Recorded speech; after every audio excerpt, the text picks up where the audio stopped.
Yo, let's get this party started. How is everyone doing? Happy Friday. Hope you're having a good start to your weekend. Do-do-do-do-do.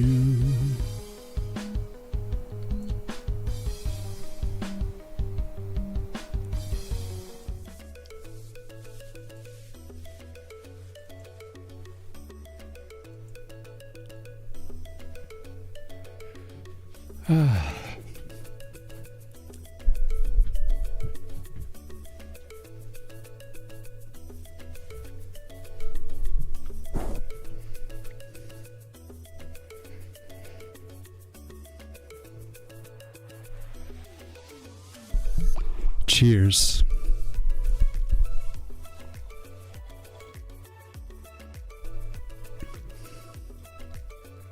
Sunny Saturday, let's go. Good day to do stuff around the house. Like to hear it. What's up, Vanch?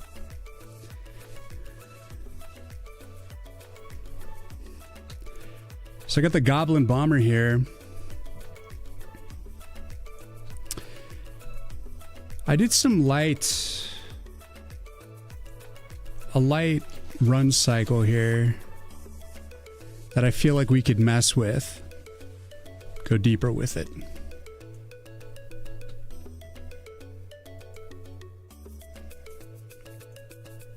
Add some like secondary motion, bobs, ups and downs, a little more motion to legs.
They're the same species, but one feeds off joy, the other off fear, until we meet again. Potate. I like it.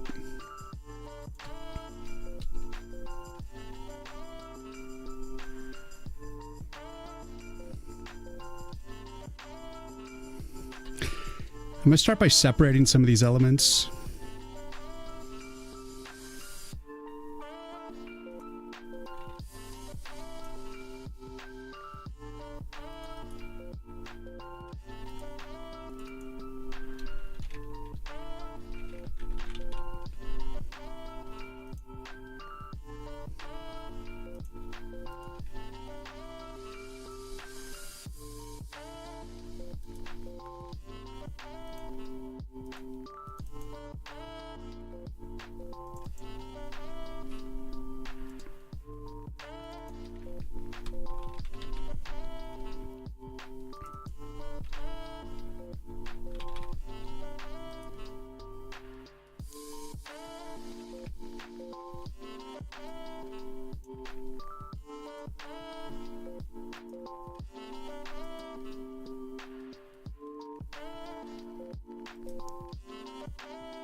We'll separate the layers first, and then we'll be able to easily add bob and secondary motion to things.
It's gonna look crazy for a second.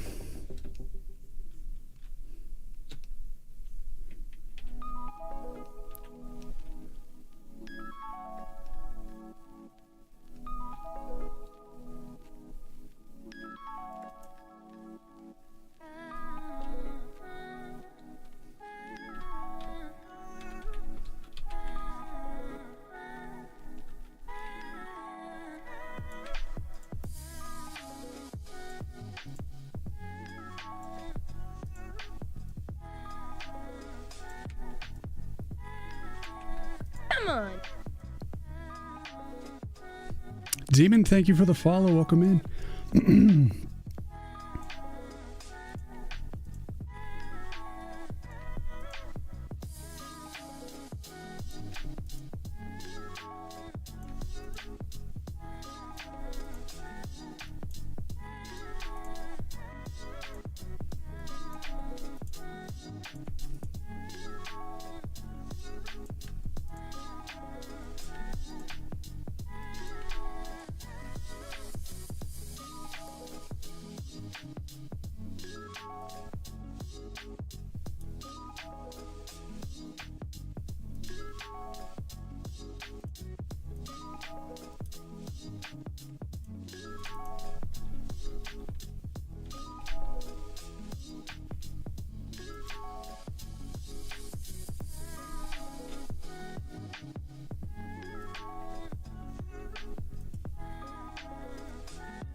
Satiating? Yeah, I think so too.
I've been wanting to do this enemy for a while.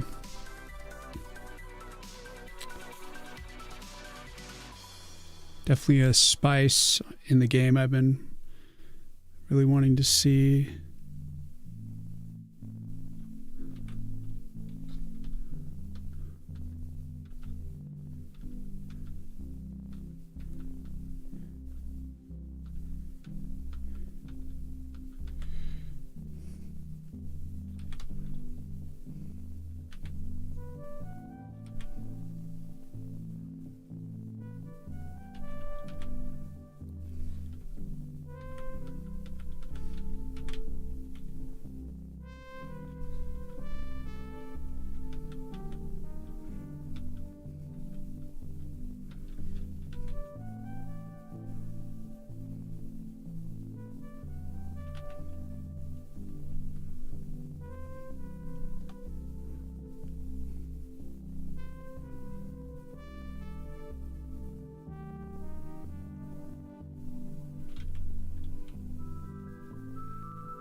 Just got to build it up bit by bit. So now I have each section separated. So we got like the head. I got this left arm. I got the body. I got the bag. And I got the legs.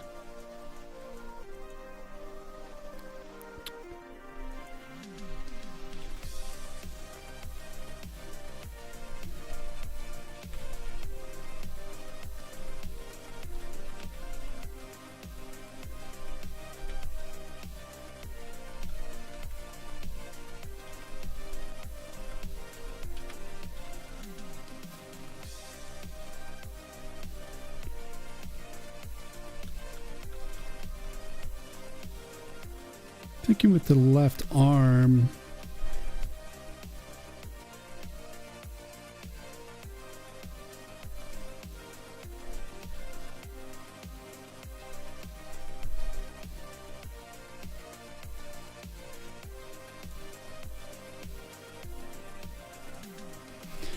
torch, I kind of want to put on its own layer, but maybe I won't. Just needs to be transparent.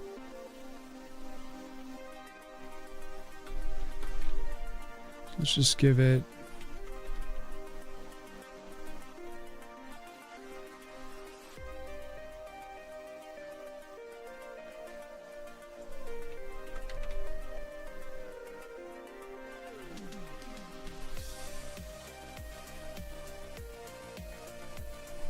maybe not.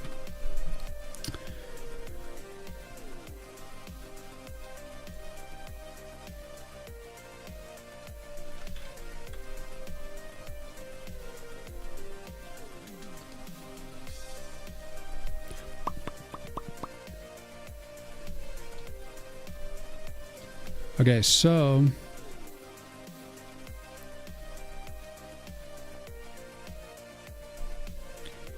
I'm going to come up with the general movement. I think I want to do it more than it's actually 4 frames in the run right now. So I'm going to extend the amount of frames and everything. I think I need more for the legs especially, but I want him to be running. So I don't know if I do want to add... I'm going to add like double frame on the leg when he's like in the air. So it's going to linger for a little bit longer. But don't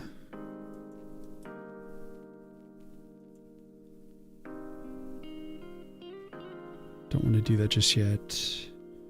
But when, okay, so when he's in the air like this, yeah, let me drop some of these excess frames.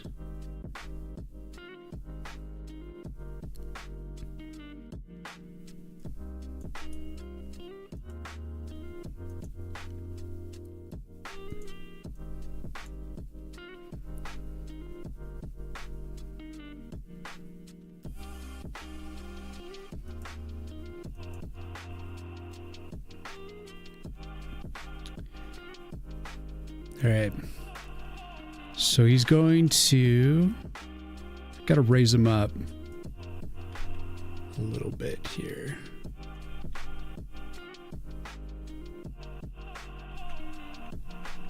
Oops.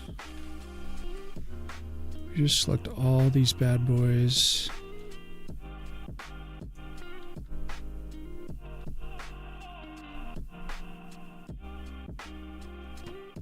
I need to go more than 1 frame here.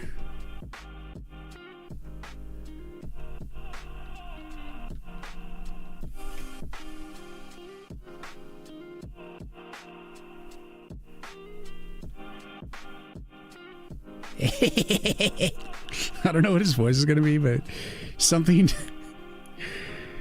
something silly. Look at his face. So now we gotta, like, I'm just gonna slowly be adding secondary movement to like all the objects that he's holding and motion to the fire and all this stuff. So we're gonna slowly bring him to life. And currently,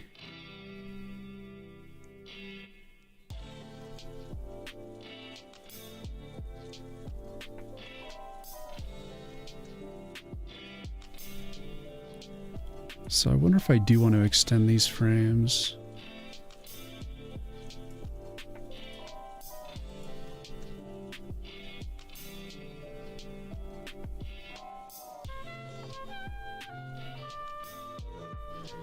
So it's going to be double frames when he's up in the air.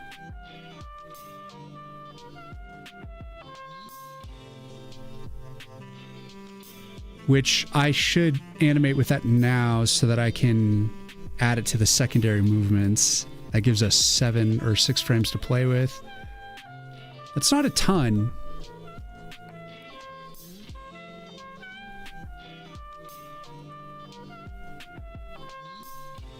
Okay, so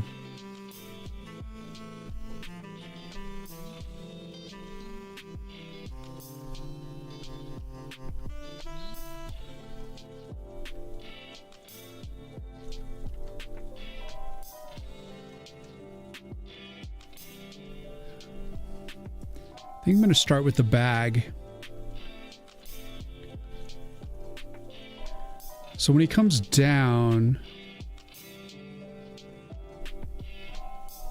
the bag is going to kind of like stay behind.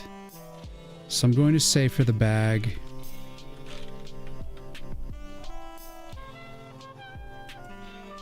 Then as he comes back up,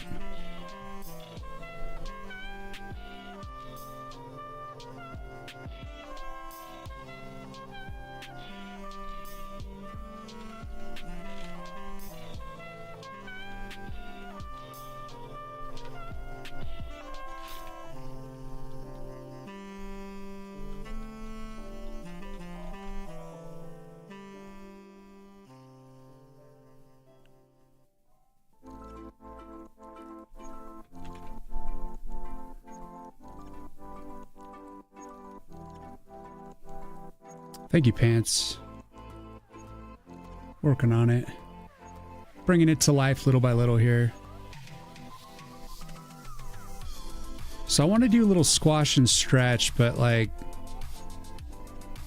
I'm first just trying to kind of block out the main timing here.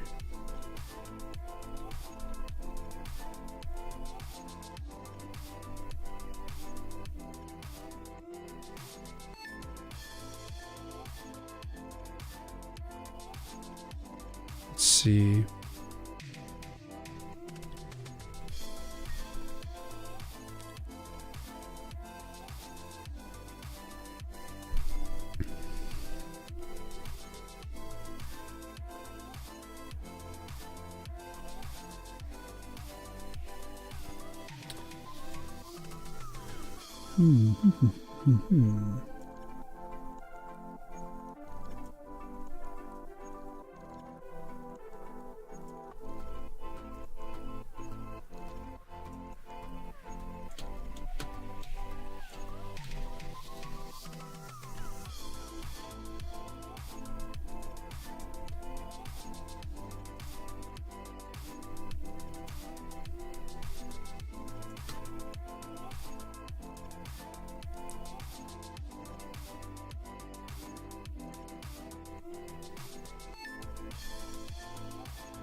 What is this?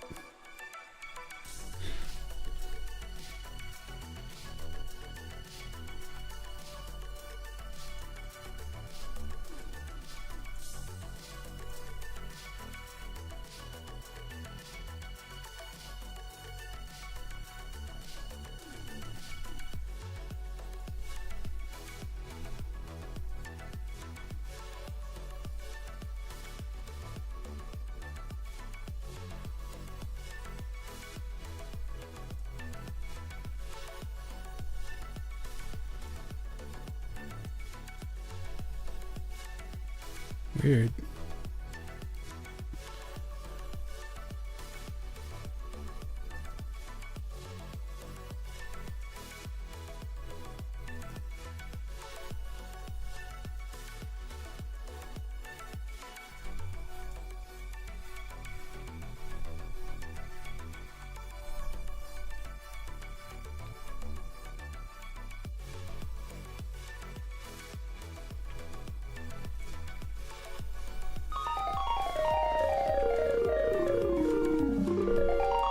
What's up, Nick?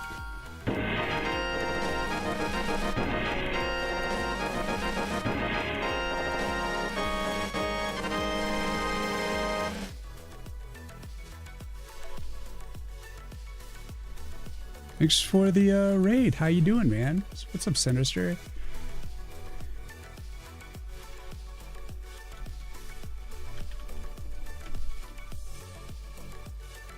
Appreciate the raid, man. How was it? Up in the pixel art, we were just doing some ourselves. Nice.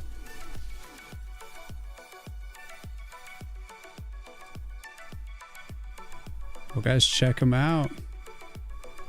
I shot you a follow. I want to see what pixel art you do, my friend. Always looking for inspiration. I'm currently trying to make this guy walk, or run rather, and giving him some squash and stretch on his bag.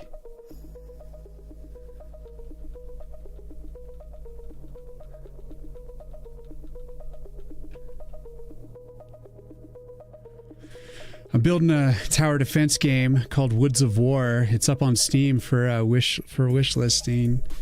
I'm almost to the point where I have a demo. Looking good so far. Sinister, thank you for the follow. Appreciate it. You did a run cycle for Little Pizza Chef guy. Let's go. Come on. Thanks for the follow, Nick. I just started like separating the layers for this and trying to just be getting the beginning stages of the walk cycle here. So it's going to be rough as I'm figuring stuff out. I'm mainly just looking for those secondary movements.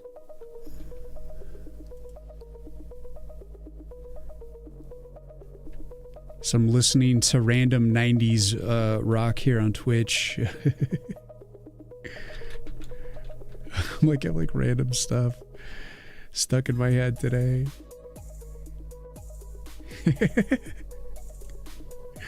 I won't be playing 90s rock all day, I promise. Yeah, this guy, he is a goblin bomber.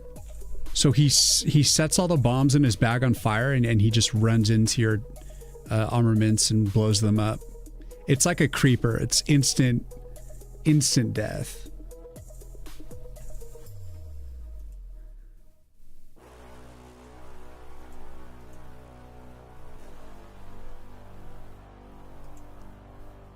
What's up, we leave? Yeah, he's a guy you want to stop. And he's just psycho enough to do it. He's designed after Marty Feldman, which is the guy who plays Igor in Young Frankenstein. That's why his eyes are like cockeyed and he's a madman.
I'm just kind of playing around with like, get a kind of a waggle, squash and stretch on the bag, see if I can get something I like.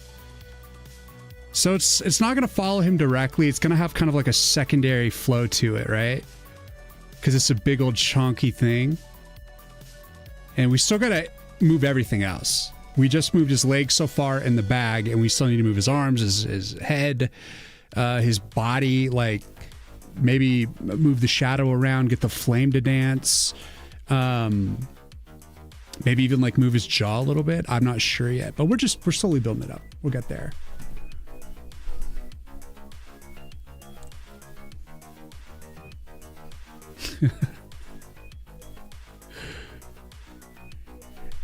A gobber. Oh geez. Could you make a version where the bombs are cabbage so I can play it with my kids? What do you mean? Games can have bombs. It's normal. It's just arcade stuff.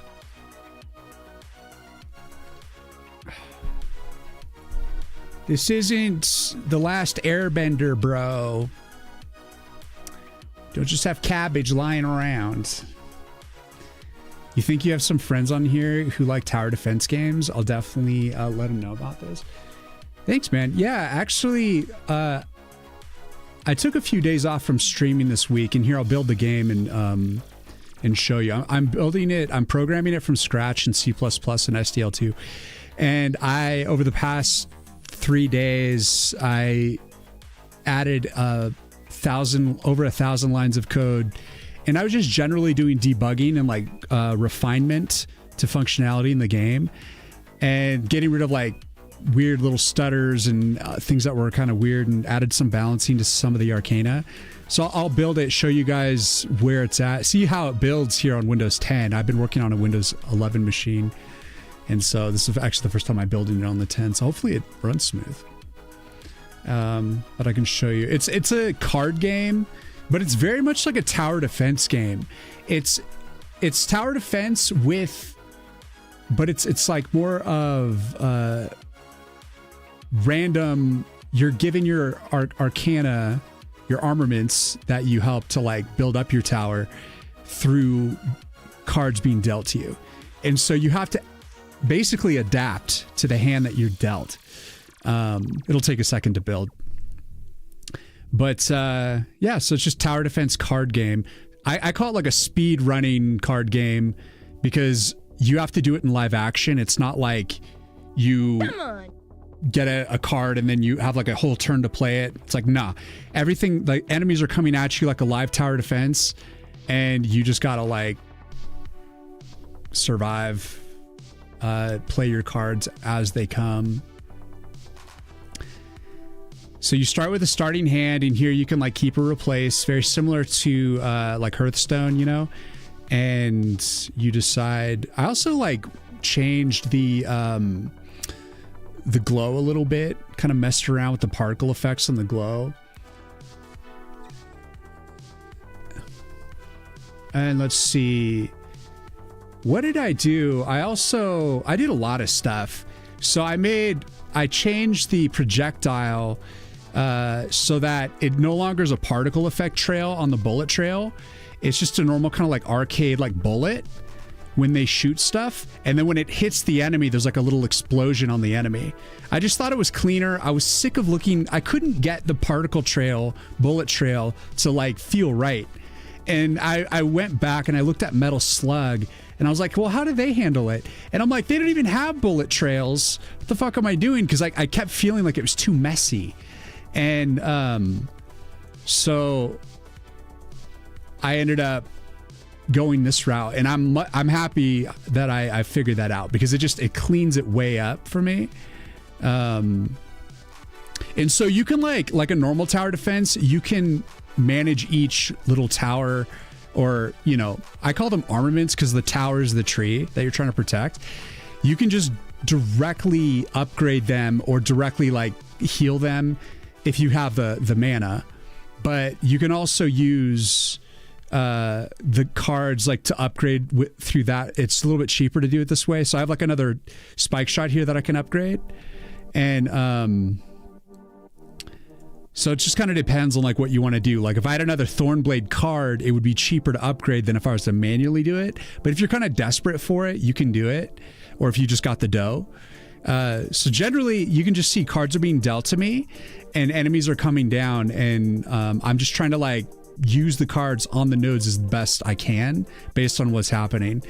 And so we got a bunch of saws here, so I'm just gonna go ahead and upgrade. Actually, I'm gonna put a saw on the other side as well, and then I got a death flower in the center here, so I can click that anytime and get an AoE card. So this is like big damage card. And actually, we might work on the meteor storm animation. The only animation I have pretty much done is the raging roots. So it's just roots pierce through the ground and just, you know, stabs them and kills them. Here, let's put a barricade up for the piranhas here so he doesn't... This guy doesn't have, like, the best armor, so you want to, like, put armor... put a wall in front of him. Keeps that in check. Let's get that upgraded. Increase the range. So with each upgrade, you're, like, increasing range on stuff. And right now, like, all the waves are coming to the right. I need to, like, balance this level out. So here we'll put a piranhas in front here and he'll get slaughtered. 6 frames is hard. You have a sub here? Let's go. Yeah, last time Codengree gave out some gifty subs. So this is like an insane level because I just made it insanely hard because I have infinite money, basically, like 300 mana. You're not going to have that much mana in the normal game. It's going to be much more restricted, and you have to like earn your mana as you go. So I just made it as hard as I could based on this scenario, you know, where you're rich. So make it still really tough. So anyways, that's essentially the game. There's going to be 4 seasons, so 4 sections, you know, different background look, but it's essentially that feel. And there's also going to be a dialogue system with a little bit of storytelling. And yeah. Looking awesome. The soundtrack too. Yeah. Yeah. Today we're going a little bit 90s rock. I don't know why I'm in the mood for it. This is what I want to hear. Alan, thank you for the follow, by the way. You run an orphanage. We try to protect the kids. We made a version of Bomberman for them called Cabbage Man.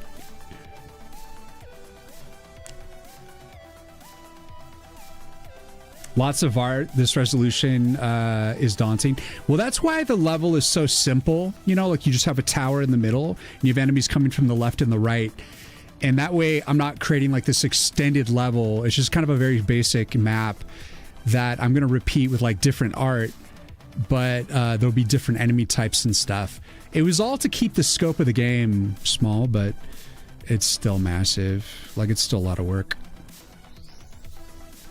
So let's get back to this. So we got a little...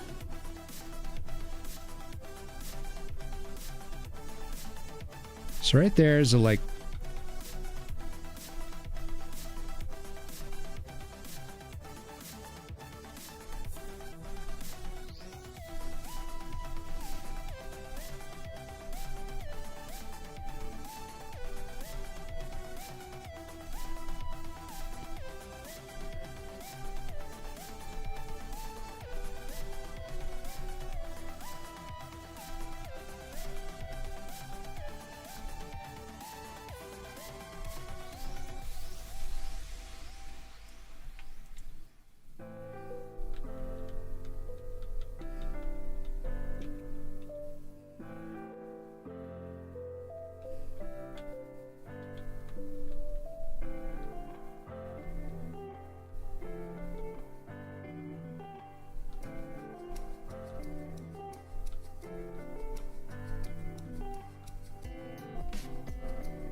Am I working solo? Yes, I am. Yes. Bomb bag has a jiggle physics. Yeah, I'm trying to get the jiggle physics on the bag. Yes. Just imagine if it's a giant booba. Yes, exactly.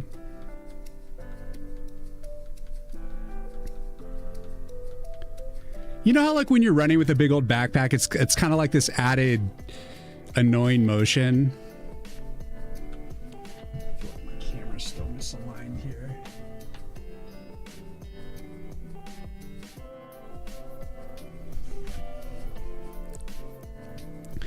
Let the bodies hit the floor. Yo, that goblin has cake. That's right, you sick bastard. He does. We're eventually going to light the fuses on the bombs as well, but I don't want to focus on that just yet.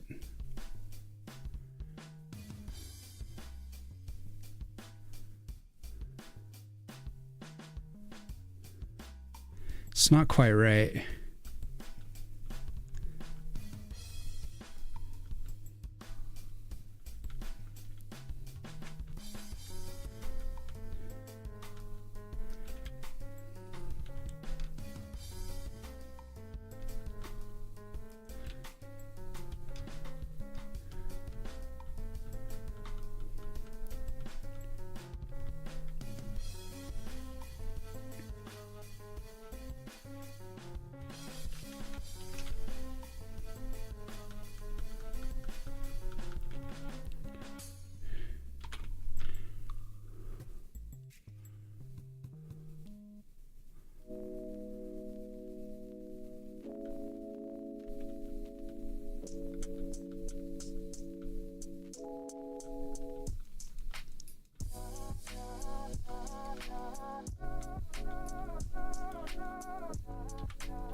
The best part is like the people watching on the other sites, TikTok and YouTube, it's just lo-fi music.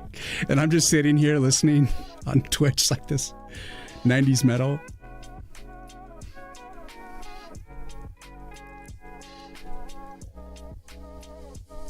What engine am I rocking with? I am using a custom built engine in C++ and SDL2. I wrote it from scratch. Here it is.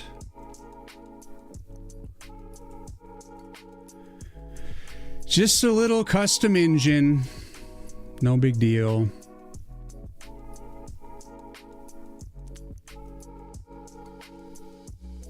Oh, I also added auto reset to the trap. So every few seconds, the trap will reset on its own. So you don't have to manually do it, but you can, which means you can reset the trap faster if you manually sit here and reset it. So you can get a little bit more damage out of it if you want to like sit and focus on it. But I felt like it'd be a little more fair if the trap itself actually did do some damage on its own, like it reset and did damage on its own. It still doesn't do as much damage, but it actually hits really hard. And then also I made the Piranhas, if it's a double Arcana, so it does both projectile and melee attacks. So if it gets close enough to do a melee attack, it will the damage it does on melee is more. It's 1.5, so it's 150% the normal damage of the projectile. So that way it's like if it gets up close, it's doing melee, it's going to do more damage. So that's another little thing I did. What's up, Nora? Yeah, it's Friday. We're doing a rock night. Anyway, have a good one. It's 2:45 a.m. for me, and you got to work. Nick, thank you so much for the raid. And you're awesome, man.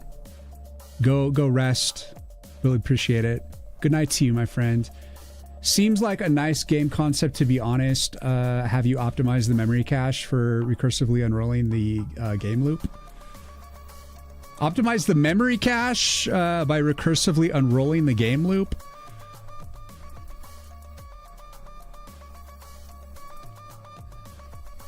I don't think I quite comprehend what do you mean by recursively unrolling the game loop.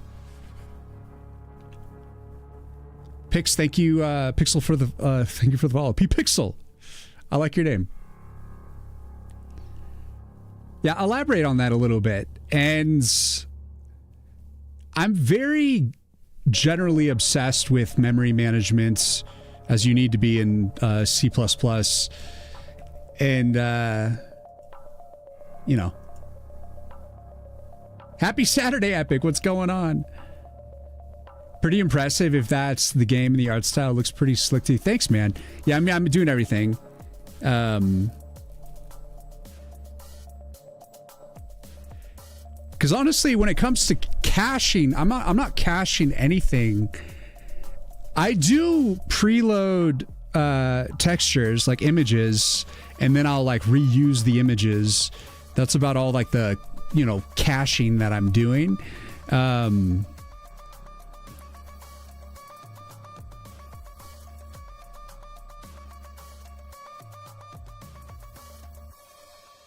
Epic, I didn't get it. I am the first one to admit when I don't understand something.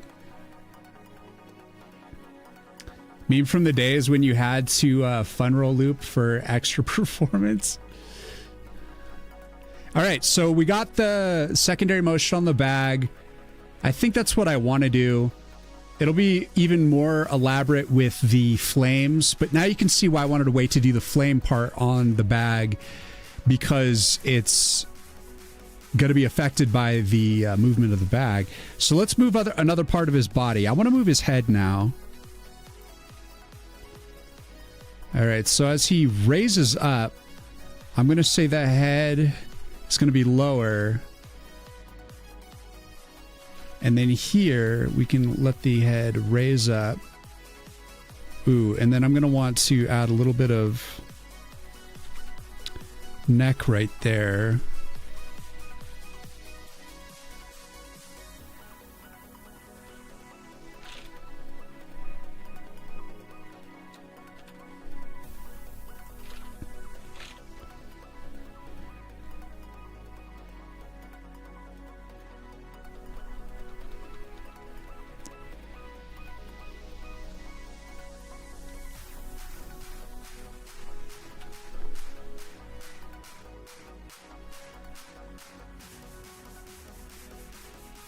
It's not quite there yet.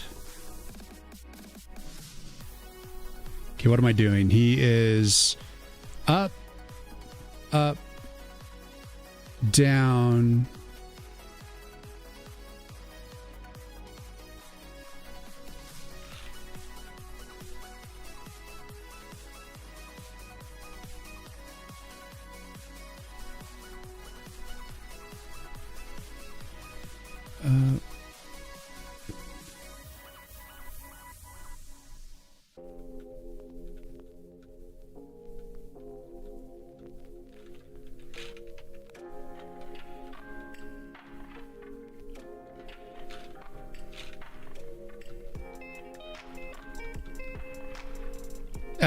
Just not quite yet.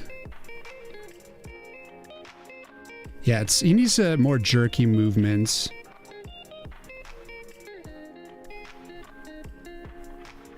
I'm like, his head is more matching the bag right now. It needs to be more matching his body because it's directly attached. What's up, Booyah? Welcome in.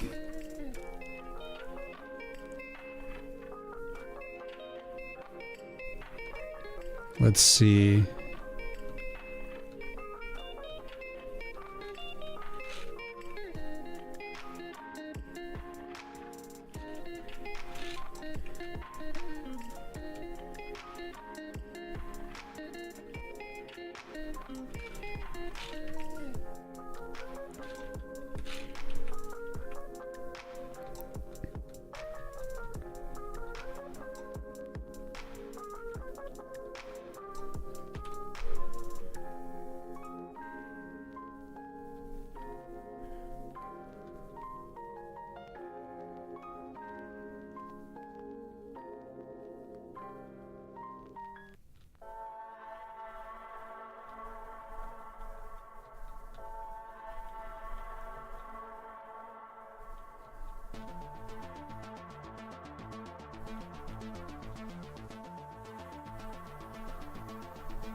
I kind of like that in a way.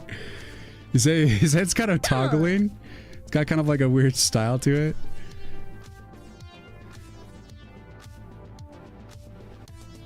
It kind of just accidentally happened that way, and I kind of like it. Habu, what's going on? Gukok, thank you for the follow. Welcome in. You really like the lining the jaw nose cast from the torch? Thanks, man. Yeah, definitely a little accent there. We're eventually gonna animate the fire too. We're just slowly working in motion here. Do I think I'll animate the flame, or will I make it too busy? Oh, I'm definitely animating the flame. And we're on ads, so I don't even know if you heard that. But yeah, we are 100% going to animate all the elements. I'm just started with only the legs moving at the start of the stream and slowly piecing it together.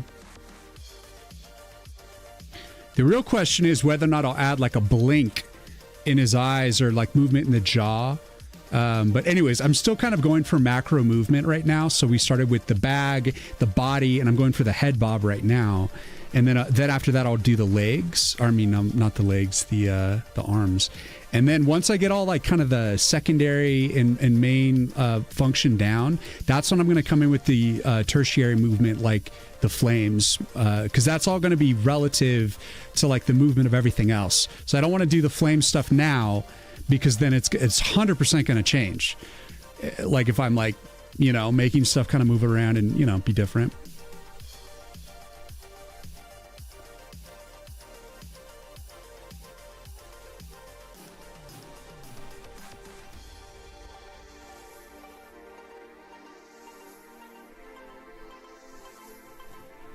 Cowboys from Hell?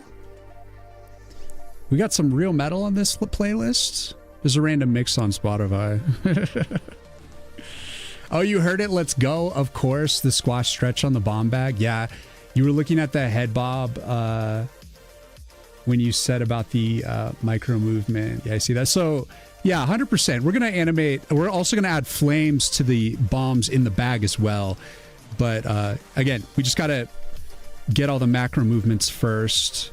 So I'm still, let's see what I want to do with the heads. So he's kind of doing like this weird, like double like toggle movement with his head, which just got like a nice flavor to it. I don't know. I think I'm going to leave it.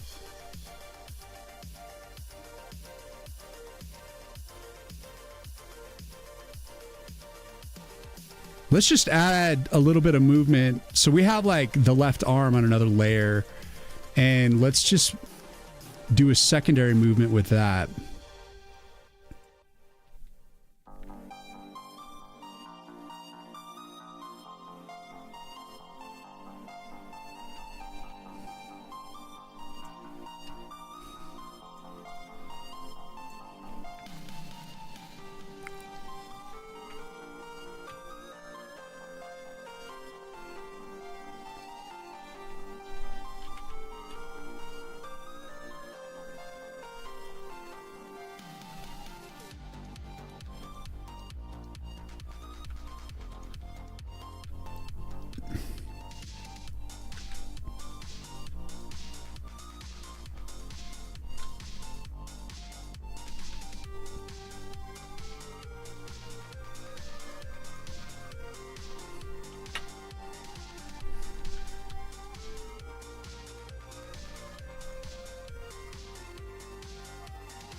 It's fun today getting back to some basics with some animation, because like I feel like I've been doing a lot of environment work lately.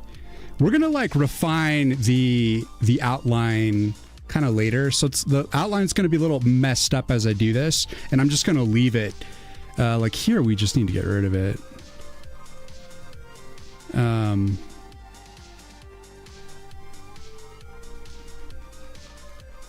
Just not going to worry about it yet. It's about more, again, the macro.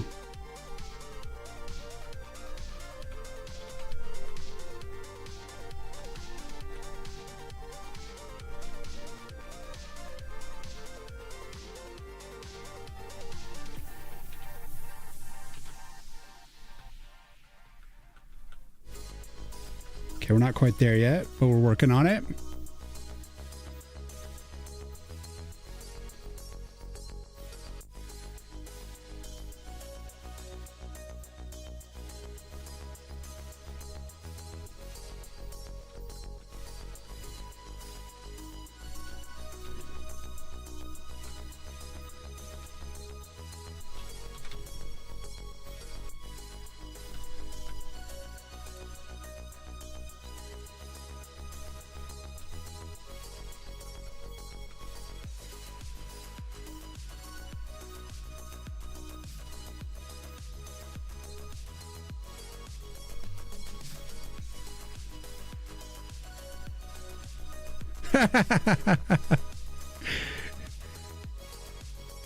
This kill switch engage like hit kind of strange. What the hell, bro? That's not what I was asking for. I just want weird 90s Brock right now, okay? Just let me cook. Okay, so that's on the 4, down, up. That's like a secondary down. Oh, that's on the other down.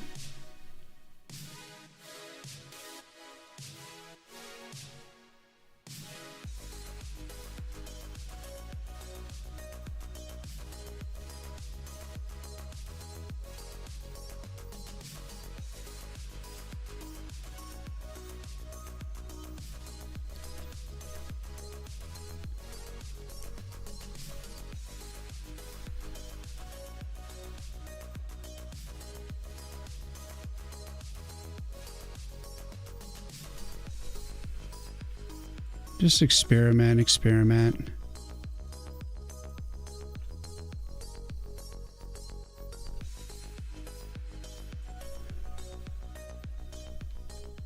Shit.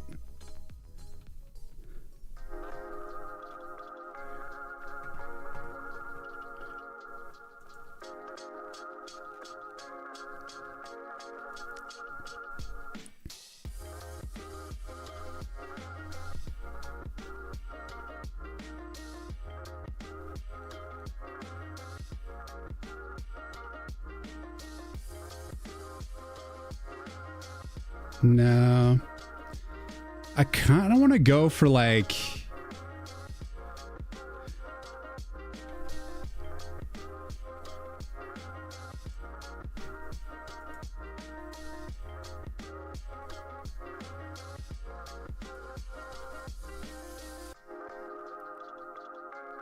Hey man, if we're going to go 9 Inch Nails...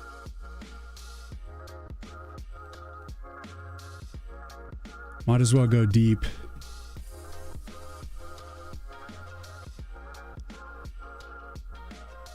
That ain't it yet. Okay, before I started putting these on the 2-3, let's see.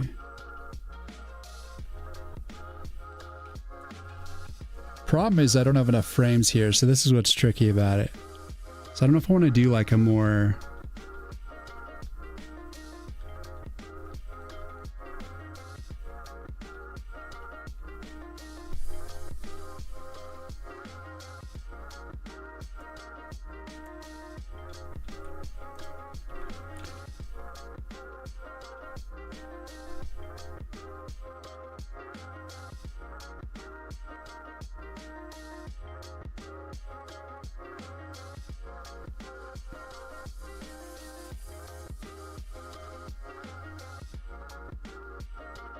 I kind of want to shuffle it, actually. I just don't want to see it be totally matching on... I want it to be separate than the bag there. But does that make sense?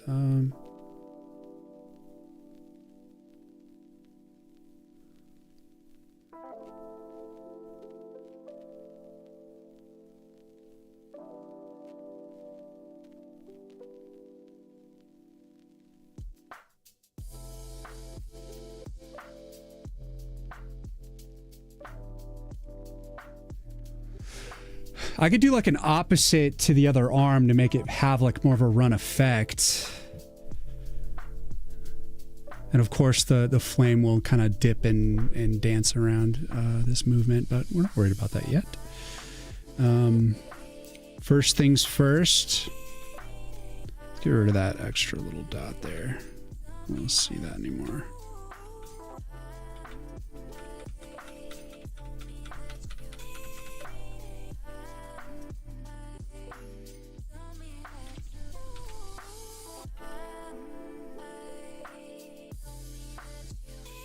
Oh, I see.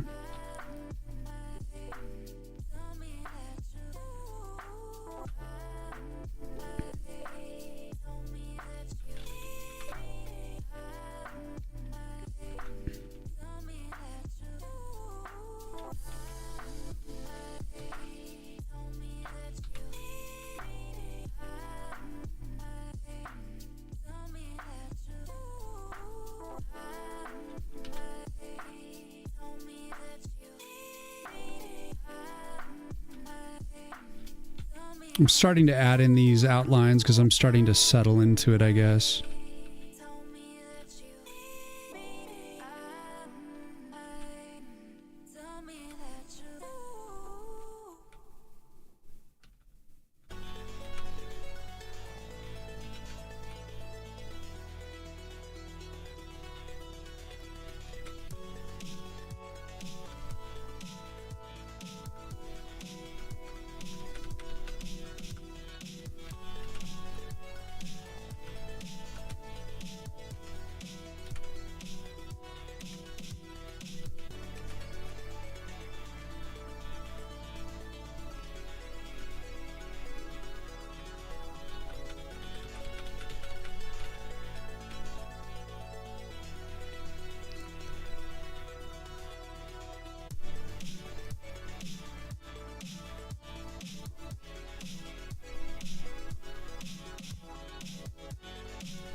Can almost move the arm forward.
Let's get the other arm matching.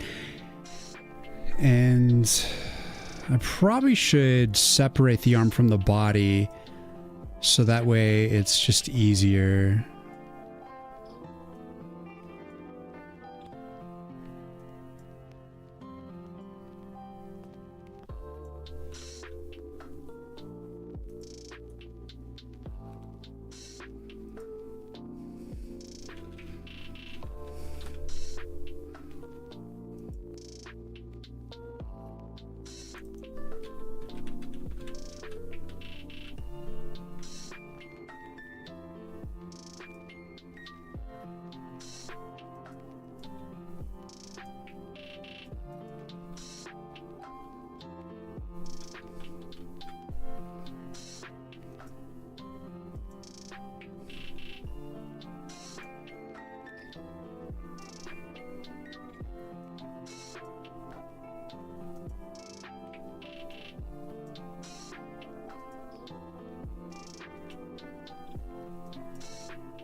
Okay, so I'm just going to straight up match the right arm to the left arm.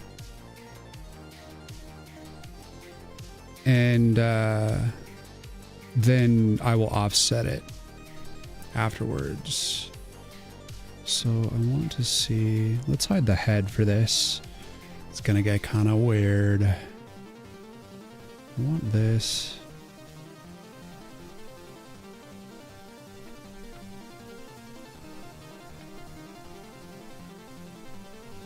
Move you down.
So now I'm going to offset the right arm.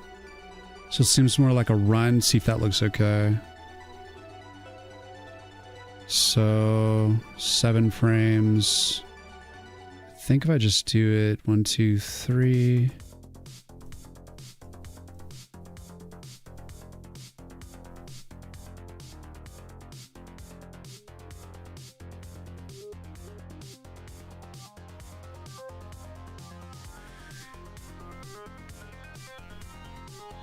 Might be a little too smooth. Because he's like really fidgety in the body. Unless I add some smoothness to the body. Because like, he is like here, there's 2 frames where he's like just in the same position. So I could do something here. And that would smooth it out. So this would have to be the fall. And I guess I'm just going to start with the body and the legs.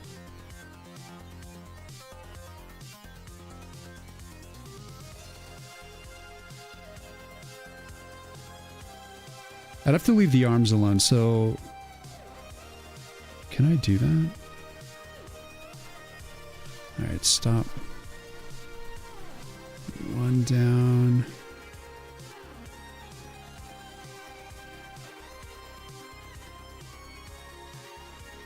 One down.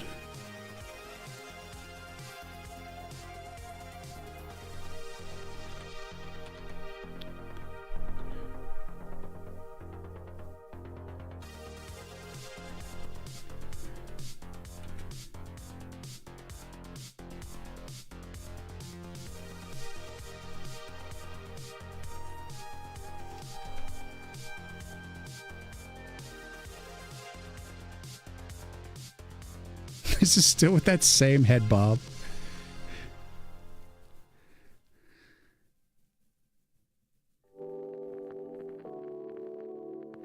I'm thinking of moving his jaw, Ock. I really want to, and I'm not there yet.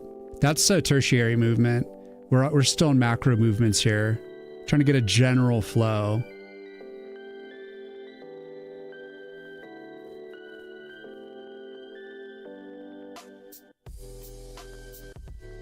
Working on it.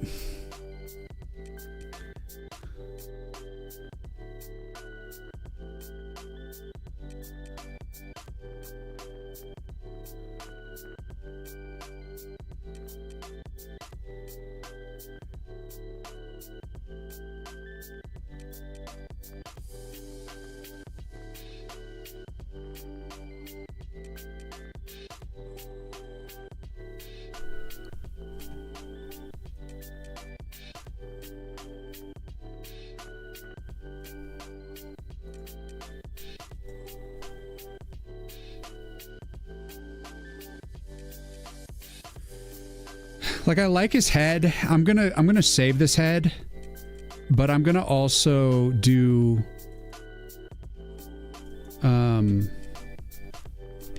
gonna save that as head odd, and then I'm gonna try to smooth out the head and see if I like it better with a smooth feel.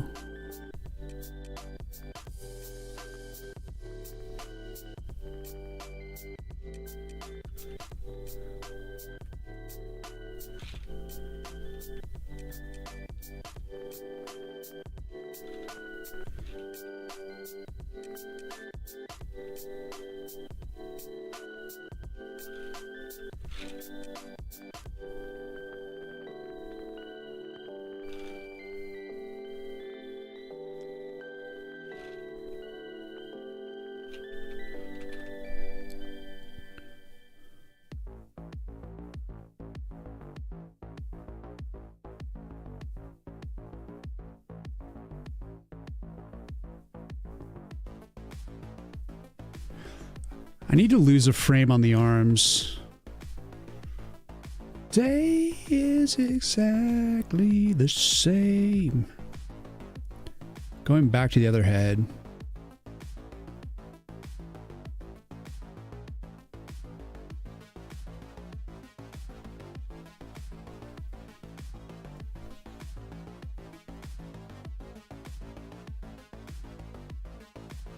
Then lose a frame.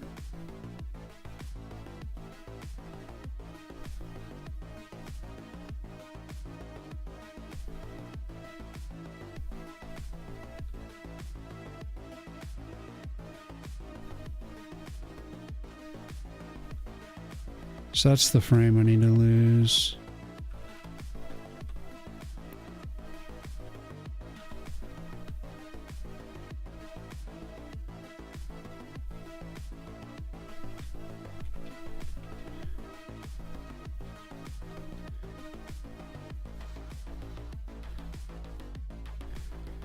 Ever.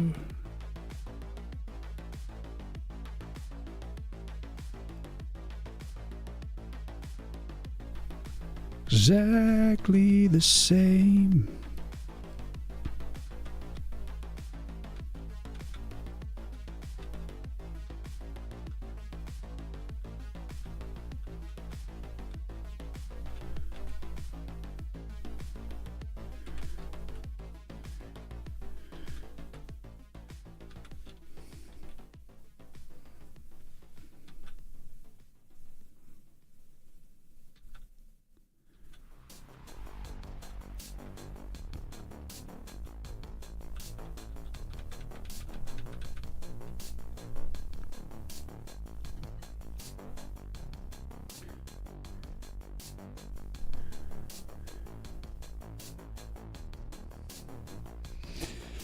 What am I trying to achieve? I don't know, just something that feels good.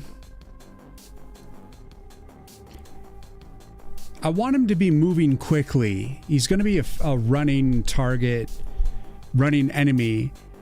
And I want his body to have like a synergy, a jerkiness to it. But the bag can have like a nice secondary flow to it that's outside of the flow of the body, and the flame will also have a bit of an outside flow. So that's going to create like that kind of juxtaposition, but the body itself, it's very much impacted by gravity directly. And the arms were a little bit too fluid. Like you can still see the secondary arm. It's kind of like moving outside of the realm of the body. But now like the left arm is a little bit more rigid and part of the body slightly. Like I just took out one frame, and I think on the other, so it's this frame right here on the arm, or maybe this frame.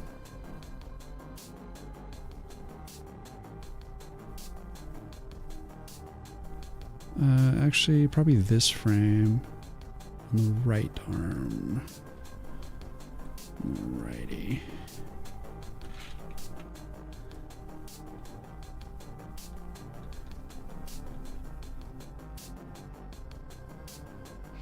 Like I can't exactly tell you what I'm just seeing stuff.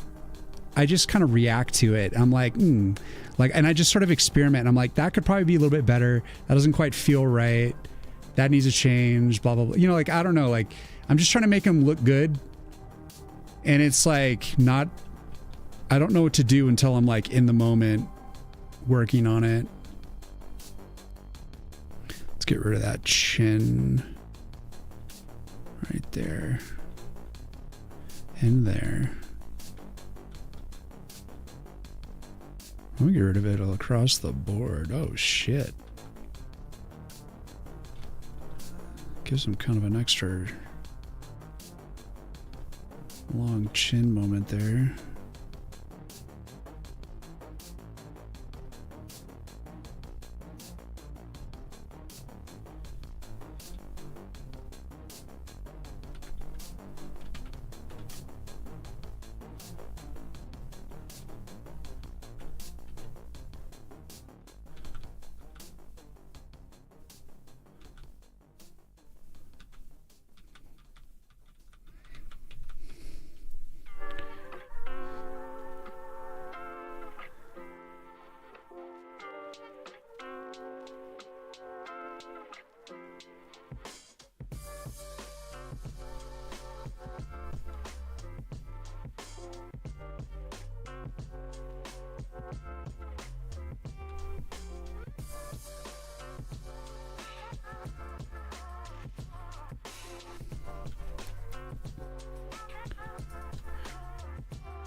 It's better when head movement is not synced with arm movement, like in the previous head. Am I okay with backseating? You guys are welcome to offer your opinions. I don't have to listen to it though. While I'm in the middle of it, honestly, like I don't really listen to it too much. But that's my rule of thumb. That's what I tell people. Like you're welcome to offer your criticism, but you have to keep in mind the main thing, which is I don't know who you are. I don't know the type of work that you do. For all I know, you could draw like a first grader and not have any clue what you're talking about. I can't just randomly take advice from just anyone. So I have to stick to my principles and like find what really works within what I understand about my style and what feels right. But that being said, I still read what you guys say, and it does have some sort of impact for sure. You know, it makes me think about it. But what I end up doing, what I end up taking action on comes from me. Because otherwise it would be too difficult to appease everyone's random criticisms. Because like they can be contradictory. I don't know where you're coming from. I don't know your skill level. All these things, you know, it's just important to like not just wildly pander to the masses of like trying to make everyone happy. It's like, what makes me happy? What makes me think this is like fitting within my style and making me stoked? But when you guys pose ideas, I'm willing to like offer what I'm thinking about it in that moment, basically. And I take no offense, by the way, so I hope that doesn't like make you feel bad or anything. That's not the intention. It's just a boundary, a healthy boundary to make sure that I stay sane, because otherwise I would. That's fair, right? It's impossible. True.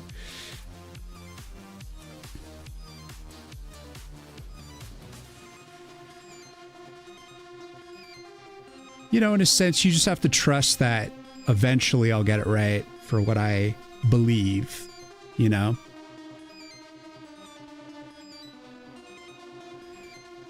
But what Akris is trying to argue is that the other head bob had more merits. What I like about this head bob is that it's in flow with the body a lot more. It's a little jerky, and the arms are still smooth and kind of doing their own thing, and I still think the other arm is a little bit doing its own thing too much. And it's probably this arm. So I'm going to do this. Whoops, no, not in the head. Damn it. So the arm, the right arm here.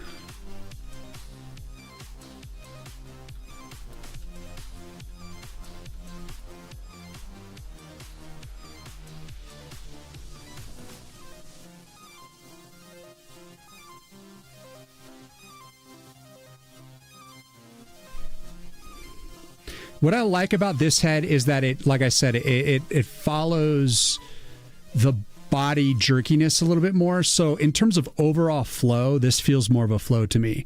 But I still think there is an interesting quirkiness to this head bob, because it kind of like is disjointed and makes it like stylistic, and it breaks the flow in like in a weird intentional way. So I'm honestly on the fence. I like them both.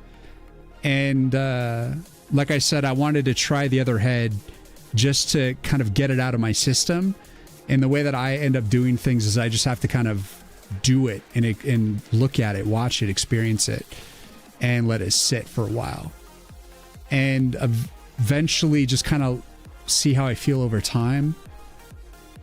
Because usually how I feel about something initially kind of, it's like, what's your initial feeling? And then you remember that, but then you think, okay, then what's my feeling the next day or the week later?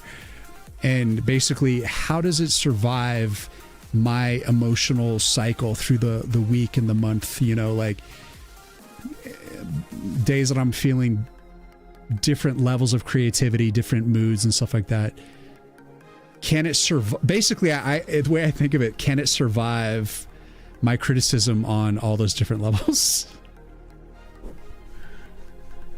There's no guarantee that it will. I like them both, and honestly, I'm probably going to have a difficult time determining what I'm going to do. Oh yeah, we also got to move the other head below the left arm, just so that... There we go. It's got to be behind the flame. We need that overlap. You meant this one, since it doesn't look like jaw is moving. I was considering making the jaw move.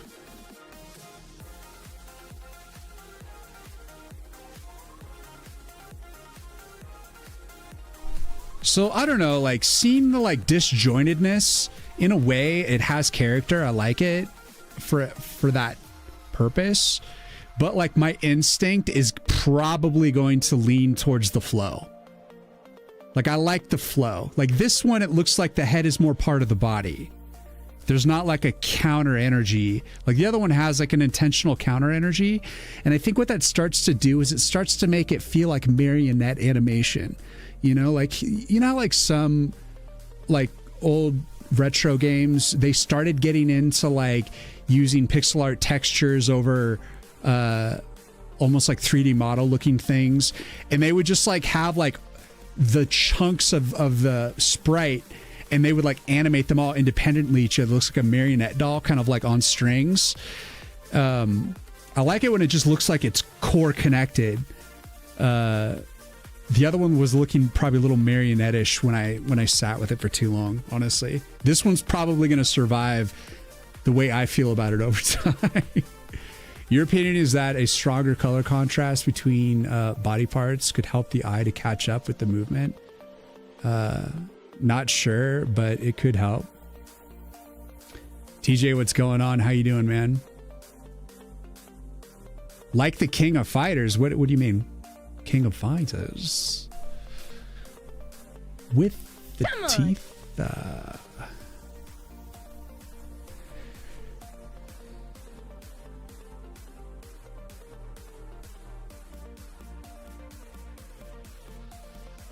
I could always like jump back to the other head, you know, so it's not something I need to dwell on. It's one of those things where, especially because I'm like dyslexic, I can really struggle and get stuck on those sorts of decisions. So for now, I'm going to stick with flow. I have a stronger inkling towards it. So I'm going to, for now, honor that. And then just let the other head style wash over me later. It's not really going to affect anything moving forward. I still got to do the flames on the flames on the torch. So why don't we do that?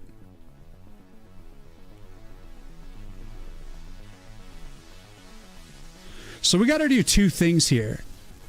So I'm gonna animate this torch. So we have to do two things. One, we have to do like the torch moving up and down, kind of separating from itself. And then we also have to do the motion of the fire itself. And we don't have a ton of frames to do it. So it has to be a tight cycle. But I'm thinking it's going to be one continuous cycle to an extent. And I think I might trail it off a little bit here. So what I'm going to do here... here in the backup, let's see, actually, I'm going to back up the flame. You know what I'm going to do? I'm going to duplicate this, and then I'm going to put it behind, and I'm going to... I'm just going to make it one color. And I'm not going to worry about the... I just want the overall shape first.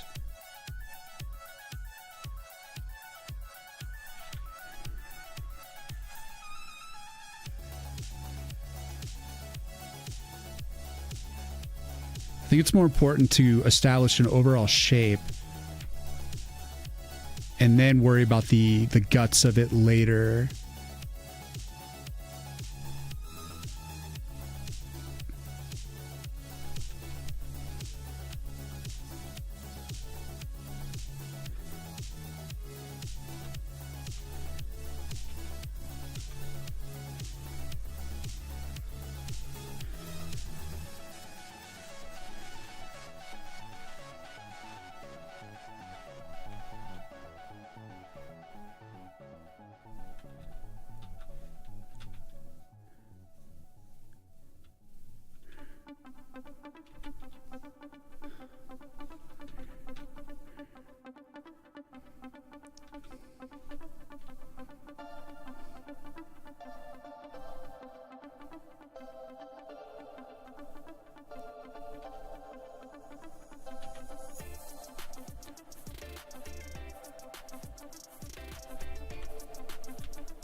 Fire can be really hard.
KOF 12 had this pixel art created by using 3D models as blueprints.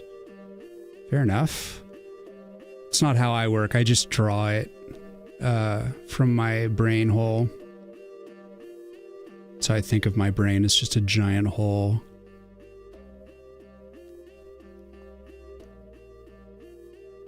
I think most men think in hole logic.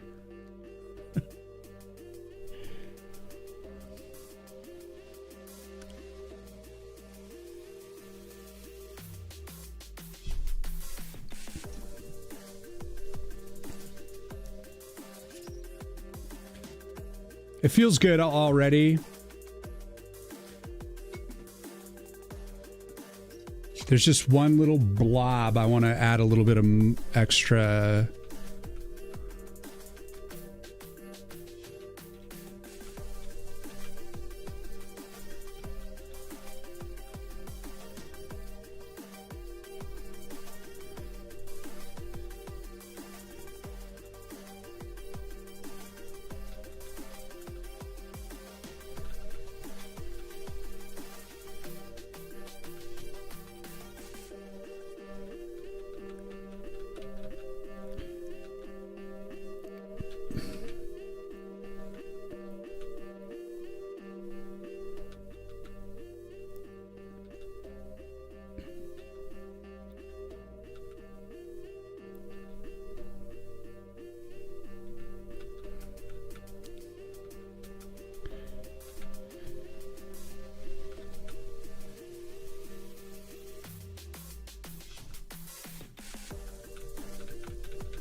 Probably going to regret some of this motion on this fire when it comes to actually moving it in game, because I'm probably going to have to like make sure that the flames are moving at a consistent rate. But for now, we'll just let it be chaotic. It looks like a little pooge right here. A little pooge. Let's get rid of that pooge.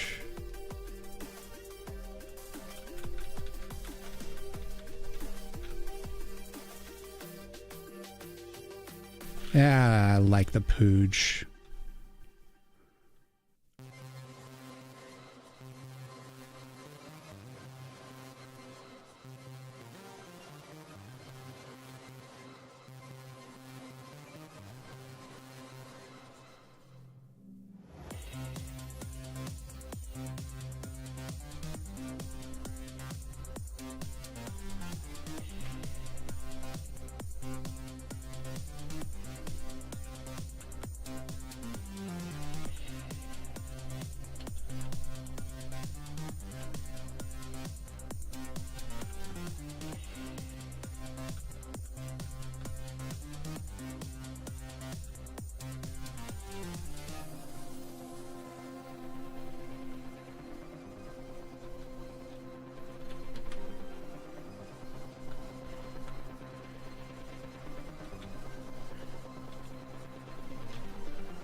All right, let's give it some color.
What's up, Free Code? Welcome in.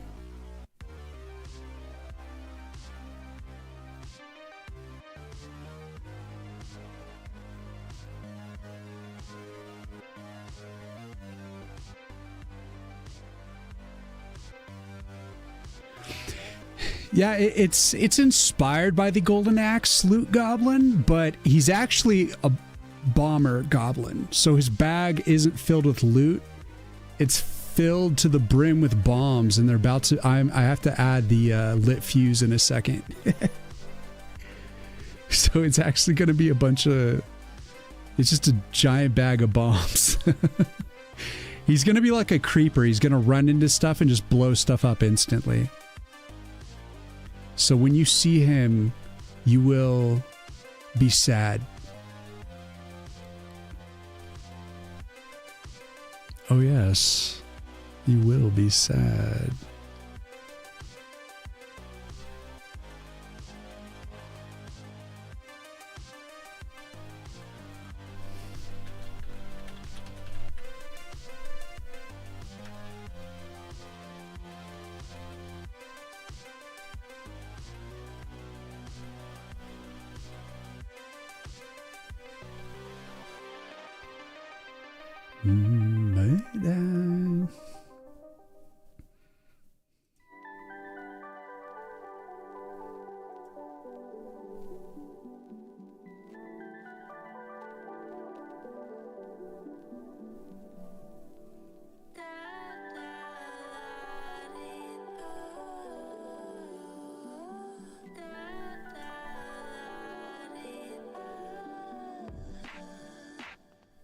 So here's with the jaw movement, if I wanted to do such a thing.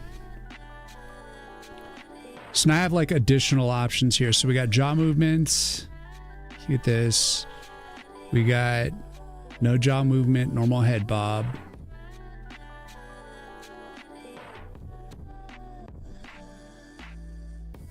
And then we got the weird head bob.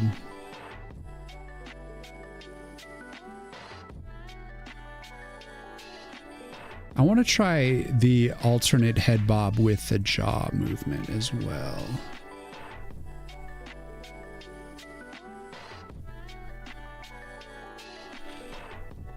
So let's see, let's duplicate this.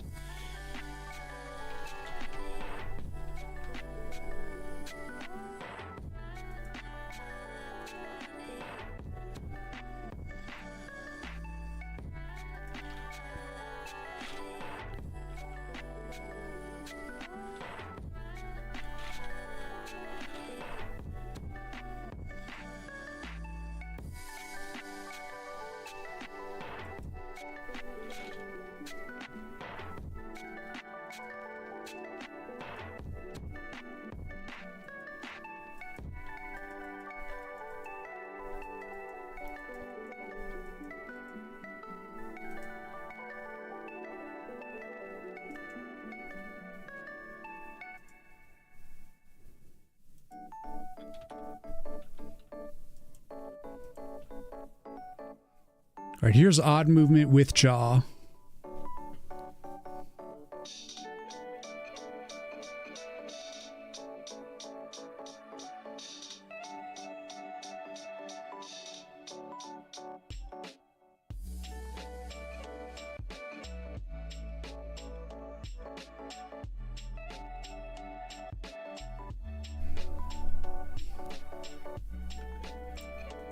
This is going to be tough. Tough decision.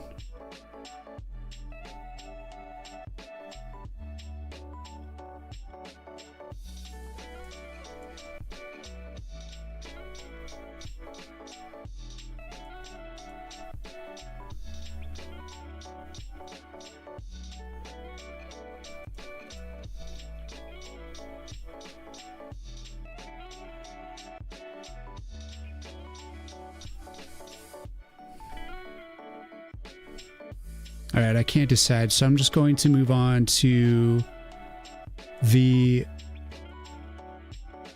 We got to add the lit fuse on the bags items here.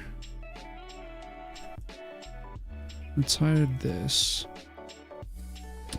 And I don't want to do like big ass flames. I think I'm just going to do little fuses.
I'll put those on another layer so I can really just fuck with it. I don't want to get too frustrated when I have to undo whatever terrible idea I come up with initially. We just throw spaghetti at the wall, see what sticks. Ark, thank you for the follow. Welcome, welcome. Alright, so there's a basic lit fuse. Let's do another layer, and we'll call this layer fuse.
If fuse normally goes down, not around.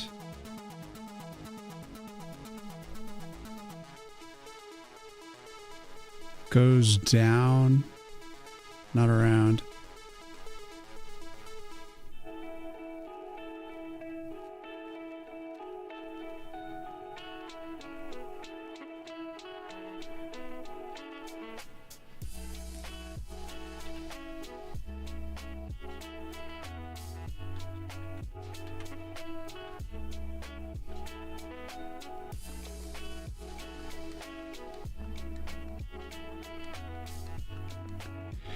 Initially, I was kind of imagining something that was kind of like sparkler-esque. But then I thought that would be might be difficult to portray. So I just went for like a mini flame here instead. What?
What's up, lol?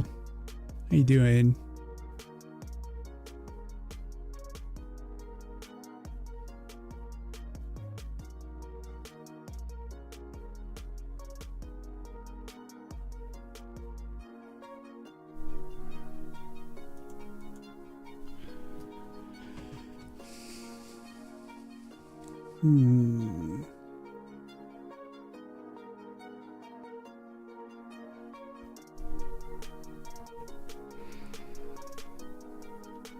I mean, it's pretty much there. The only thing is adding a little bit of secondary movement to the clothing, because right now it's pretty stiff.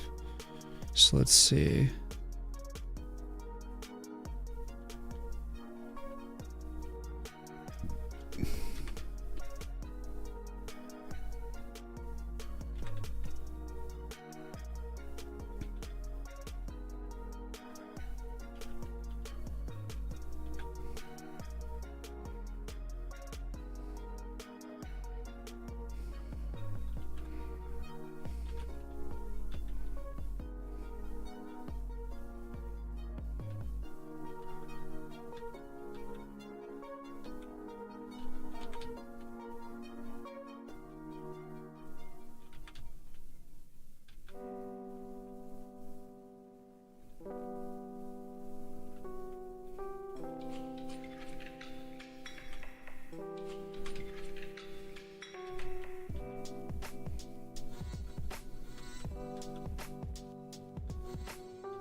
Greetings, prophets. What's going on? Doing great. Besides overriding some of my models with some tunes, you have to redo them. No, man, that sucks. Sorry to hear that. Greetings, Lord Riyin of the North. Prophets, I hope you're having a good day.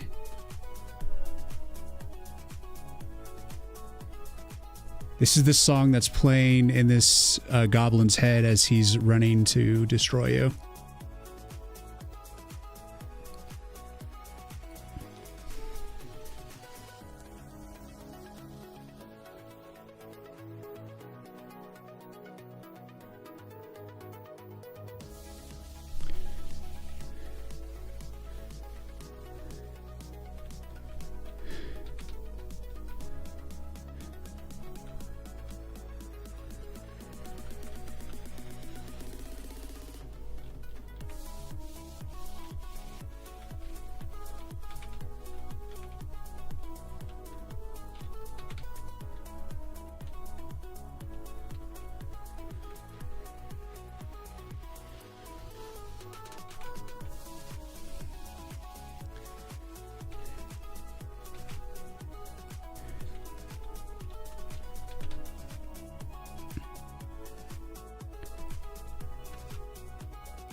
Damn good at what I do. Thank you. I'm trying.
Need to create a very nice explosion for this guy.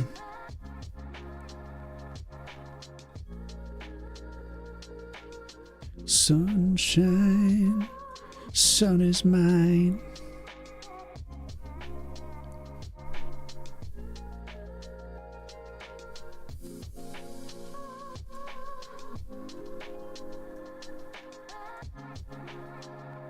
Wow, wow, wow.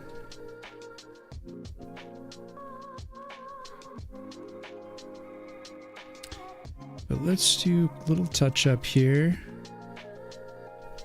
before I move on.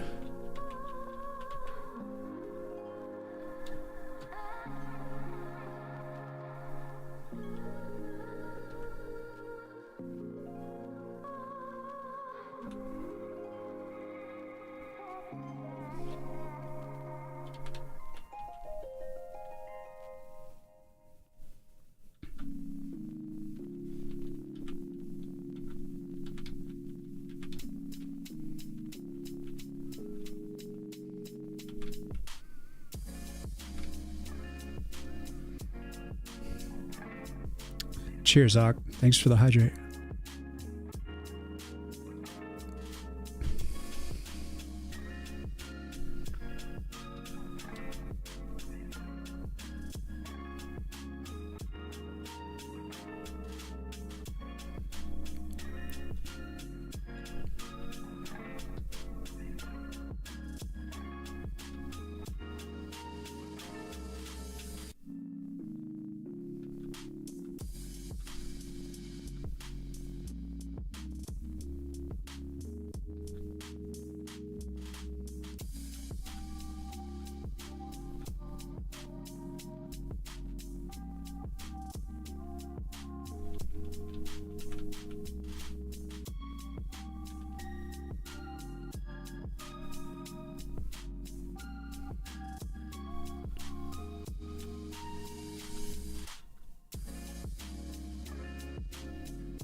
streamer fire is dangerous. Please explain to the audience to not light fires. I see you're creating this game with SDL2. What do you think about SDL3? Yes, don't play with fire unless you're a fucking idiot. A fucking idiot. That's just common sense. What do I think about SDL3? I'm looking forward to it.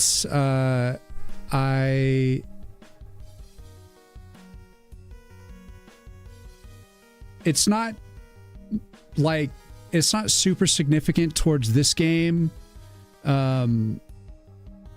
Since it is all pixel art, I'm not utilizing subpixel rendering at all. I noticed that everything in SDL3, they just go straight for the floats on all the renders.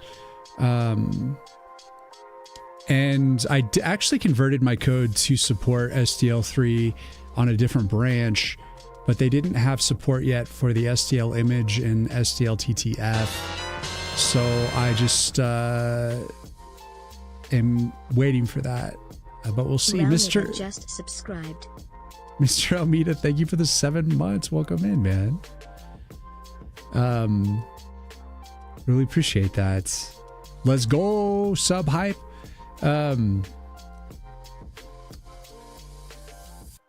It's honestly the more contemporary that I can make it, the better, obviously, because they're gonna get more solid cross-platform support.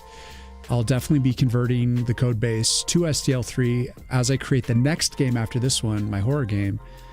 I'm going to try to use a lot of this code base towards the next game, but I think I will be converting it to SDL3 because it's a relatively, I mean, it's definitely a whole afternoon to convert the code to SDL3, but it's really not too horrible because there's a lot of overlapping logic. And it's just, you're mainly just upgrading the core, but there's a lot of, you know, instead of render copies, they change them to render textures, and there's just kind of slightly different configurations to things, but it's all pretty relative. So yeah, what's up? What's going on, Mr. Almeida? Good to see ya. Working on a secret project. Oh. That's good. Are you checking SDL3 out yet?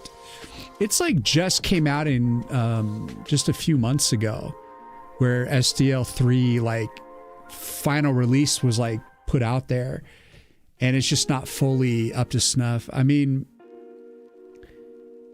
in terms of like the secondary extensions and stuff like that. So anyways, I'm just sticking with SDL2 because it's solid, and it's my first SDL game, period. So I think having like originally started back in the day, I started learning ActionScript when I made Flash games. I started in ActionScript 2, and then I made that jump into ActionScript 3. And having that shift happen was very interesting. So I like the idea of like committing to SDL2 just as SDL3 is taking over. So that way I can really wrap my head around SDL2, and then I can have that comparative knowledge and just general understanding. And if I ever need, I could just fall back on SDL2 if I need it for some reason, unbeknownst to me at the moment, but you never know. It's just always interesting to take that path. Especially if it's like a slow moving thing, you know, if we're talking like if SDL, like if there was like a new SDL every 6 months, then I would probably abandon ship. But the fact that it's like a new SDL every several years or whatever, like every decade or something like that, then it's like, okay, I'll make the shift, and I look forward to it. As long as it's not something that's just like all the effing time. I don't want to be relearning crap all the time. That shit's annoying. That shit is just frickin' annoying, if you ask me.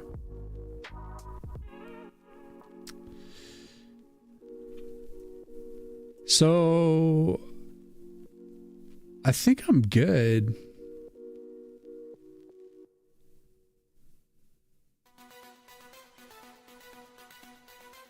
I think I'm going to go back on this highlight on the eyeball.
Basilisk, thank you for the follow. Welcome in.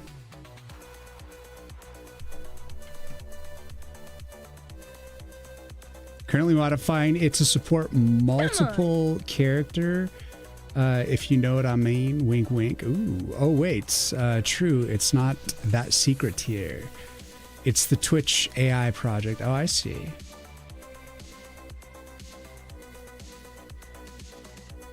Nice.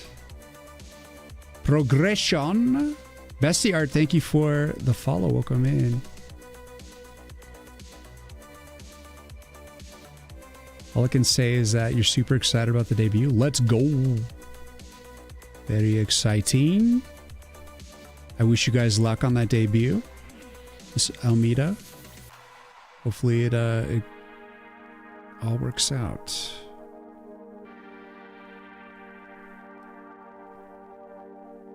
So this is with the alternate head bob.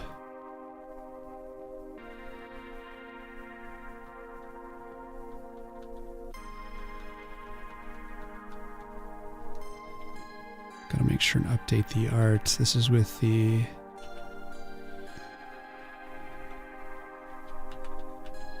jaw movement.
I don't know which one of these heads I'm going to use, so I'm just keeping them all updated just in case.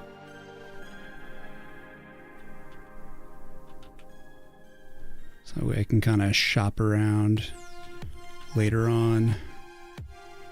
Sometimes you just need to kind of sit on something before you decide.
Right now, I think I'm on... I like this one the best. It's got the flow. It's got the head movement. Seems high octane. Good flow, generally.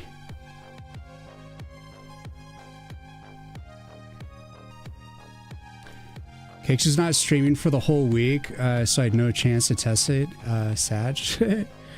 I refrained from working on it until now. It cost me like 10 to 20 bucks a day. Damn, son. Actually kind of toxic from him holding you back on your project like that. Damn. The vision models were expensive. I even used a method where I only analyzed the stream for every 10 seconds to decrease the cost. Damn. We call that a burn rate. You got yourself a nice little burn rate going there.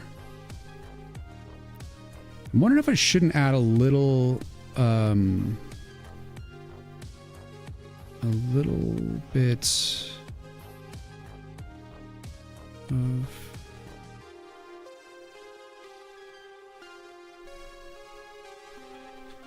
a highlight here. Let's use addition.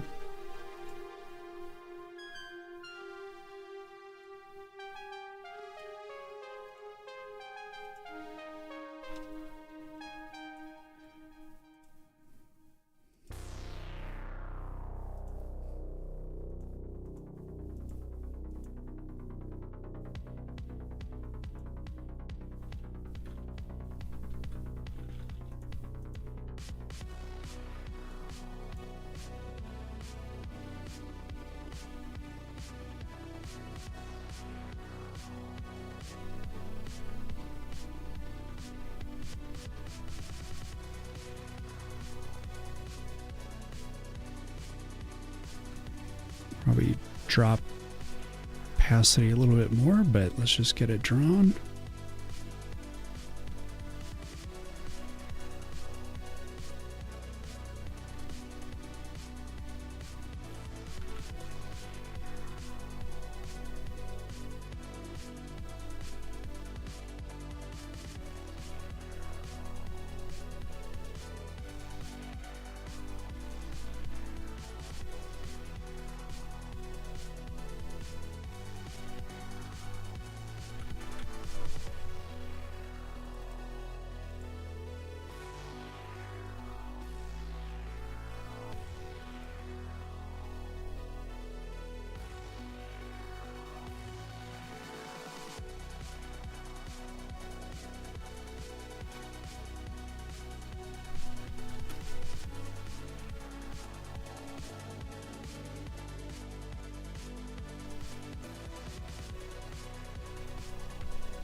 Almost feels like I could add a underlight too.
I use the Gemma model from Google.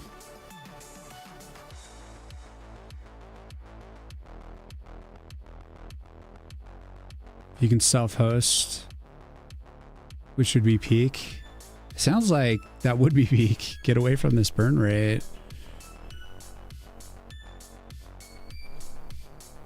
Not ideal.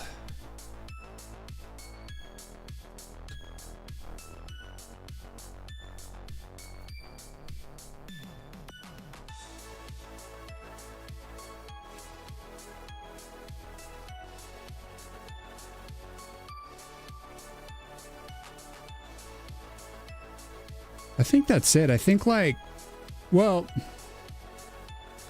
I do need to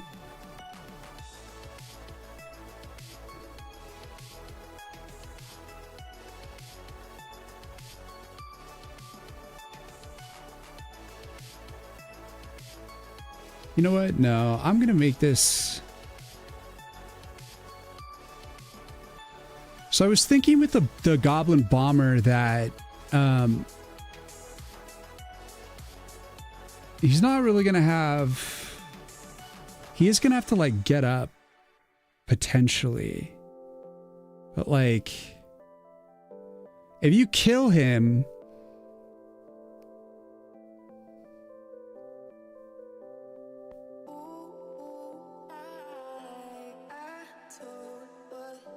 I was thinking maybe that he would explode anyways, but like,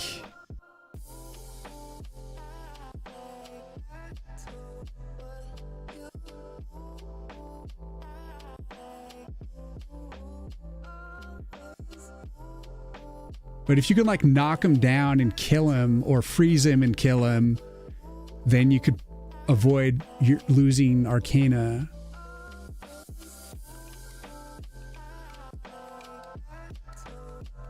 But he's going to move quick. Because I'm thinking, do I need the animation of him like getting knocked over and then getting back up?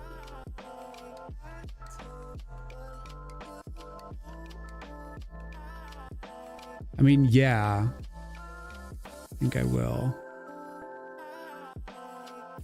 One-legged duck, what's going on? Welcome in.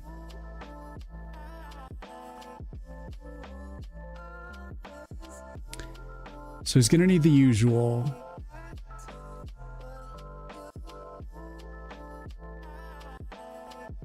But he is going to have like a few less components than the typical. Because he's not going to go from like a walk to a transition to an attack.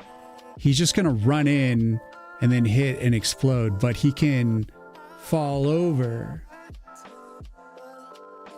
And I don't think like he would just fall normally. I think it would be more like he'd fall on his butt because he can't like fall all the way down. So let's do that. Let's grab this and do.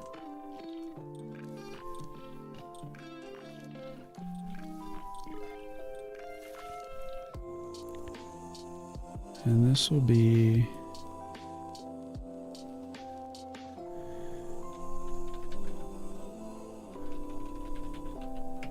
the throw.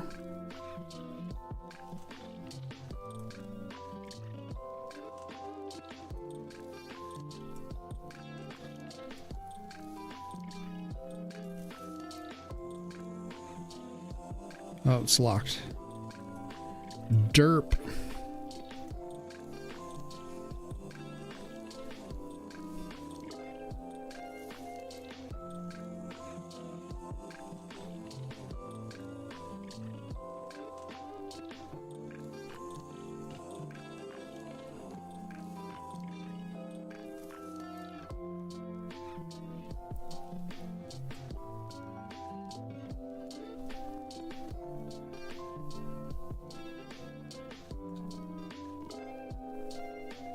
So let's see.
So we just have to animate all like the individual moments for this guy.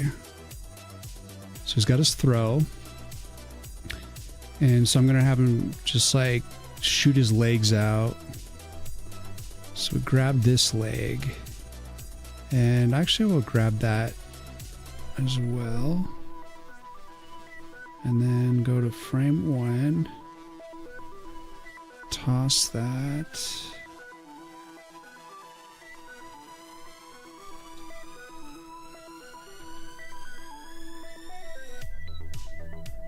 So he's gonna fall on his ass.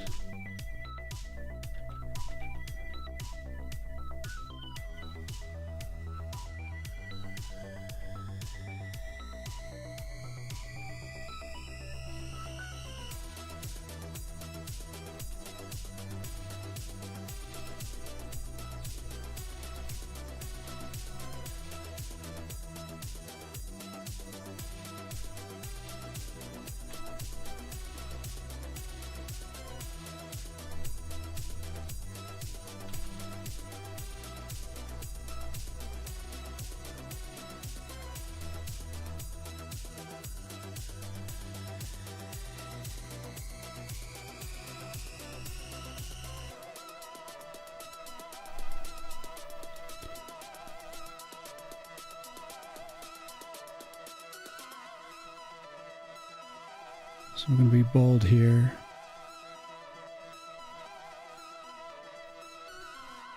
And just do it up. Let's stop the preview. We don't want to watch the blinking ass preview as I'm piecing this together. Crux, thank you for the follow. Welcome in. Futile, what's going on? Is game dev your full-time job? It is currently the job that I am aspiring to, yes. Well, because what I'm working on is trying to release games and market them and sell them, basically. So currently I'm investing the time into learning the trade. I already, spent a long time as a professional programmer, making Flash games and stuff in the past. It's like, I know I can do it. But the new quest is to create them myself, do all the art, and try to find something that I can market. And so right now, this project, it's about learning to fully put together and release a game and go through that process. Go through the entire motion of bring a game from first idea to full execution to polish. And then to release and figure out trial and error, what sort of marketing is going to work. And I actually just bought a bunch of books on writing as well. I'm really interested in learning how to be a better writer. Because I got to write dialogue and stuff. And generally, I think understanding story structure is going to be something, it's just something I really want to wrap my head around deeper as I piece this together. So I basically bought four or five books on writing, and I want to try to. I just generally want to be a good game dev. And what is game dev? It's just the ultimate storytelling platform because it's interactive, and you get to do all the things. We're talking music, writing, art, interactivity, the whole shebang. So it's really the ultimate storytelling. We also need a better expression here, this face.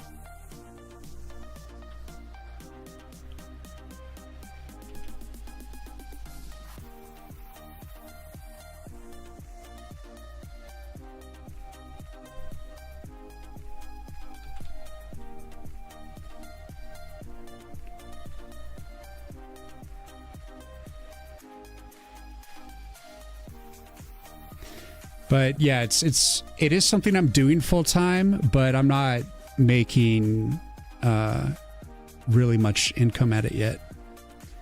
And the goal is to make it so.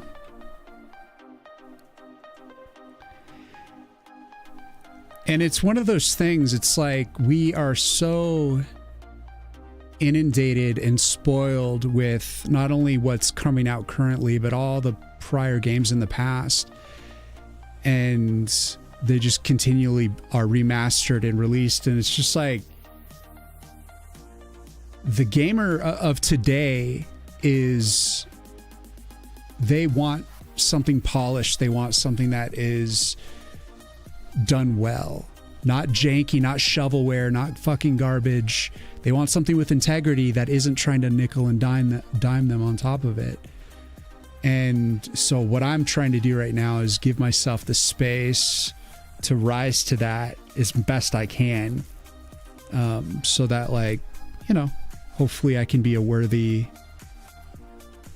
of people's investment, and, you know, they can spend a little chunk of their life playing my game and future games. Let's see. We don't need to hear the rest of this album. I want to hear, where are we at? Where are we at right now, guys? We've been listening to like crazy 90s dark stuff all night long. And what if we just listen to something to lift our spirits just for like a second? Something that you wouldn't expect that I would just play right at this moment. But something that's good.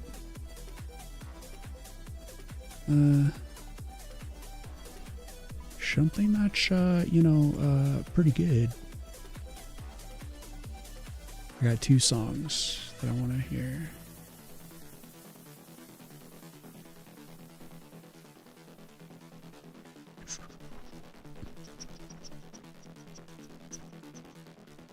I got two songs. I want to hear them both.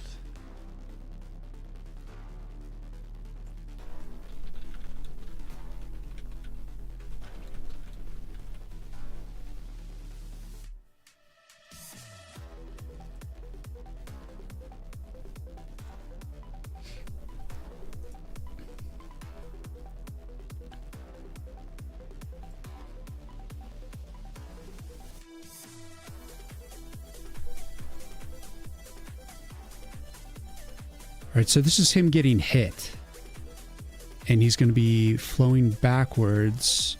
So I think I'm just going to flip the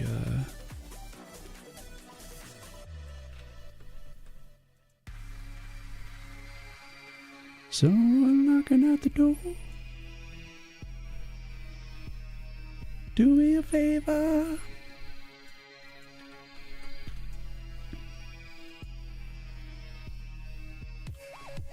Oh, shit.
Let 'em in. Oh yeah.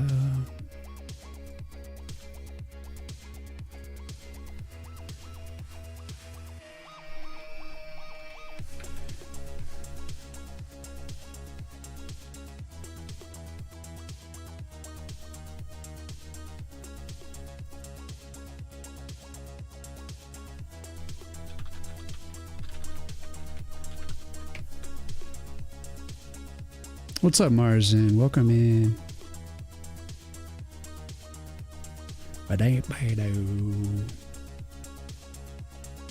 Antigen. Let 'em in.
Antigen.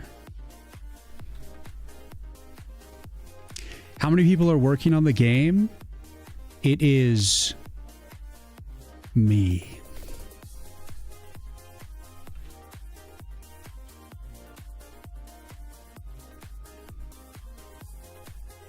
Somebody's ringing a bell. Do me a favor. Open the door and let 'em in. Yeah.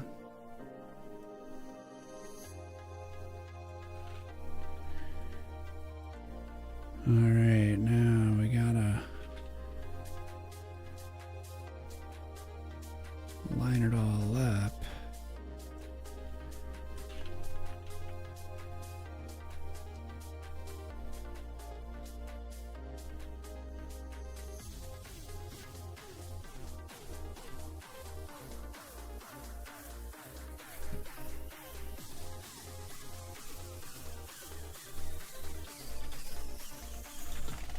All right, one more from Paul McCartney.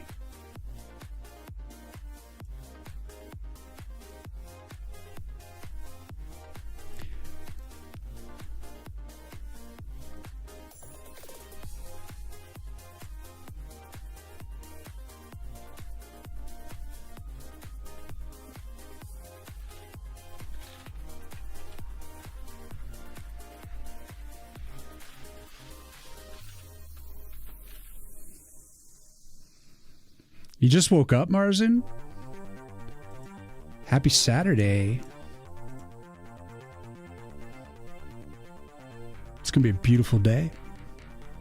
Like a flower.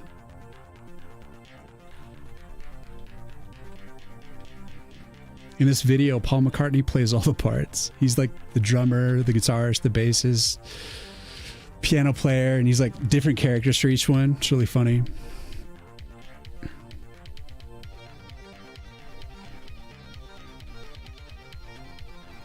Coming up, coming up. Probably come up with like a nice secondary movement with this, but let's just get the initial movement here.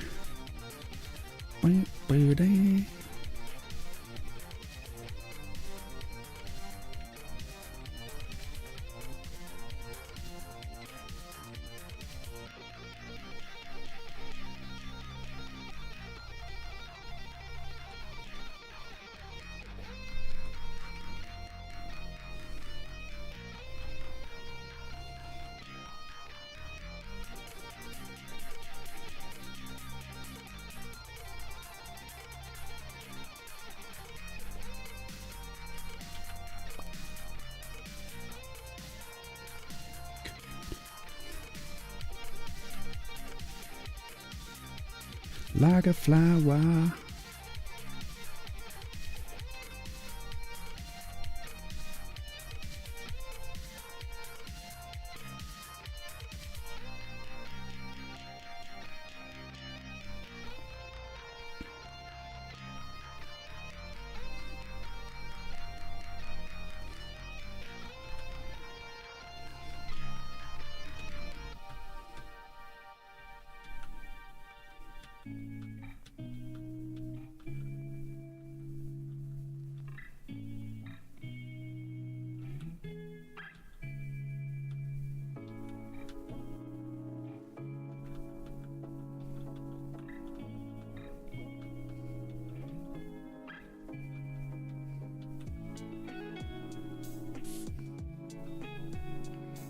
Yeah, yeah, yeah, yeah, yeah.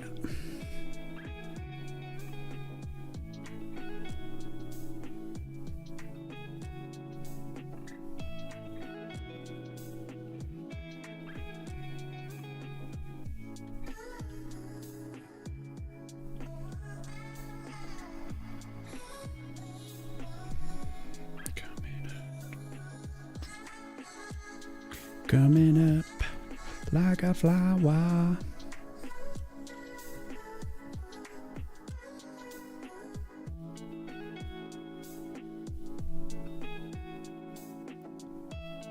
You also do pixel art in Godot? Nice, Fluffy. That sounds awesome. What's up, Cool Codin?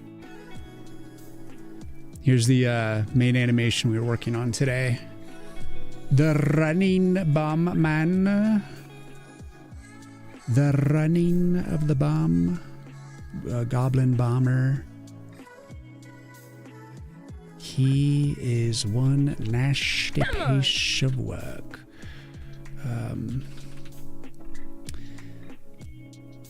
Guys, I'm gently lifting the vibe out of the darkness we started in.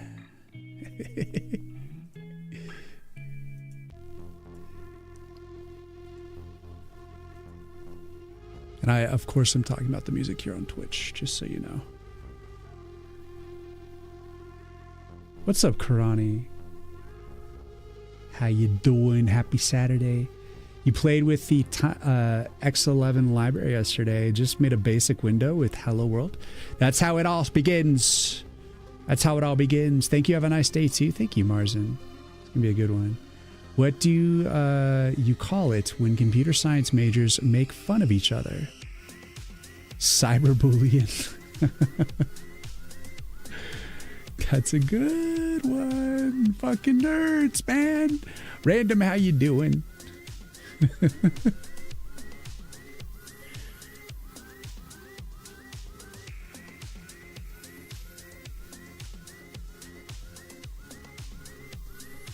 Benny, thank you for the follow. Welcome in.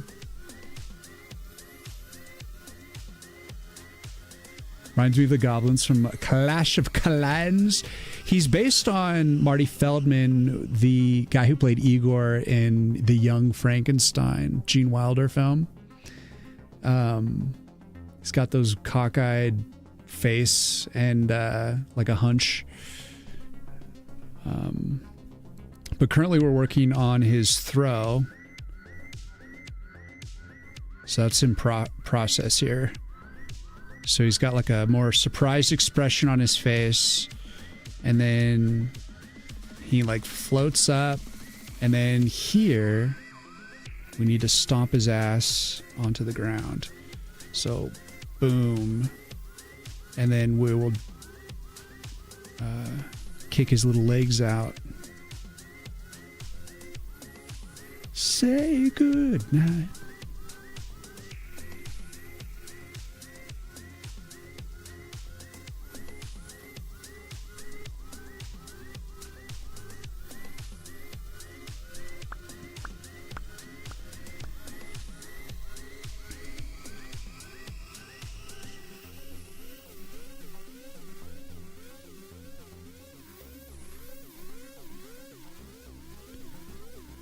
It's like you're massacring me.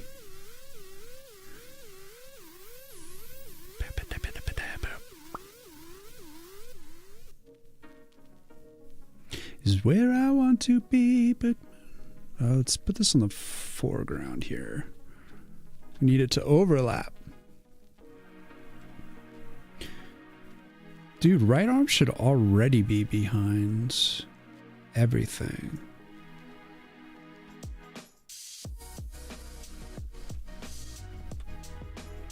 Here's the time.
Down, down, down, down, down.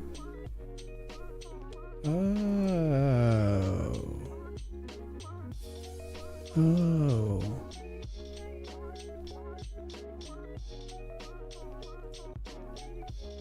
I could go in for a little 3 on 8. Is that on finish line? Now we're jumping around. Now we're getting jumping. Jump crazy.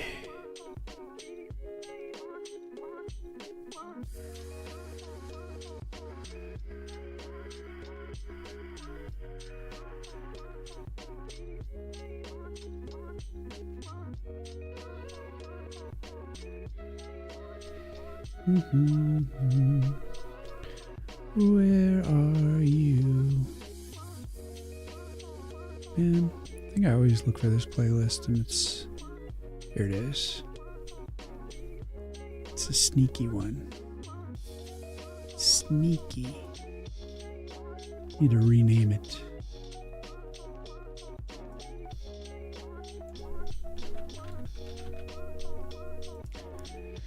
No more sneaky business anymore.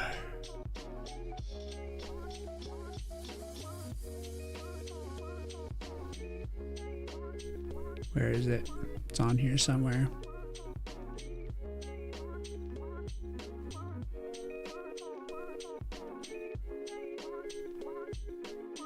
There's no way it's not on this playlist. No way.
Sweeter than a sweet 16. Yeah, super groovy.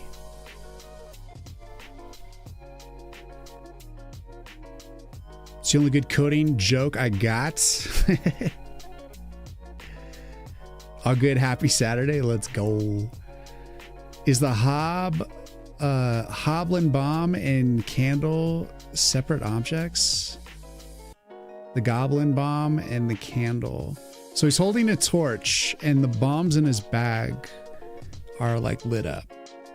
The fuse are lit. The hoblin goblin. This is his throw. So that means when he gets hit and he gets thrown back.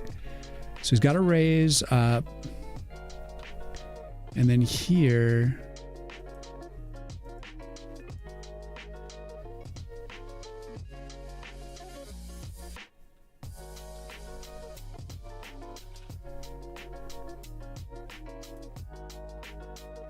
I'm going to duplicate this frame.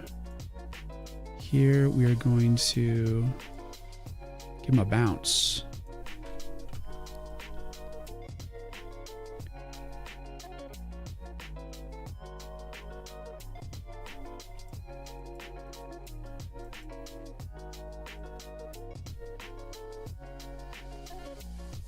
Shit.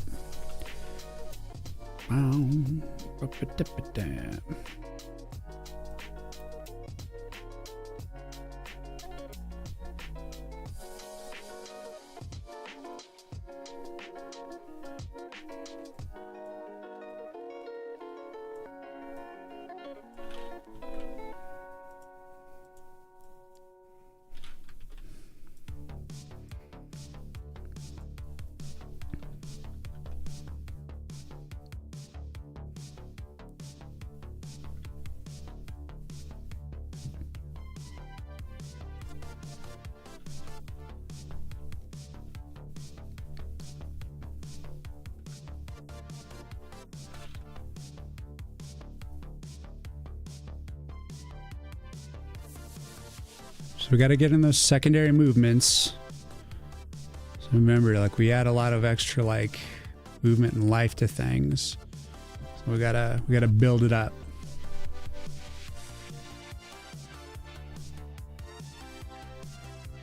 Isn't it looks like the guy who says precious, what's his face?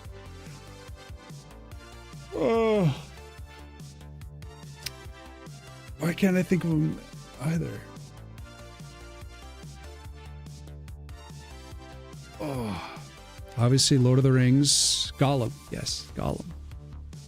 I think his name is Gollum. Indeed, his name is Gollum. Smeagol, if you want to be speaking of his non-possessed form, back when he was a hobbit-like creature.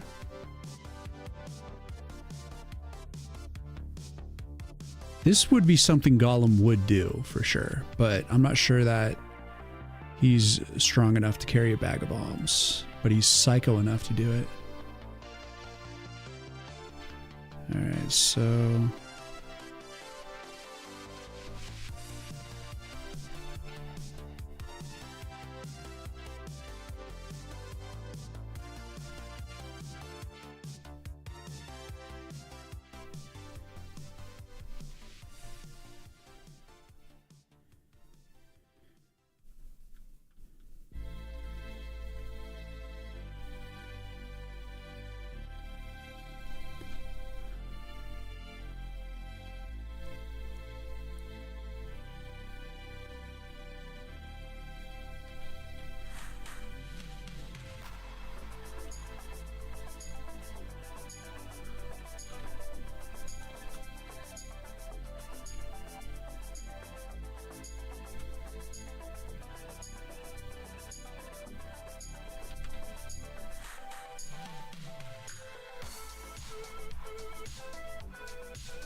Da, da, da, da, da, da, da, da, da. Just read your bio. From music to programming, you did so many things. I have a sorted approach. I mean, I think that's what draws me into game dev, is the opportunity to really express all the different things that I do. Because honestly, I enjoy them all.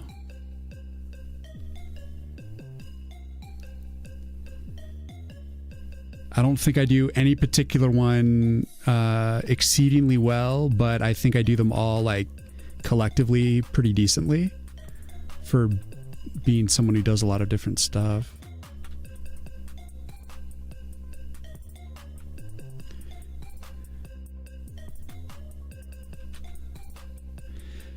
And I'm hoping to get better at stuff.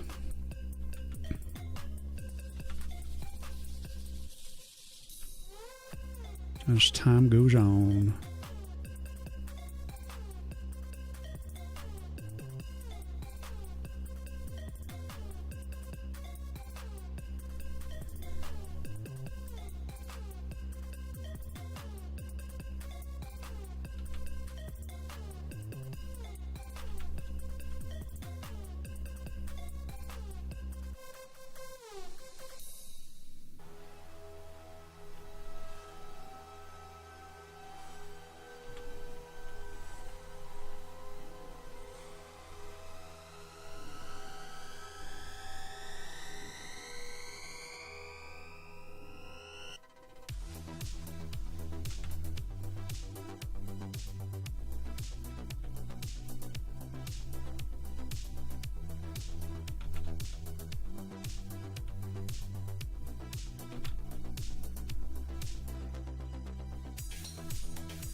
Trying to make sure that the eye bulge kind of translates. So I think it's relatively good.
Definitely do a little squish of the bag as well.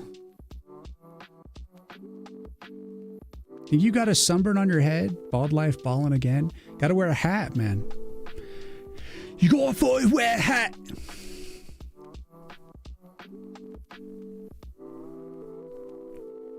Don't be a dumbass.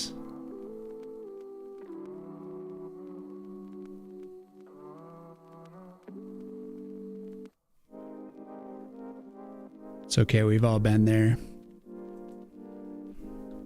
Although I am a White Walker, I wear hats usually. I hate sunscreen, so I'm always either wearing hats. I'm always wearing hats and long sleeves shirts. Sunscreen can kiss my ass. You're for gore. It's okay. The sun forgives you.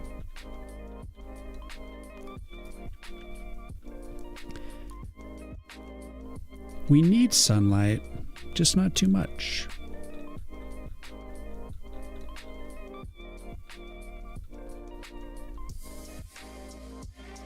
Left brag. So here, on the bag, we're gonna raise it up. Raise it up.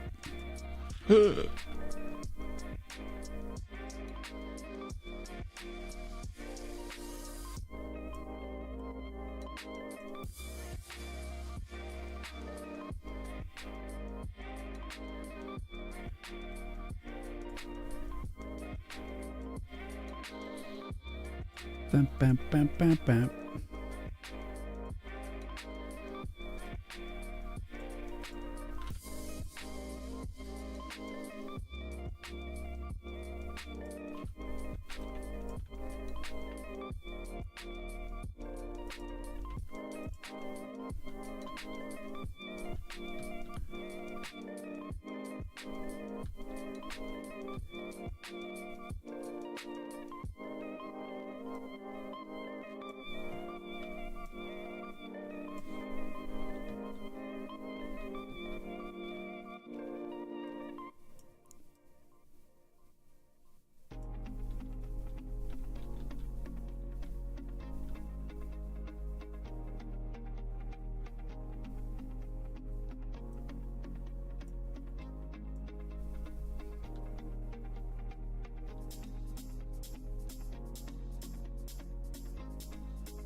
Oh, shit.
Mitsuru, what's going on?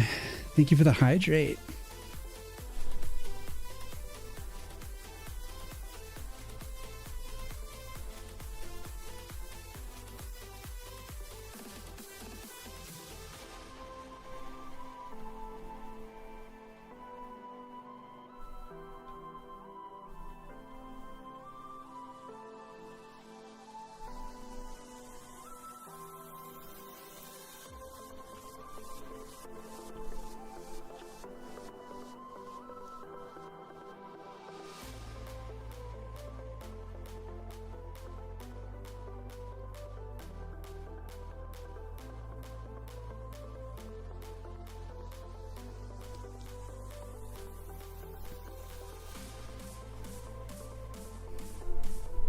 A little bit of flame variation.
Come on.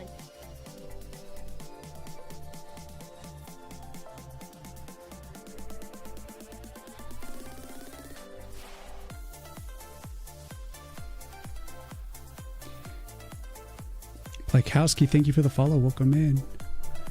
Long time no see. I know I didn't stream much this week. I was feeling whelmed. I needed to take a break because I was losing focus. I was posting errors on like social media and stuff like that, and I was like, I need to like just take a little break in my marketing. And by errors, I mean like on Blue Sky and X, I posted my waterfall animation, and there was like a blip in it, and I made like a short that didn't like seamlessly loop, and I didn't like do those settings when I published it, and I just was making a bunch of stupid little mistakes like that. Stuff that people I don't think would usually notice, but I've just been putting a lot of pressure on myself to get a trailer live. And I think it was about time that I just stopped that. Like, I want to get the trailer live for sure soon, but it'll just happen when it happens. And I'm nearly there, but I can't rush it. I really can't, because it'll come out bad if I do.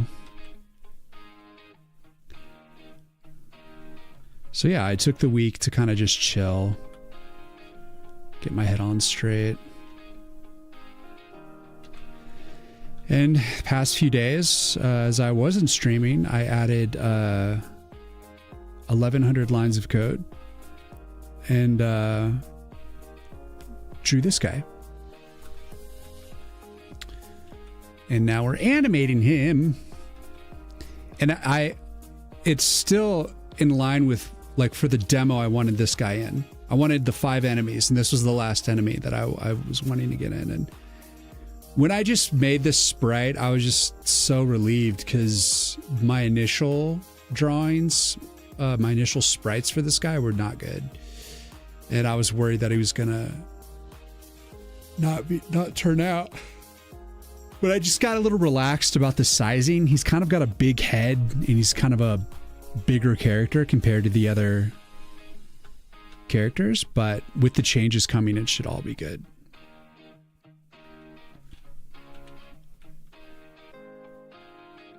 So anyways, a lot going on.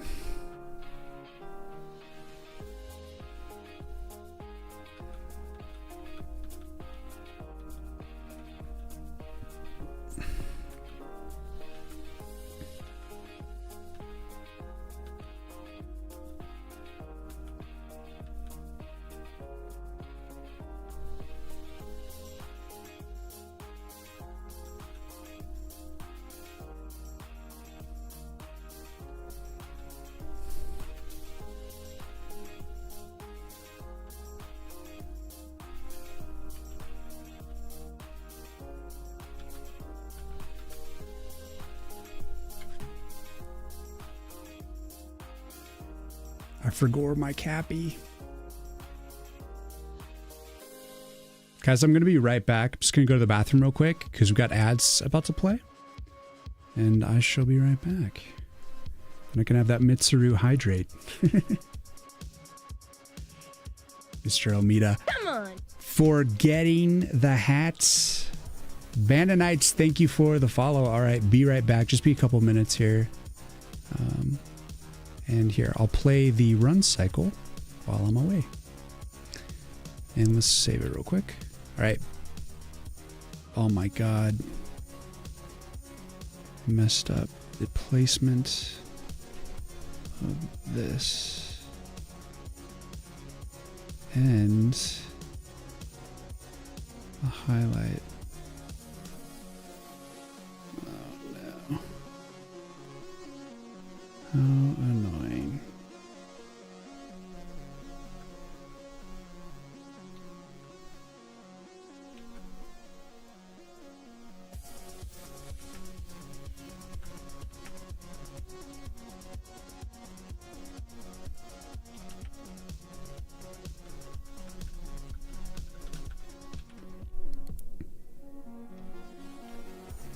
Okay.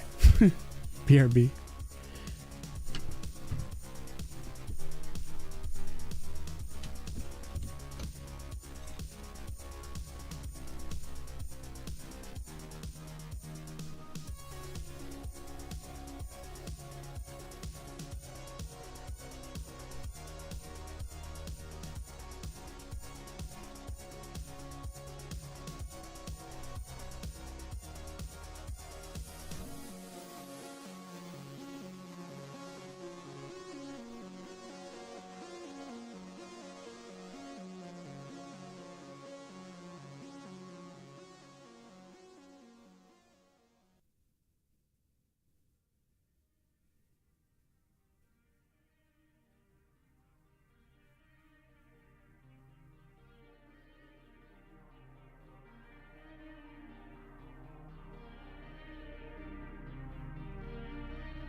Turned.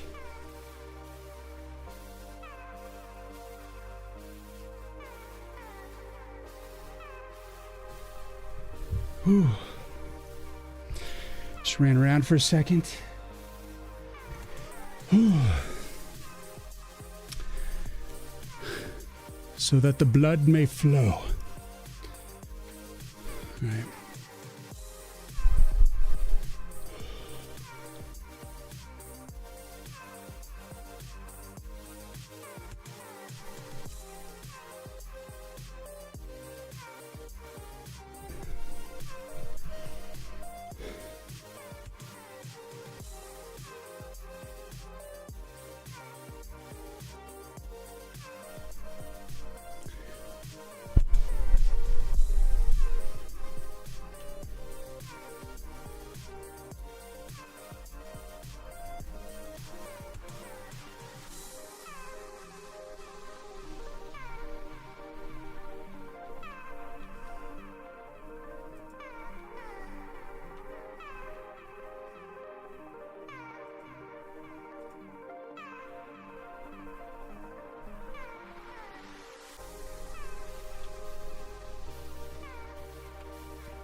All right, we're gonna change music vibe a little bit.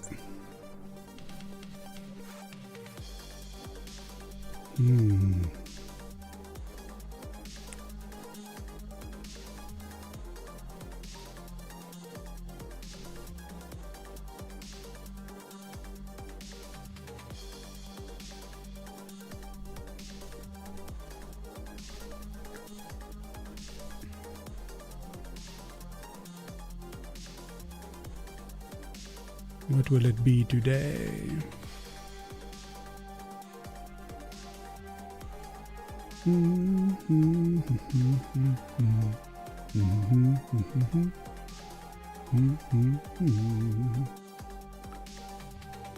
Lord Luigi, hello.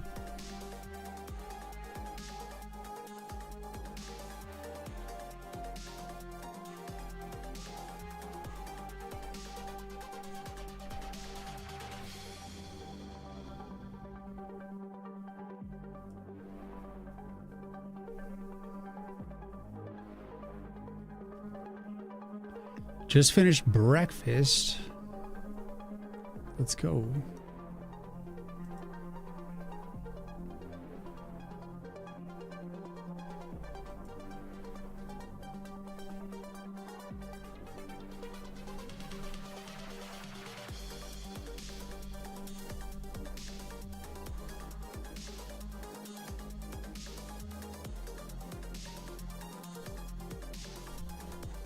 Little Xenoblade.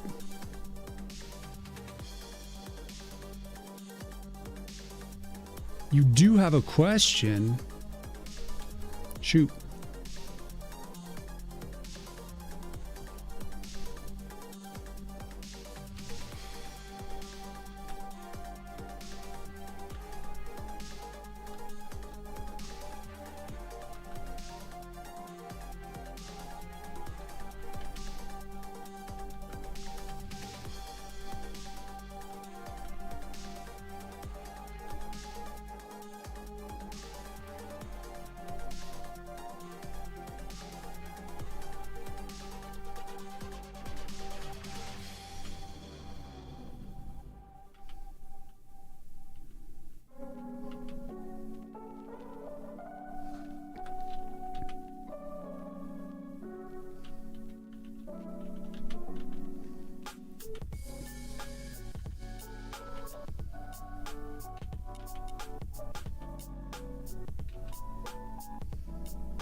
How do you set up a plot for a new game film, or what's the best start to set up?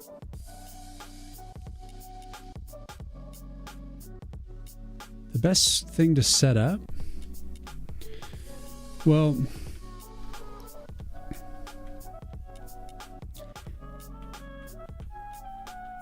I think with anything, it's going to be like an outline, right? You know, like pull out a notepad and write down all of the features, the storyline, the vibe, the type of art, you know, the tech you want to go into it. Just start answering all the questions.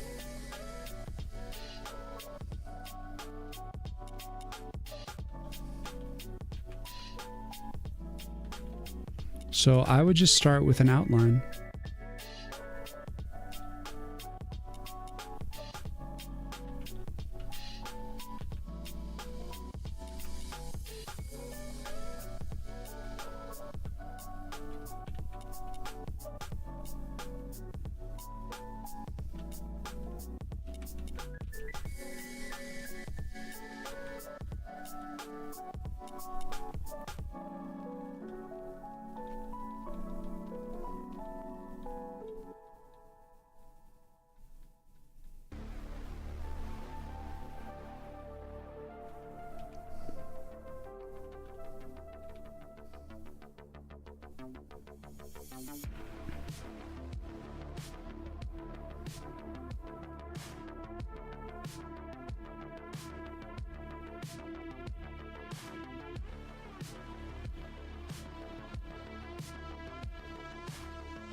You gotta stand back up. So he'll be running, having a grand old time. And he'll get thrown on his ass.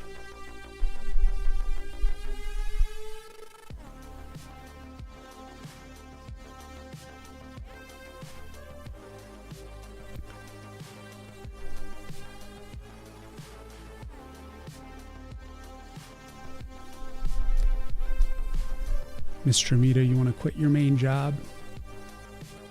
Well, I hope you get to that point. You're on the phone, so you don't have access to a notepad. I do have access to Google Docs, though. Well, yeah. Can you tell us a short story about that goblin?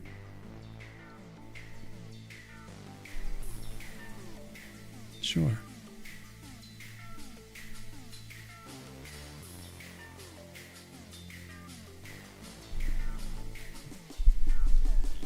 There once was a goblin who was so utterly insane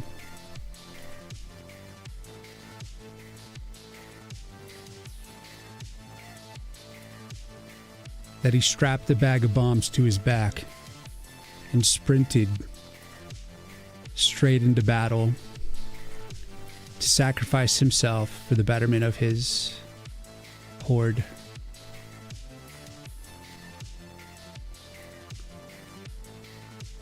He may have brain damage.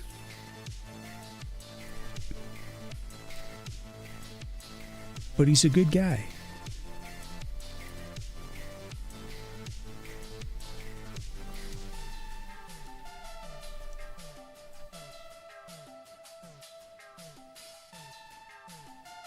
except for the fact that he's your enemy.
I got to come up with like a quote.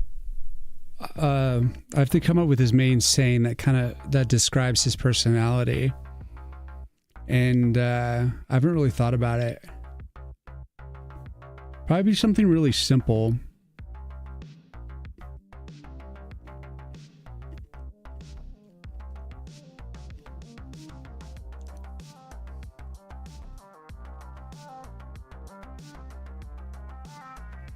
Like fire go boom or something ridiculous because he's insane.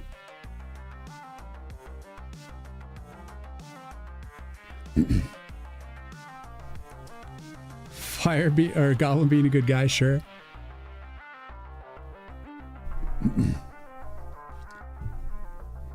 It's good for his team.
Me go boom, you go doom.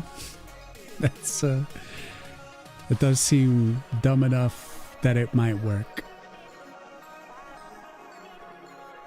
Have a good one, little boy. Thank you for hanging out, man.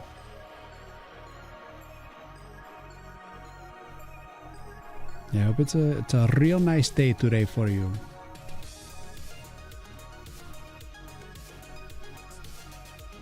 Xenoblade is really like cut and dry.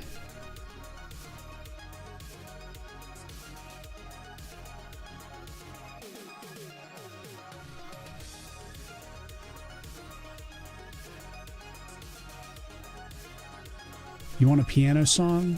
This is all the piano you need.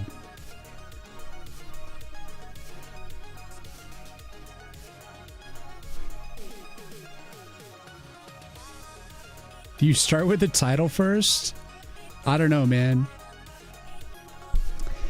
I approached the title for this game like Third Eye Blind approaches writing albums back in the day. The way that they wrote albums was they would write like 30, 40 songs and then pick 12 of them. Because their songs were really simple, poppy, and kind of lame. And so they just wrote like a shit ton of crap and then just picked from the best. And I forced myself to come up with 50 names for the game. And just went the distance with it all the way up to 50. Even if I had Woods of War probably about halfway through and I kept going, because you want to make sure that like you've expressed like all the ideas that you can about it. And once you've iterated enough, I mean, really that's how you should do every aspect of it, every creative aspect of it, every design decision. You should just sit and design like 50 options of everything if you had infinite time. But sometimes you don't.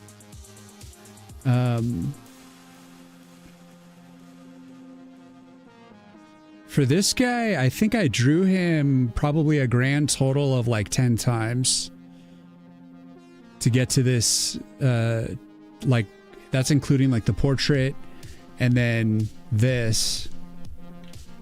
But I just knew what I wanted for him.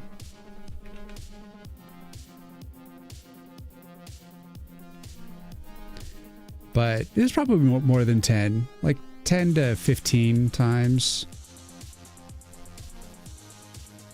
So no matter what the idea it is, title, concepts, any concepts, you want to make as many as you can and then choose from the best. Just makes it easier. Because there's a lot of power in comparative analysis. In the rain. In the rain.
Nick, what's going on? Thank you for the good vibes. It was funny today. Guess the auto transcript of recent 10 minutes was. I think because of the music.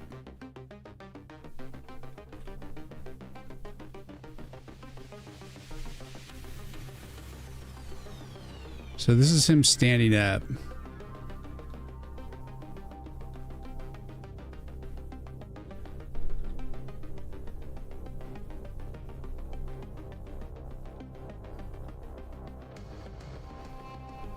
It's very simple. Doesn't have to be crazy.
As soon as he stands up, he goes like straight into a run. It's kind of like a treasure goblin in the essence of like, I mean, you're thinking Golden Axe treasure goblin. It has that same vibe, except instead of treasure, he has a bag full of bombs, and he's basically a creeper from Minecraft. He just comes in and immediately runs into an arcana, whatever the first arcana he runs into, and blows it up. And I'm thinking that if you kill him, he's going to blow up. So it's a matter of blowing him up away from all the other arcanas. But if he actually hits an arcana, then I think he actually will blow up like 2 nodes worth. So that means if he's unchecked, he will destroy 2 arcanas. But if he is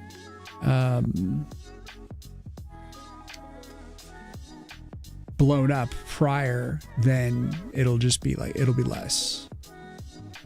So pretty devastating. More like a goblin sapper. I'm not sure. I haven't heard of a ye old goblin sapper. We went into some other musical realm here. Let us return to something grounded. What will fuel the goblin bombers? All right, so we got him to do the throw, and we do need him to die. The death will be basically the throw. Like he'll just like fall down and then he'll explode. Will be his death.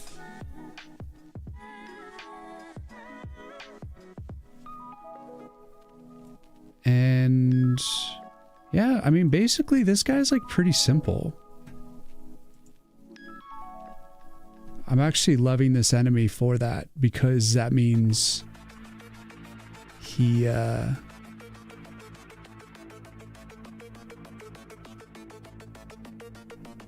closer to done. Because he doesn't really require a lot of stuff. I mean, if he just explodes, then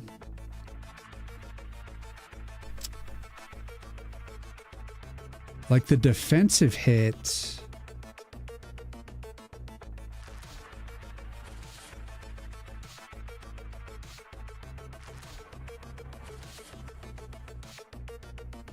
yeah, I don't know. Here, let's pick some music.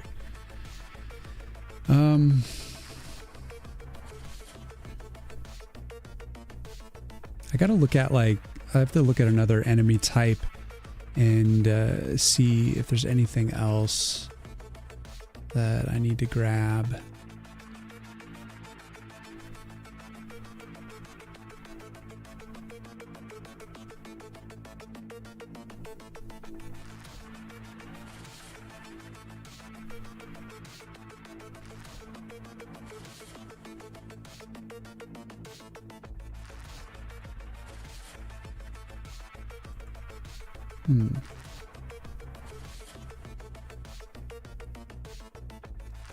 I think this reminds me of a boss in V Rising.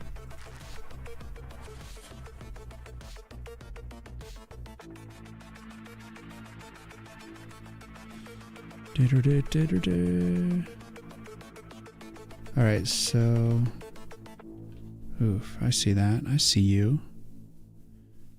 We got a little missing deal.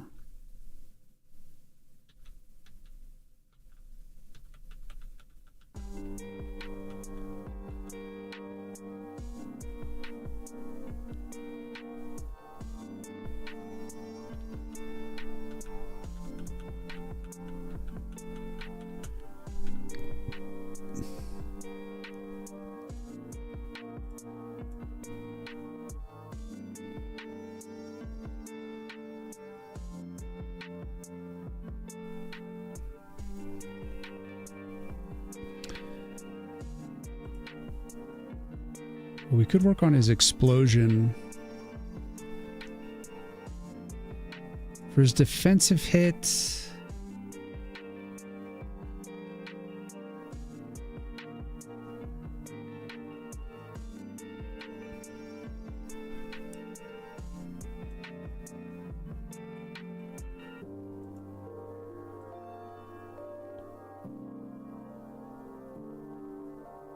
Maybe I just send him into the throw for like a second.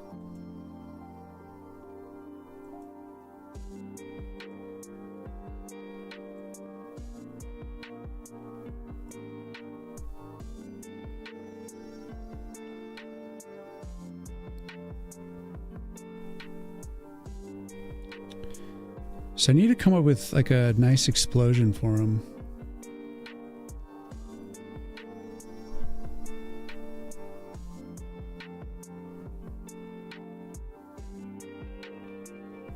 That's the tricky part.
How goes the stream progress? What's up, Medusa? How you doing? Any new fun ideas or solid check boxes checked? What's up, Riz? How you doing? Yeah, I refined the card interface. What the fuck?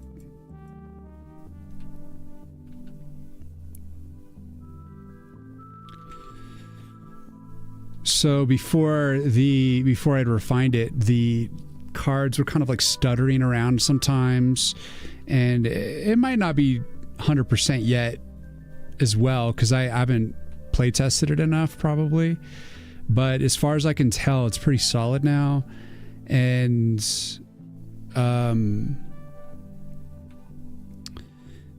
I also made the steel tooth saw reset itself. So before I just had it so you had to manually reset it, and you can still manually reset it, but there's like a slow cooldown on it, so it will reset itself. It's just much slower than if you do it manually.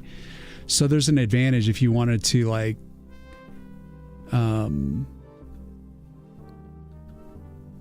rush it for whatever reason, you could. And then I made the what else did I do?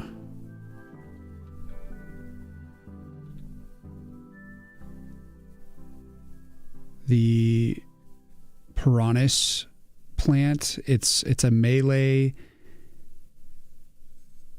combined with a projectile, so that if enemies are farther away, it'll shoot a projectile. If they're close up, it'll switch to melee. And I made it so that the melee damage is more. So if it's doing the up close damage, it's 150% the damage of a projectile. And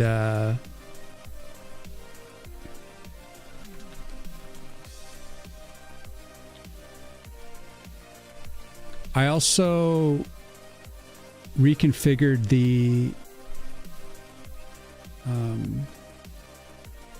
particle system a little bit, just refine the glows and whatnot.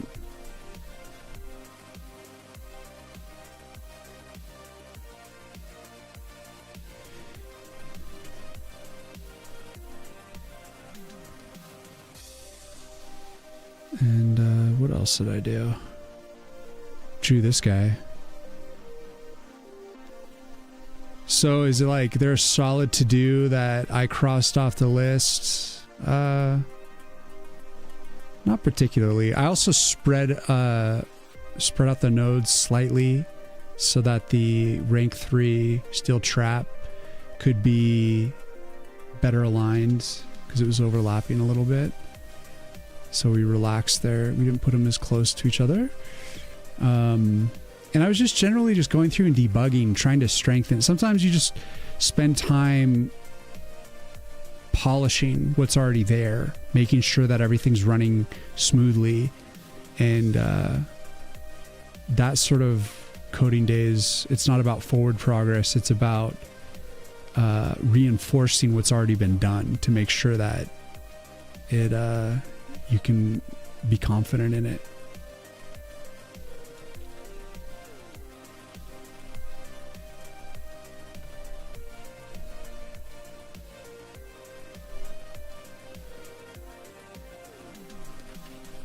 Here, let's move this to a new section.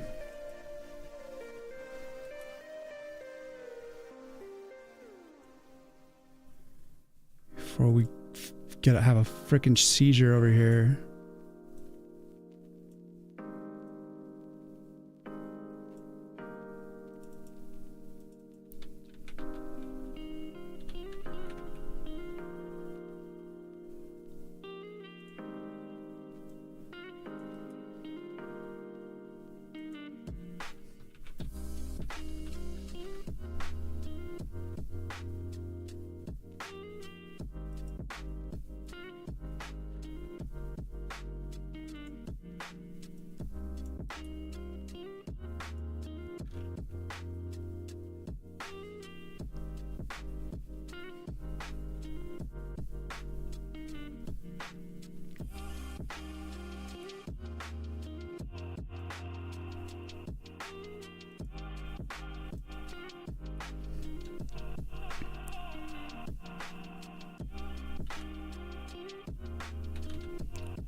It's been a busy few days, yeah.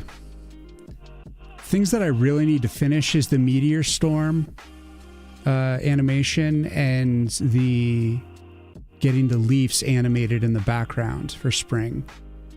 Those have been like my super procrastination to-dos. And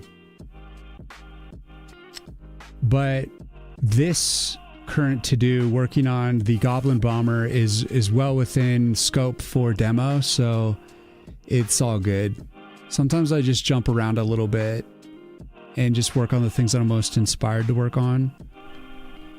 You know, because you got to be creative and you want to basically work on the things that you're excited about. It's the easiest way to capitalize and get the most out of your creative energy.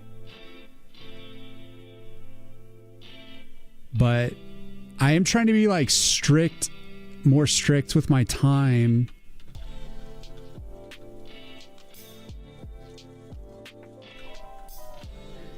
And I need to be focusing on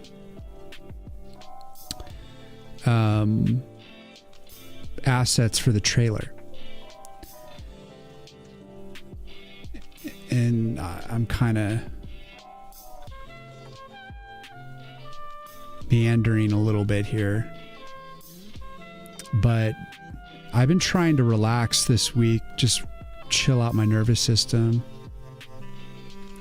I learned something interesting about introverts, and I just saw it on like a short on TikTok, so I don't know how legitimate it is, but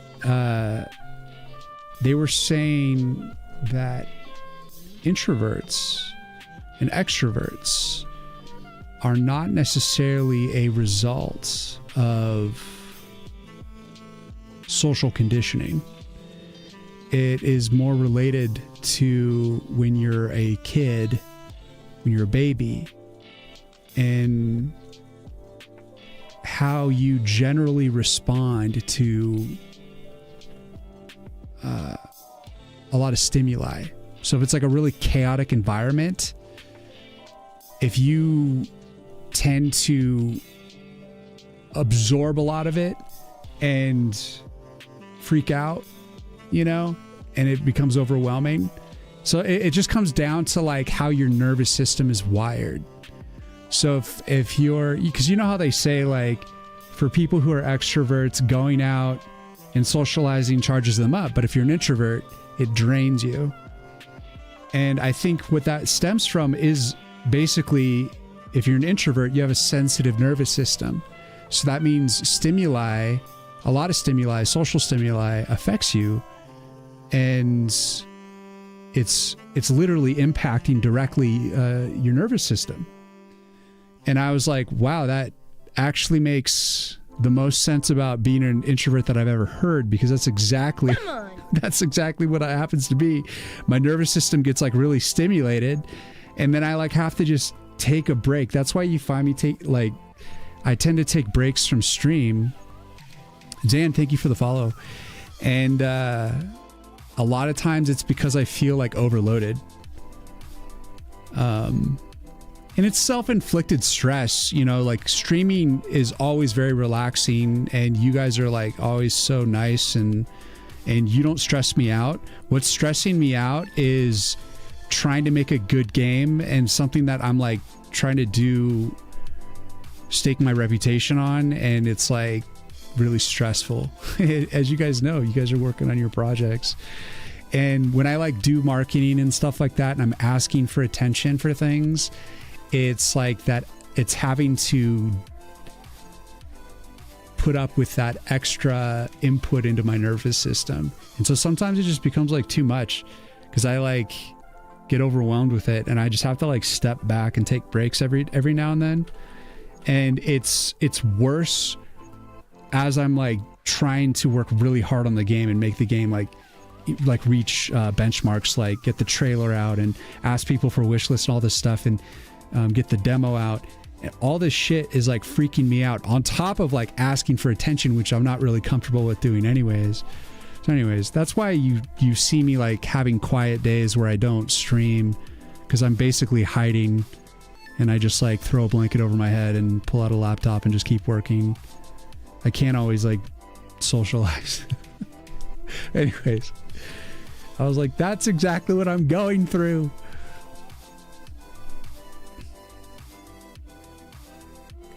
Nice, sounds like some good polish. Medusa, yeah, like this. I took these past few days off to like relax my nervous system, but the like 1,000 lines of code that I inputted were all like straight up polish. It was like debugging, making stuff more solid and function more correctly, and just generally play testing things and just doing tweaks to things that were already there that I wanted to improve. And I think generally, yeah, I like to just sit back and polish things now and then. And it's not always about forward progress. Sometimes you just have to like fully reinforce what's there, you know. Glizzy on the dizzy. Diff, serve, what's going on? You're pretty new to pixel arts. Is it crazy to change the alpha of the smoke pixels as it progresses, or is it overkill? No, totally. Right now, I'm in like the first phase of the explosion, trying to get just get a feel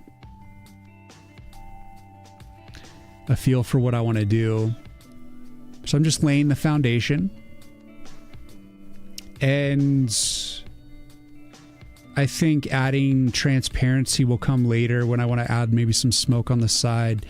But I think explosions in general, when things explode and there's thick black smoke, you're not really going to see a lot of transparency. So there's going to be a lot of dark, thick black parts of the smoke that are just going to be like full-on plumes that don't have transparency. This is my initial pass. I'm not even like looking at a reference right now. I've just been wanting to improve the look of my explosions, and this is the perfect example, perfect subject for a nice explosion, because it's the bomb dude, you know? So I get to do more of like a 80s action film explosion. So I need to see if I can't get something good here. And I think I need to expand the sprite itself here.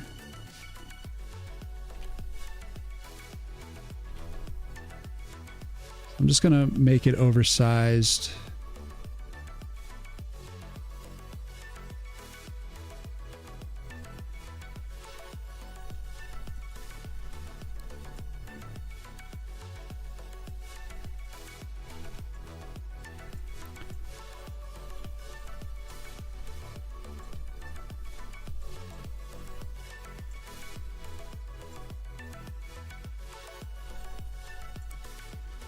I'm just kind of sketching stuff out. I'm just experimenting here.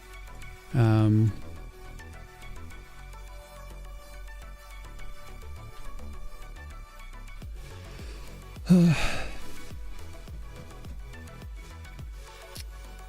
I haven't even started adding all the colors.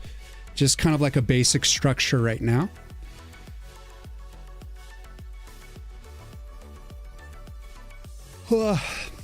Explosion, baby.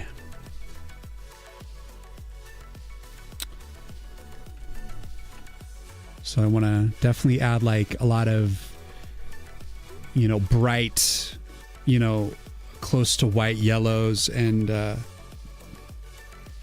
oranges and all that. But I feel like what I've been lacking in my explosions is the occlusion, the really dark plumes of smoke. And that contrast between like the dark parts and the light parts. And so I want to experiment with trying to like lace in more of the darker, smoky, you know, deep color. So let's take a bigger one here.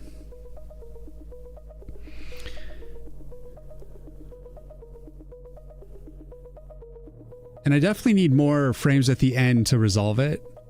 But I'm just gonna start with something here.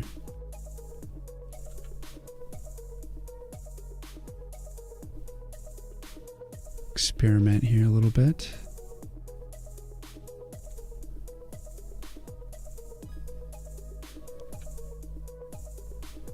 I don't know if I want to do like...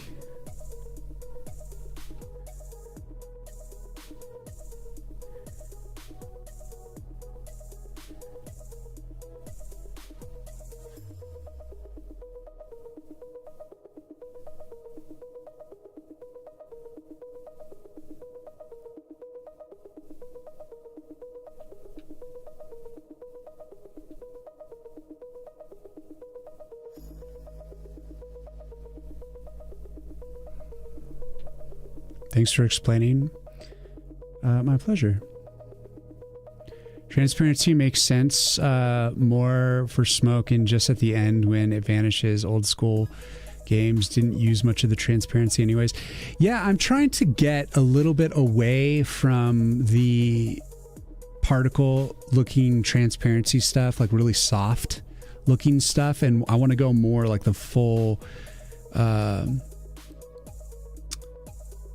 just hard pixel and not do like a lot of, you know, blur and transparency is, I think, is fine generally, but the shape should be hard.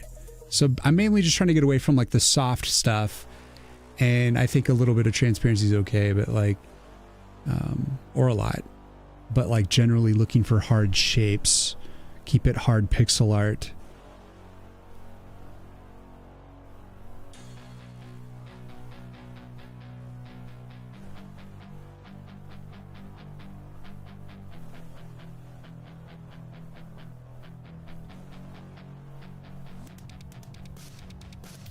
Because I think I was leaning, I just have these moments where I just lean too heavily in blurry effects, and I'm like never satisfied with them.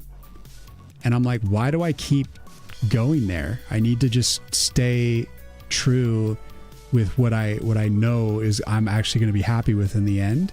Because I just keep thinking, oh, like, you know, your instincts, my like raw instinct is like, obviously the more blur, the more blending, the more it can be realistic, and the more realism the better, obviously. But it's wrong, because it's like, what's pixel art? It's this distillation, it's this beautiful distillation of reality into something very simple, very compartmentalized. And that's what makes it so nostalgic, and I think a beautiful medium, because of the fact that when you look at pixel art, you know it represents something. You know it's like, oh, like that's like a person, or like that's an explosion, or like that's a gun, or whatever it is. But it looks, if you really look at it, it doesn't look like the actual realistic thing. You know, it's like some sort of like cartoony, boxy, weird amalgamation of the original concept. But you know what it is. So it's like this light representation of what it's supposed to be. And so it's this immediate detachment from reality, and you're like thrust into this world, this pixel art world, where you feel you don't have any associations with this world. You know, you don't have any you don't have any trauma in this world. You can't be like, because if you imagine like you play like a 3D game that's hyper realistic, it can just be like as traumatic as real life. But then, you know, you play like Mario, like on the Super Nintendo, and it's you're not going to be. You're just going to be there. You know, you're just going to be enjoying it, present in the moment. And that's, I think, what gives pixel art a lot of power. And it's also kind of fun to like use a limited approach like pixel art and make it still represent, you know, the things that you want it to represent.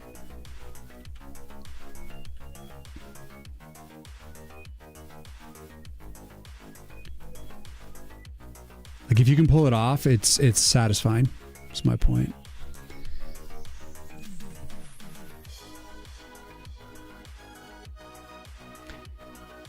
explosions are really hard to do in pixel art, it seems. I have not quite perfected explosions. I've done a lot of different sort of explosion type stuff in the game so far, and I'm just slowly evolving my ability to do it. And this is like right now I'm trying to like go deeper with it right now. I'm trying to get better at it right here, right in real time. And I've definitely been observing explosions and trying to figure out what I like about it. But just a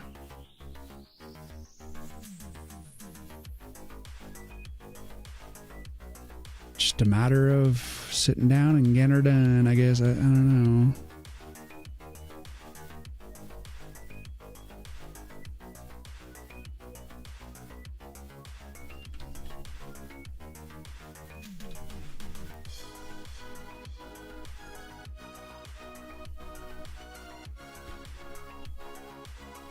I'm always trying to figure out how I can get better at visual effects. Like I wish I spent a lot more time on it. But I feel like each time I do it, I'm just sort of stabbing in the dark and trying in the moment to get better.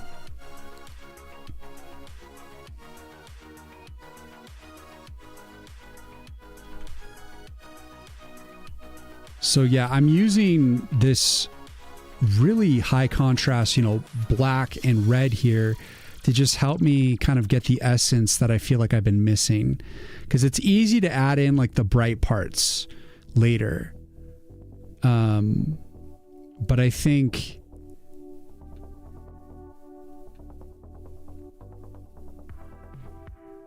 real nice looking explosions have kind of like a smoky, cloudy feel to them. Because what I've already done a lot is explosions that start with like a huge burst in the beginning, you know, like a frame where like it's literally just like this burst and then like the smoke kind of like chills on the end. But like I think real large explosions are like combined with the fire and smoke all at the same time. You know, once enough material is exploding, then you get this kind of plume of destruction, as opposed to like a tinier explosion where you get like a pop and then like a residual smoke. This is more like the plume explosion, you know. Man, your stream is perfect for working on a project. Let's go. I think you said it already, but it is transparency implemented already? Yeah, I use transparency here and there. I know that when I do the fall level, which is going to be the shadow magic level, that I'll for sure want to do a fog, and I'll be using some transparency there. And I use the particle system, which has transparency in it, because it has like blurred edges. And I drop the opacity, and I'm like fading stuff in and out. So yeah, like there's transparency stuff being used when it makes sense. You also don't like watery particle effects. Most people don't get it right at all. Yeah, I found that really difficult. I just ended up using the same animation that I did for the leaves on the water, and then I like put some debris over top the water. So I kind of combined two effects, and it's I don't know. I don't know if I want to do more with it. I'm not sure that it's like super important to go crazy deep with it. I think my waterfall is like the biggest like water thing, you know, like that's to me sets the tone. And then like the river running can be more subtle, which is, it's like super subtle right now, honestly. What's up, Beta? Thanks for the hydrate. I will.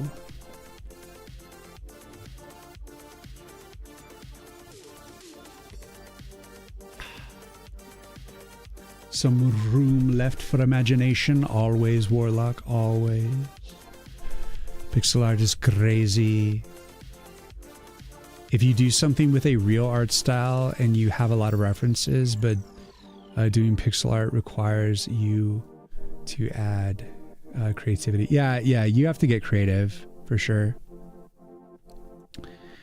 You got to get creative.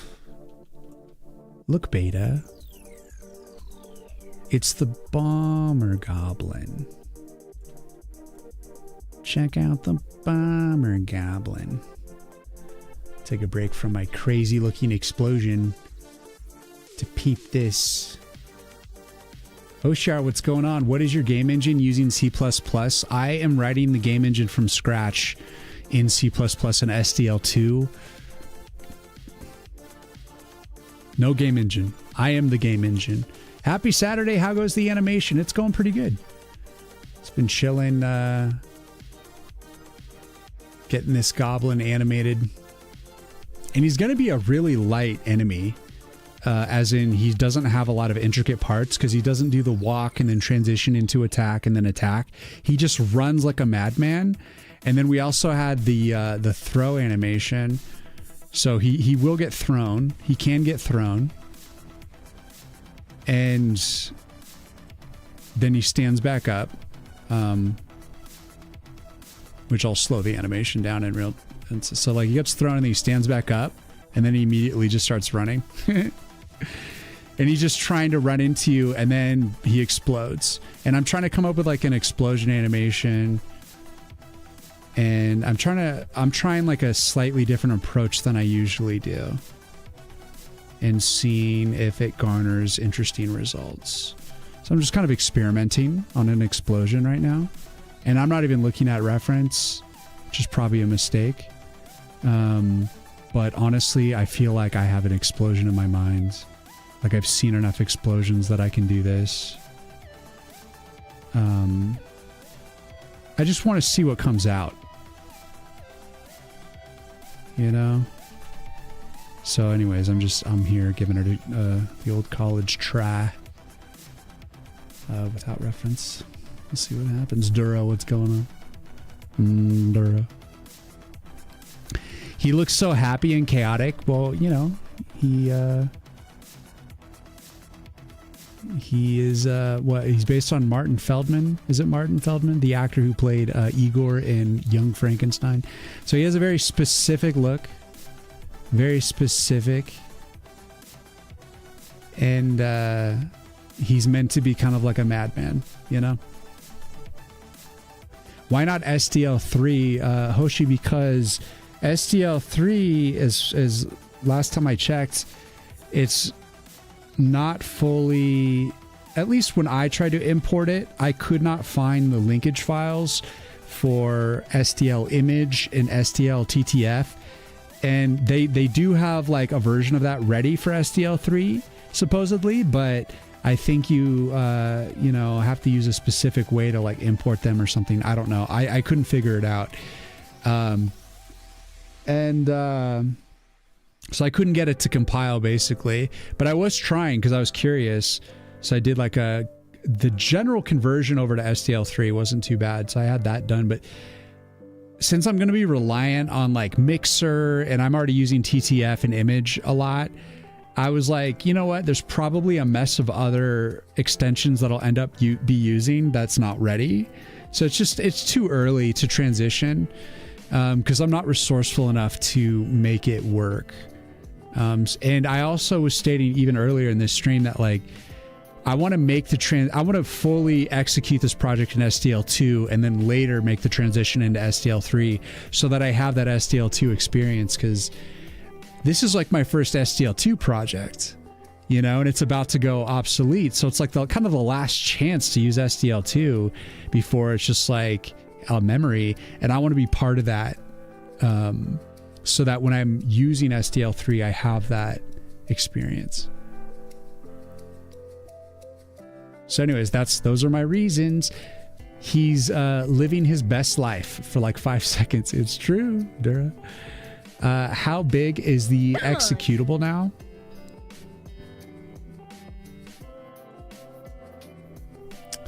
Let me see.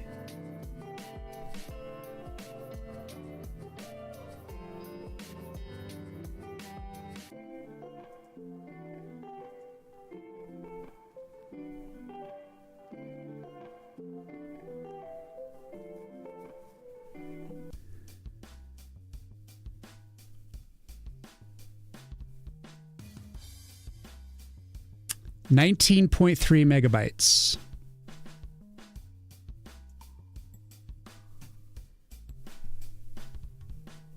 And I am only have like almost the first level. Like the first level is like, I don't know, I guess like 60% there.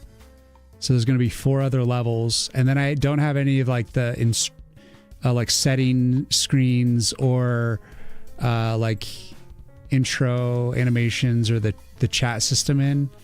So it's definitely going to be bigger. But I'm trying to make it as small and as optimized as possible. But definitely an interesting question. How big the executable is. Pack 19.3 megabytes. The game is getting bigger. It's important to live to the fullest. Damn straight, Dungeons. Damn straight. Power Blast, thank you for the follow. Welcome in. And Hoshi, also thank you for the follow. Welcome. Do you use image library, Mixer, and TTF library? I use the image, yeah, and I will be using Mixer. I don't have any sounds implemented into the game. I did download a sound pack. That's the one thing I'm not producing myself. I'm not doing Foley. I'm just using prepackaged sounds for stuff. I think I will be making some of the sound effects, but like mostly I won't. Mostly I'm just going to be using stuff that I bought.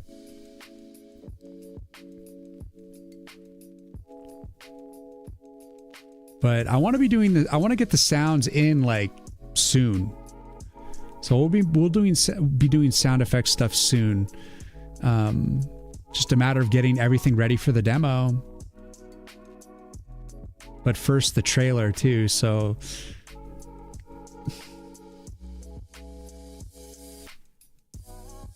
correct, same, you searched a lot. Which SDL2 version do I use? I've used the latest SDL2. What do you usually do after creating an animation? Do you do coding afterwards? No, usually after I've animated for a while, I'll just call it a day. I was coding earlier today before a stream. Just doing the last touch-ups. Like the last 3 days, I like wrote like 1,100 lines of code. I mostly do art on stream because I have my Wacom here, and working in Sprite is the best. And when I'm off stream, I'll be working on my iPad usually. And so I can only do, like, all I did on the iPad was this. I did these still images. And I actually did like a very basic pass on the run animation, but until I'm on the keyboard and mouse and in Sprite, I mean, it's so much more efficient, and I can just get so much farther when I'm in Sprite. So good decisions. Keep going. I'm doing it. I'm trying. I'm interested to learn from your source code while you develop your game. Any videos out there? I don't really have any. I don't have any videos on coding exactly. I do have. I think I had a little bit of C++ tips on my TikTok, a little bit, but none that goes too deep into the code itself. I'm more presenting myself as a pixel artist on like social media in general, just trying to like market the game and, you know, just like slowly getting through building the game itself. But I'm the code base is not like open source, or I'm not like showing it to anybody. I'm keeping it under wraps.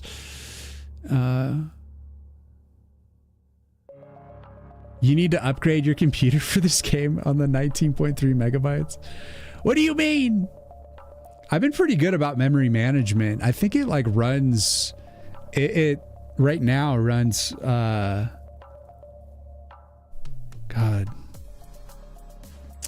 I want to say it's like half as much memory as like Chrome uses, you know, and Chrome eats up a lot of memory. but it's relatively efficient. And I'm always checking on it to try to like maintain that. Thanks for the posture check. That's going to be quite big then. Just blame SDL for that. I think it's just going to be big because of all the images, the sprites and stuff. There's a lot of PNGs, just a lot of art. I think it's just the nature of a pixel art game. There's going to be a lot of assets, and I could go through and potentially crush like the PNGs and stuff, compress them down and potentially reduce that, because right now I haven't really done much compression. Your Chrome is using 1.3 gigabytes right now with 3 tabs. That's absolutely insane. I feel like mine generally uses like 1,000 or like 2,000 megabytes of memory or something. Not a gig. That's insane, man. Ghibli music. Let's go. What are we listening to now?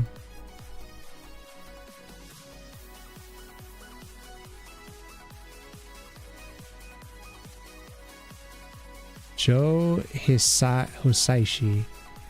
Let's go to the hospital. What is this? Yeah, this is some Ghibli. I think. Oops. Here we go.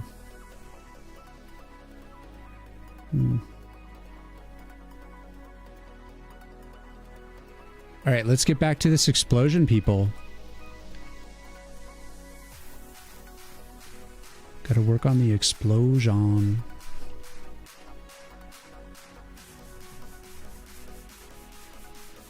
Gotta make it explodes.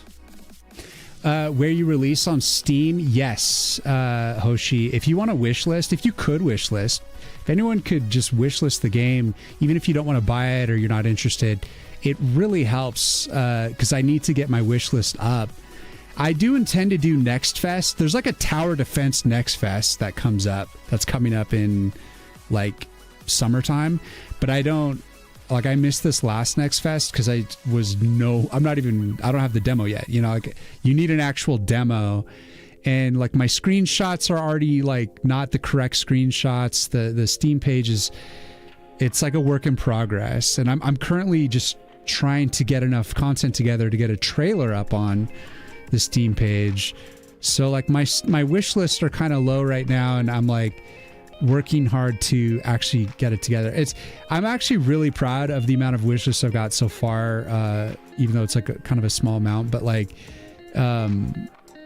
it's pretty awesome because like it's all you guys like who are like part of the supportive like community, you know, that's just generally here to watch me do this thing, because generally the Steam page isn't really finished. You know, there's no like trailer, there's no moving GIFs or anything.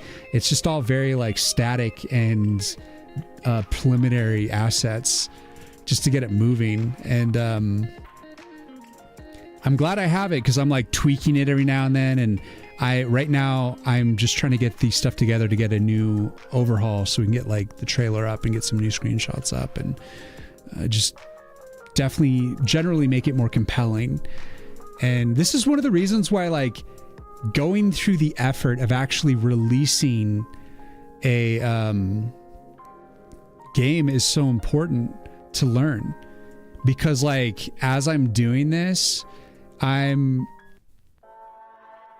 doing things like that. Like, I'm iterating on the Steam page, you know? Like, I put out, like, screenshots, then I'm like, oh, now I need to add translations. Then I add, like, translations, and I'm like, oh, there's things I want to fix about the art. So now I need to, like, fix the art and add translations again. And, like, I rewrote the description on it because I, like, heard, like, other people reading my description back to me on, you know, when they're, like, showing my Steam page to their stream audience and stuff. And I'm like, I did not like how that read, so I like rewrote it recently. At least the English one. I haven't done the translations yet for it, but I think it's more down to earth now and should read better. Yeah, it's like going through the effort of actually putting it out there, knowing people are looking at it, and then seeing if people are converting into wish lists and stuff like that. Then you think, oh, like, you're just constantly trying to figure all that stuff out. And unless you're out there iterating on it, you know, you're not going to learn. It's the only way I learn, is just literally making mistakes and then fixing them. Anyways, the song is from Totoro. Don't compress anything. People don't understand size at all. If the game is small, people think there's no content or stupid things like that. Honestly, I don't know that I would compress it anyways, but we'll see. We'll see what happens. I probably won't unless, like, I don't know. You know, like when you run like PNG compressors, that generally doesn't take any data away. Like, it visually looks the same and it just makes the file smaller. I don't think there's going to be anything wrong with like a little bit of that and just generally making the game run a little more efficiently in that respect. I'm not worried, because I'm pretty sure the game is going to be, I don't know how big it's really going to be. It's probably going to be like 50 megabytes at least. I'd imagine. It's hard to say, but you gotta remember, like, I've been a front end developer for you know, a good 20 years. So like, I'm very focused on optimization and stuff. I'm all for it.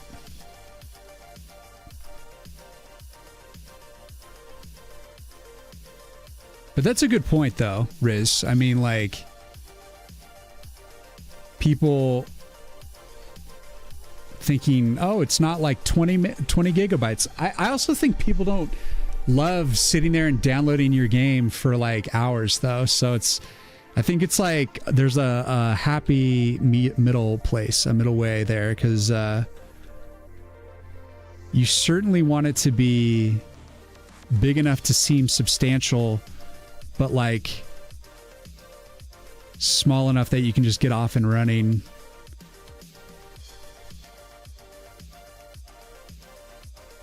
It's actually kind of in the spirit of pixel art as well, because back in the day, you know, when they made retro games, they had extremely limited space. And I mean, they you know, used to only have enough space to support songs with like 2 notes, and the colors obviously were limited and stuff like that. So it's like having that limitation in some respect, or honoring that in some small way, is in a way staying true to the retro style. Like today, like what they call retro games is kind of, you know, it's kind of a lie, because like a lot of it's like 3D models with like the pixel art transposed on it, and that's wildly popular because people love Minecraft and they love that vibe. But like it's just not like it used to be done, you know? People are they've been over 2D games for a long time, and it's all about 3D now for the most part. But like 2D games are special and will always be special, and they'll always have a place because they're just their own vibe. And as long as my generation and Gen X is still around, we're going to be down for it.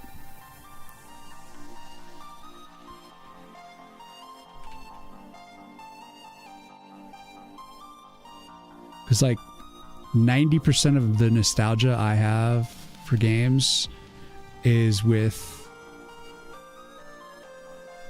2D games,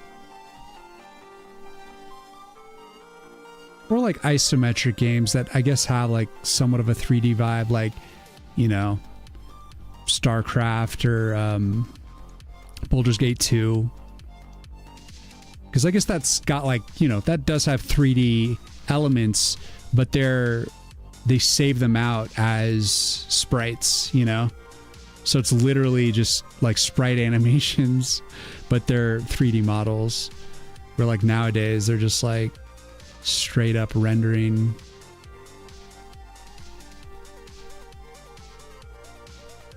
the 3D models straight onto the screen. From what I can tell,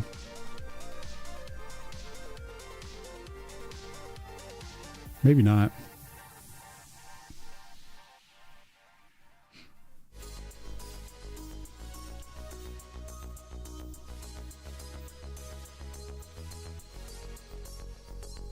But it's like when I think about like, you know, the early Mortal Kombat or like Primal Rage, they literally just have these like video of people or like live models or whatever, like 3D models, and they just like straight up make sprite sheets out of these like photography or 3D models and stuff. I feel like they don't do it that way anymore. But it has a certain visceral quality to it.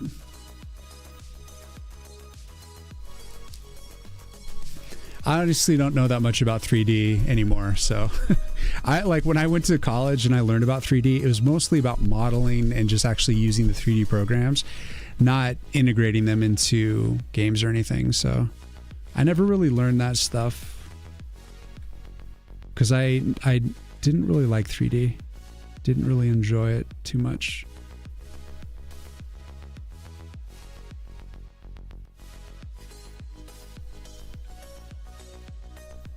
This wasn't my bag.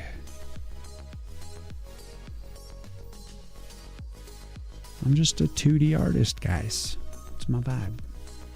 Where was Steam forum posts of people complaining about the game being too small or something?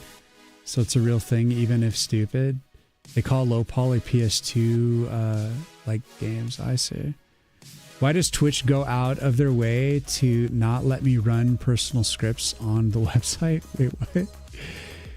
Are you trying to like run hacks? What the hell? BG2 is super fun. Like Baldur's Gate 2 is one of my favorite games. 100%. Totoro, Totoro. Meow, meow, meow, meow, meow, meow.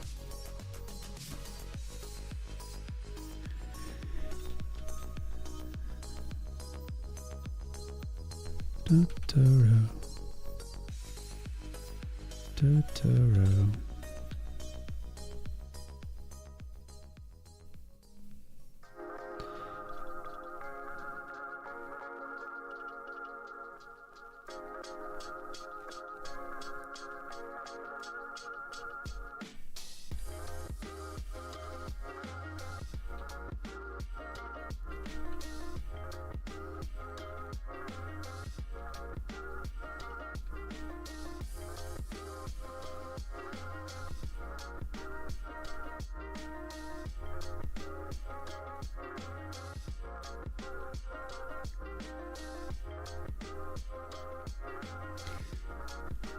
I've recently been rewatching Samurai Champloo, and I'm just remembering how much amazing anime was out there when I was getting into anime. Like the design and the animation and just the general writing and stuff in Samurai Champloo is just high quality. Not to mention Nujubi's on all the music. It's just like a home run. You know, it's like quality that like I just don't know that I've seen that a lot these days. I remember like really loving like Mob Psycho. I think that's more like recent, but like I remember the first time I watched Mob Psycho, I was like, this animation fucking sucks. And I just couldn't watch it. And then I went back later and got over myself and just watched it, and it was really good. Like a great show.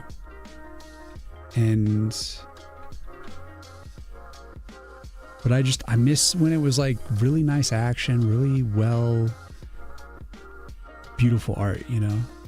well-constructed anime, everything. It's beautiful about it. And I feel like nowadays that there's always like going to be something missing. You know, it's like people complain about, and I know this is like American, but like Invincible animation. Now they're saying like a lot of the frames, like they're taking a lot more shortcuts in like later seasons. Because like the way that they argue it is that they try to use a lot of shortcuts, and they actually like had like a break the fourth wall moment where they literally talk about it in the show, like how they take shortcuts to basically free up time for the more intense action sequences. So like for dialogue, they'll just like show the back of the character's head, or do stuff where they don't actually have to animate anything, or they do like a really simple animation in lieu of something more complicated, so that way they can spend more time on the more like higher action sequence stuff. And it makes sense.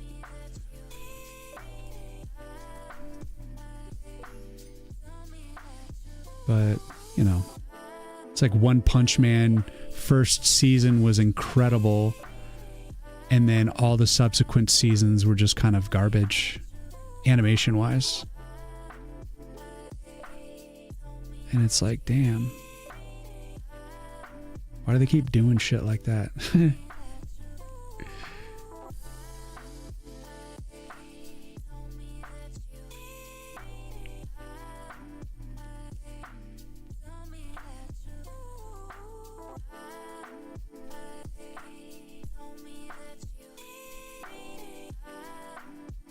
Why can't they just stick to their guns?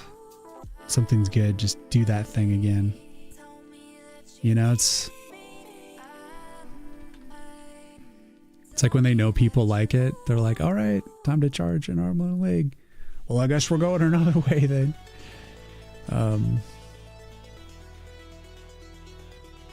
It changed the recommend channels when you browse from high to low viewership to recommend to you, and you have to add a sort equals viewer count to get it back.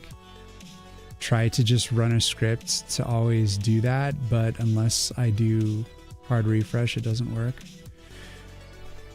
I didn't realize they did that. I did notice they had the recommended stuff. That means you're starting to get like funneled into like what you watch, which might, you know, curate better support for particular things. But I think generally if you explore on Twitch, you can find, you know, the things you're looking for.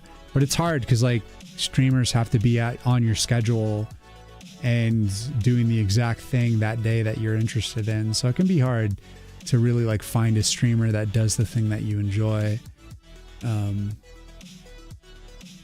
Like I know, for instance, whenever we try to raid here, it's not always easy to find pixel art dev streams.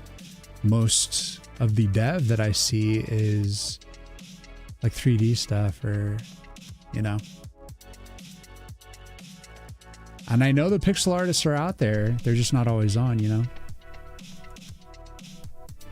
In VS Code, how did you set up lib, including the link for C++? Use Visual Studio though? How did I set it up? I don't know. Just downloaded the extension for C++ and all that.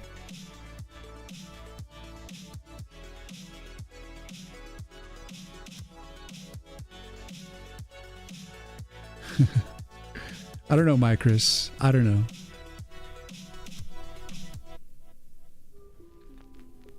But I think I'm handsome. How I look.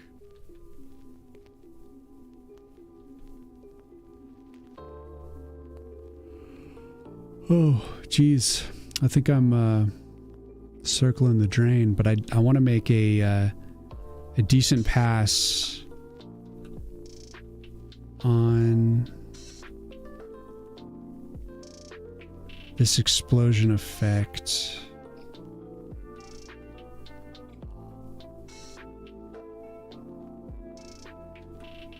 Mm-hmm.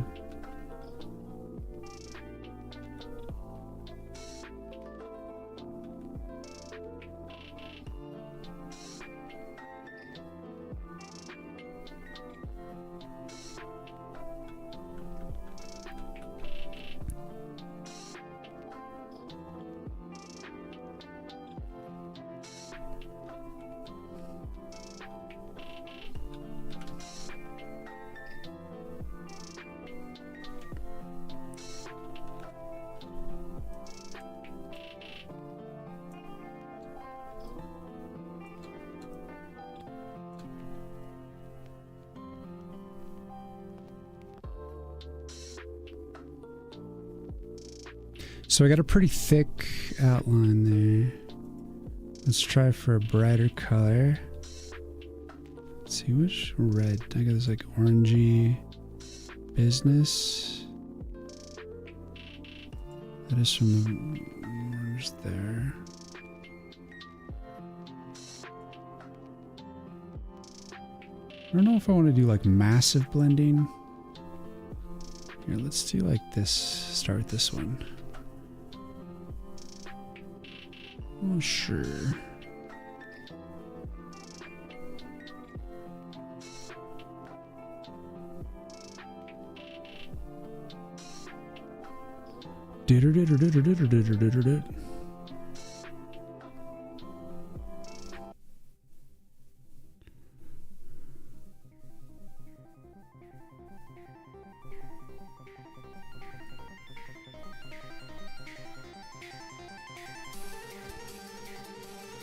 Start adding that depth.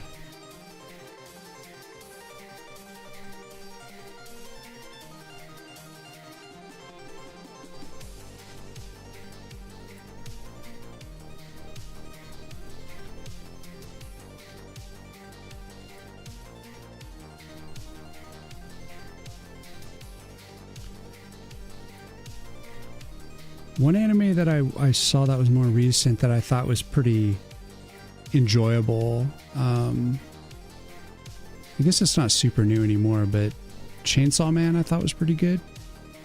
It was a vibe, you know? I think it gave a little bit of like, in its own way, like a Samurai Champloo type of thing. Like it had they had their own like kind of youthful energy to it that was like confident and just vibing, and like it had like pretty much everything. I really enjoyed that one.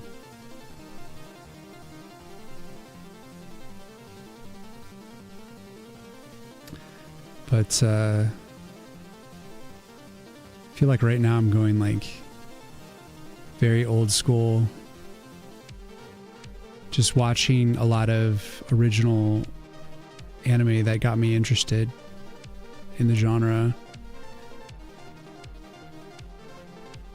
Because as I make this game, I'm just trying to like dig deep into all my inspirations that inspired me throughout my life, and to keep that energy going, keep that fire going. And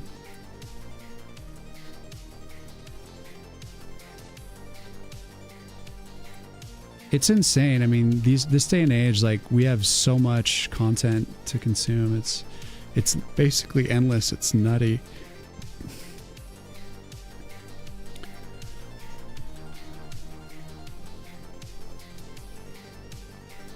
Let's get it pixel perfect.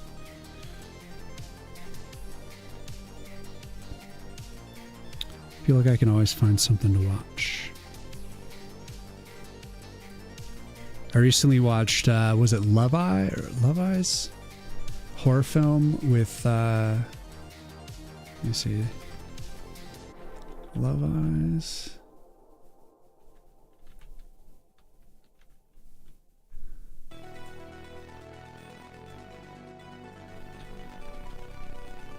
Yeah, Love Eyes. Oh, Heart Eyes. Heart Eyes. Heart Eyes was very interesting. It was very campy rom-com crap. And I can't believe I used to really enjoy rom-coms when I was like in high school and stuff. I used to love them. And now I can't fucking stand them. But like,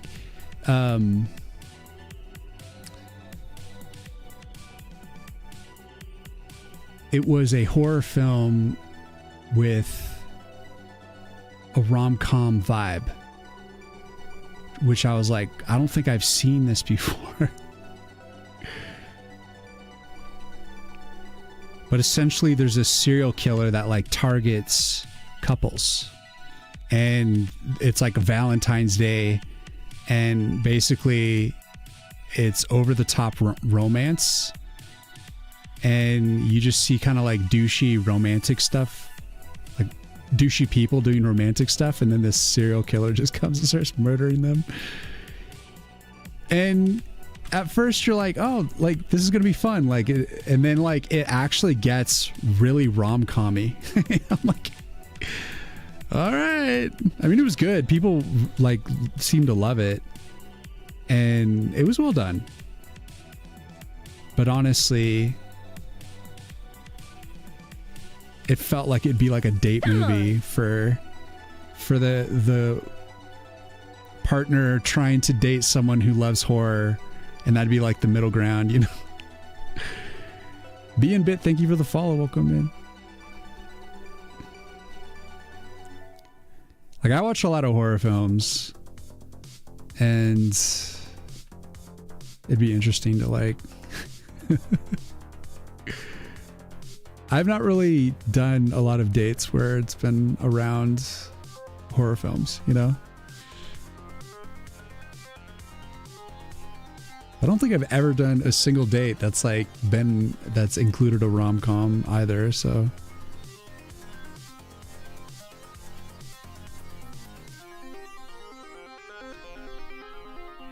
Kind of a lame date, I suppose.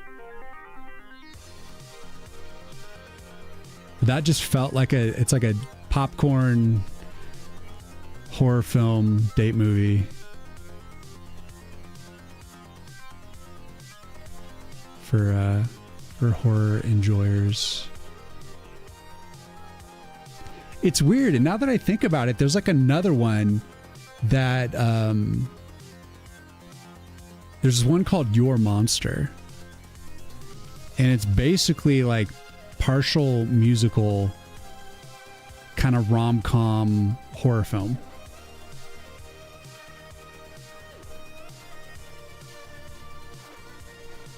It's like this weird new genre. I mean, I guess it's not super new. I can think of other romantic horror. It's just kind of a funny genre. It's kind of weird, man. I don't super enjoy it, but I see its merit, and like we'll always check that stuff out just to. I'm trying to like study as many horror films as I can as I'm preparing to make my horror game. And I'm looking forward to developing that. I'm just not like even sure exactly how it's going to go yet, because there's so many kinds of horror. It's baffling. It's intimidating because I'm like, what am I going to do? I mean, I generally have a premise for my horror film or horror game. I mean, not film.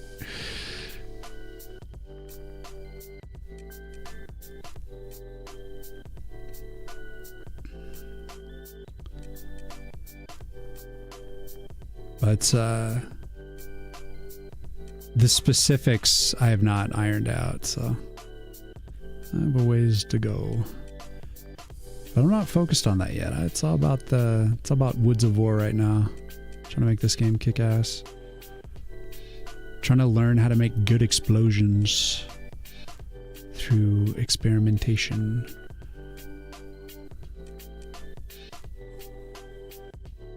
Exploration.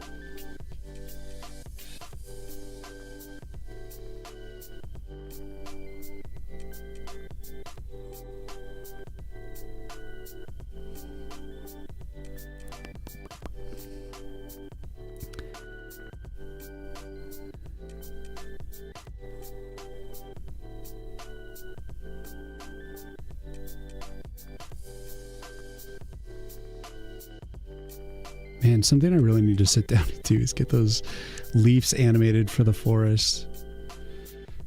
Get that done once and for all. I'm going to be taking some of the leaves off the top of the tree and putting them on the bottom, like to the left of the level.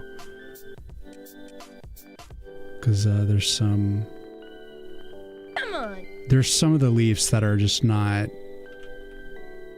polished and looking good like some of the other ones that I've already done.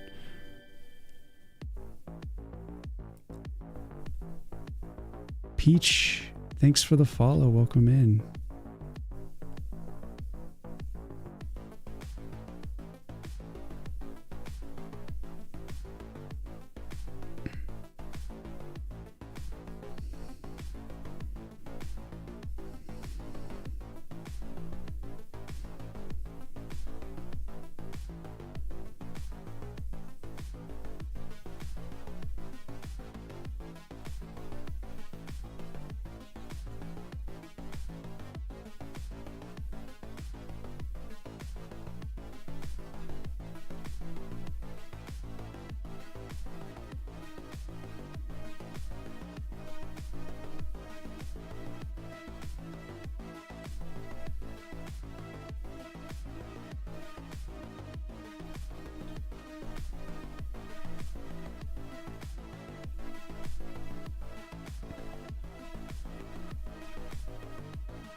Pretty sure it will kick ass. Looks really interesting.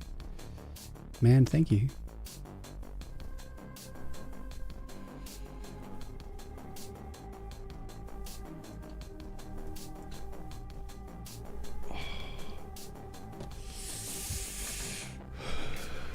Take a brief intermission from the explosion. You also thought about a horror game? You're not sure it is viable in 2D. You mean 3D gives more opportunity for jump scares and immersion, but maybe there's some hidden thing in 2D still to discover. Well, you know, Five Nights at Freddy's started out as a pixel art game, and didn't they recently have like a pretty awesome pixel art game? And then I've seen, like, there was a more recent Evil Dead retro pixel art game that looked pretty damn cool. It's just a medium, you know, in general that can, I think, honor all sides. And having the horror genre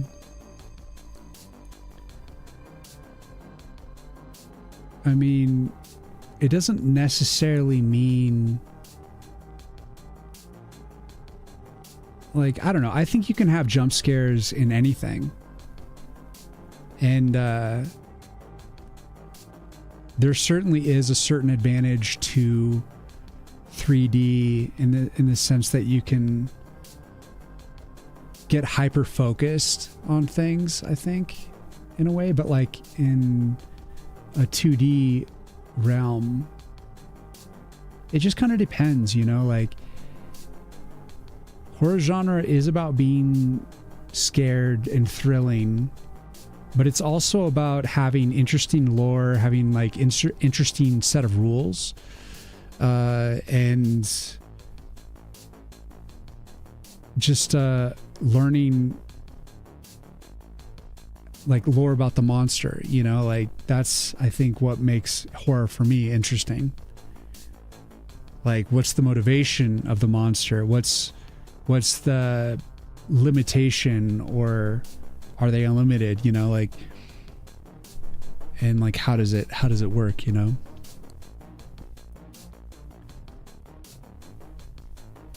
Looks so good. You're just in the beginning process of learning animation and coding languages with game dev in mind. Mind if I ask what software this is? This is Sprite, Peach.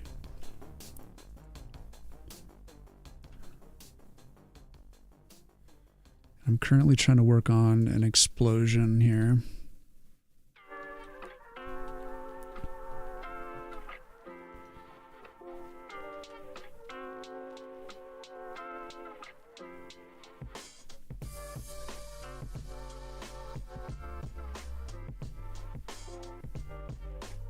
There's a fair amount of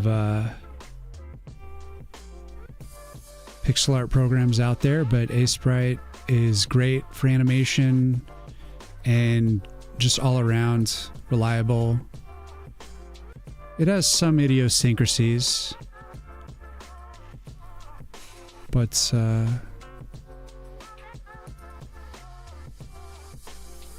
actually just started making shorts on YouTube talking about some of them.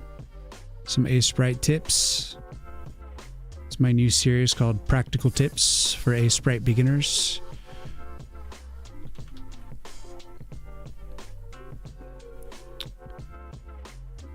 I did release one today on TikTok, but I need to make like another batch soon.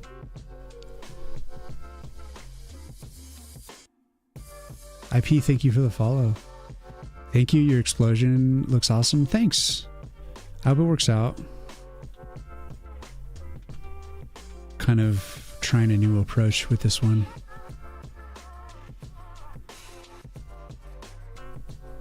I'm not using any reference to, so I'm just taking a stab in the dark with this, hoping that I can get it to, I can work it to a point where it feels right.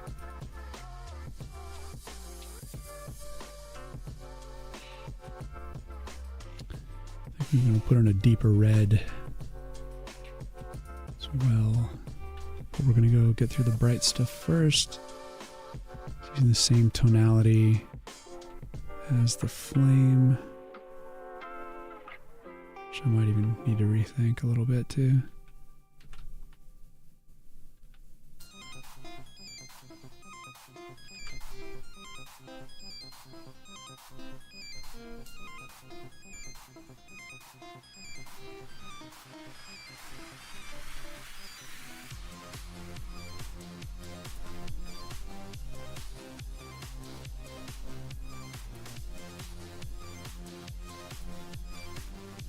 It's like everything in this animation today, we just build it up in layers, you know?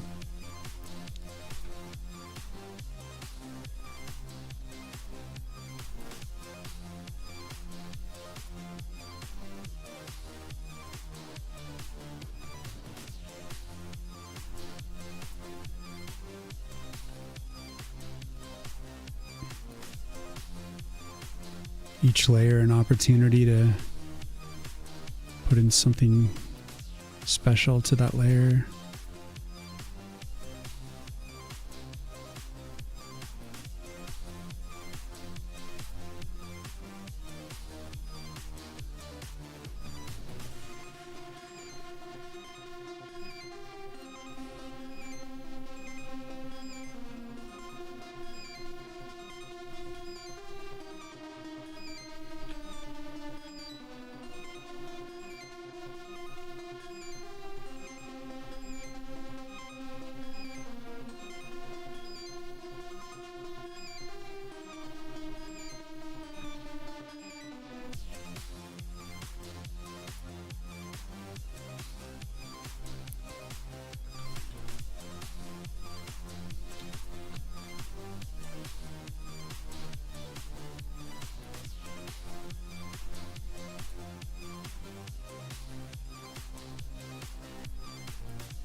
Also need to refine the explosion on the meteor strike. Just needs a little bit more coloring. I think it does the job for what it is so far. Just a little bit of lighting on some of the aftershock.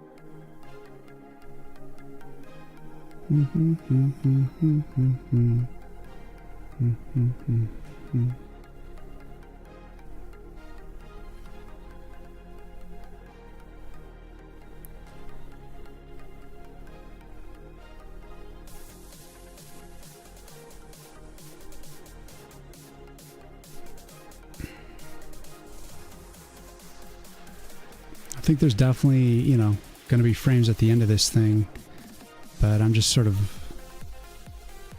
doing an initial pass here because I'm testing a new style, seeing if I like this. Want to try to maintain the occlusion.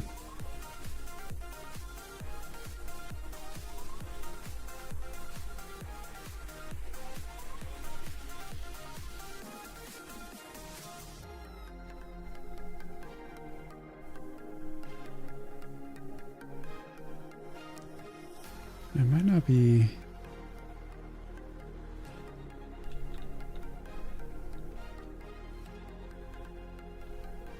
fully on point with the shape. Brightness.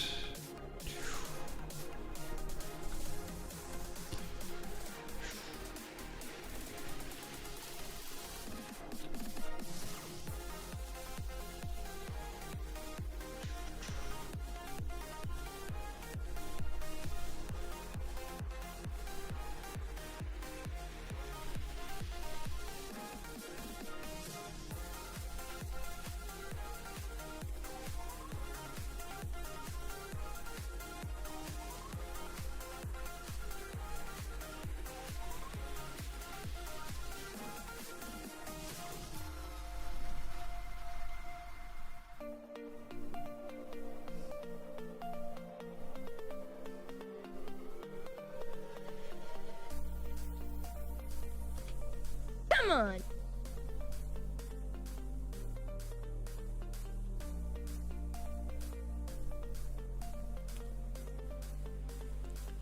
Well, thank you for the follow. Welcome, welcome.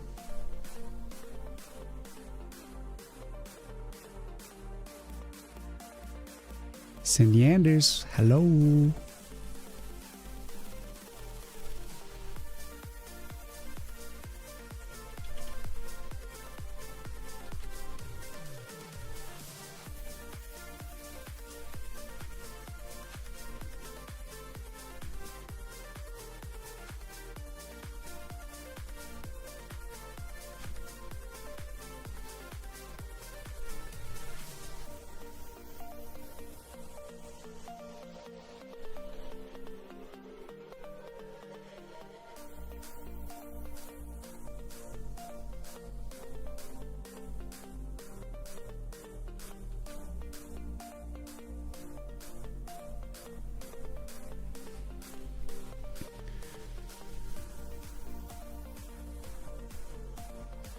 Definitely seeing some things I want to potentially change about it.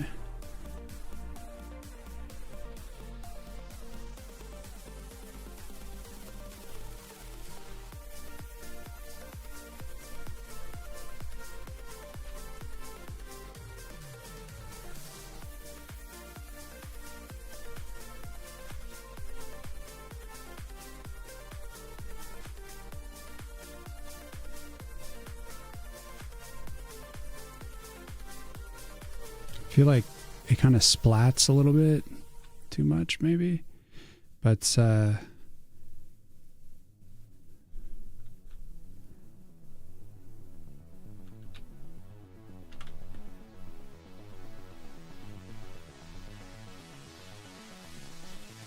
want to get through this little bit. Pretty much almost there.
Glow is pretty. Thanks.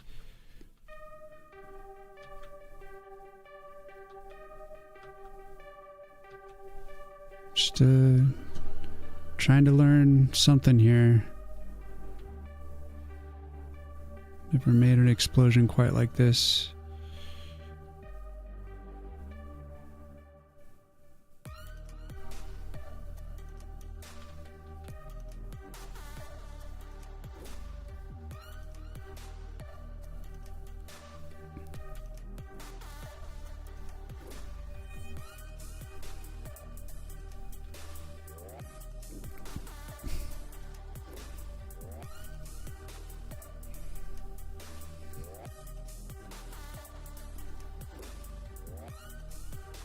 I was hoping that with enough iteration I'd be able to find the lighting that I want.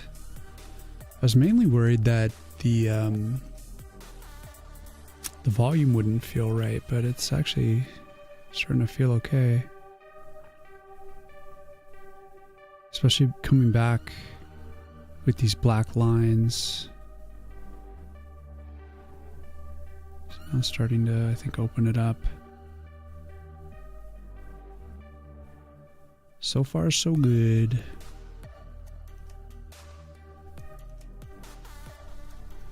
It's gonna be finding that middle point where I'm not, I don't, gotta make sure not to over render.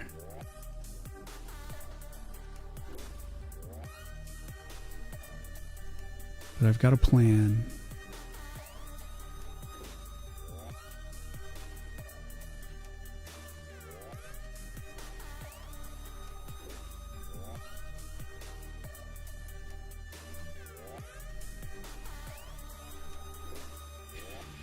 I feel like the majority of the explosions that I like tend to have that occlusion, you know, they have these stark contrasts.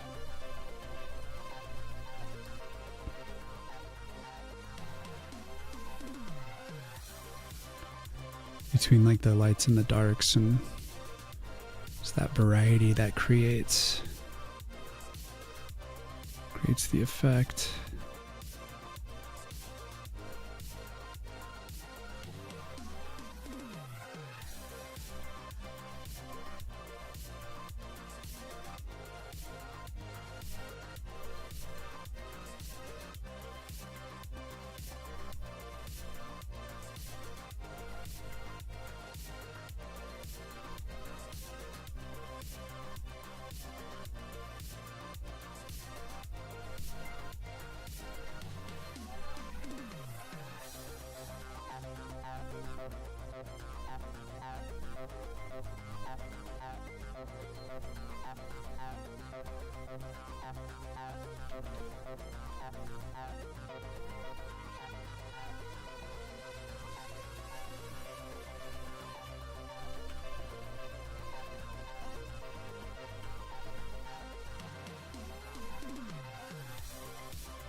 Cliff, what's going on?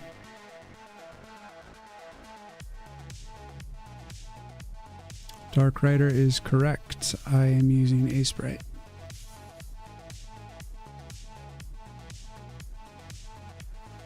No problem.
It's a little big.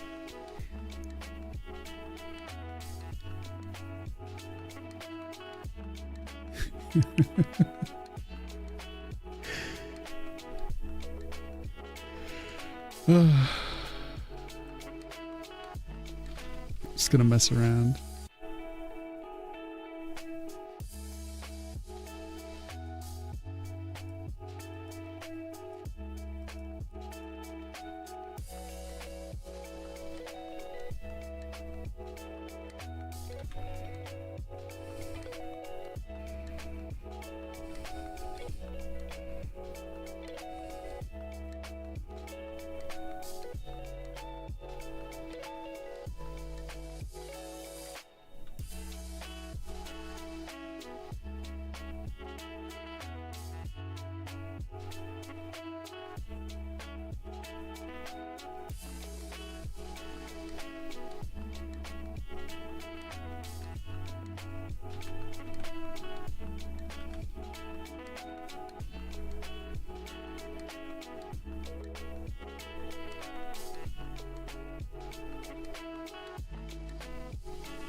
Poor Igor.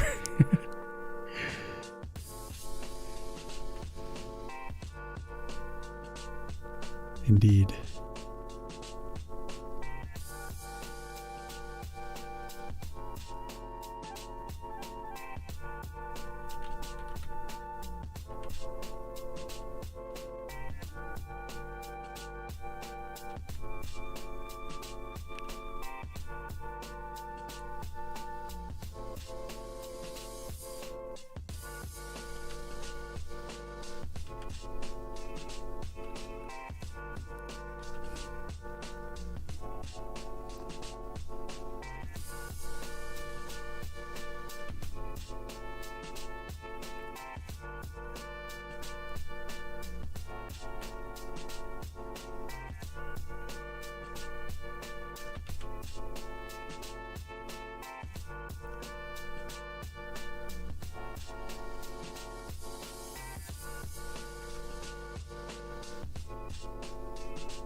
There's gonna be no gore in my game.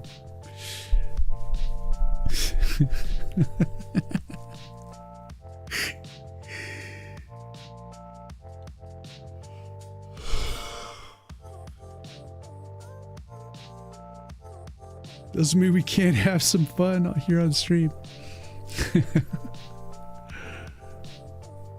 Green Goblin from Spider-Man. Kind of has that vibe. The Hobgoblin a little bit. What's up, Job?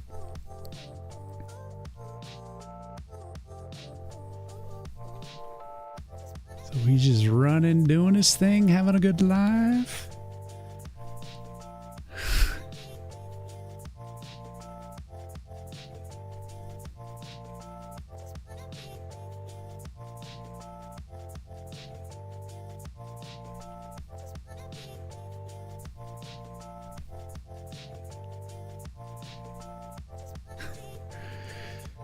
All right.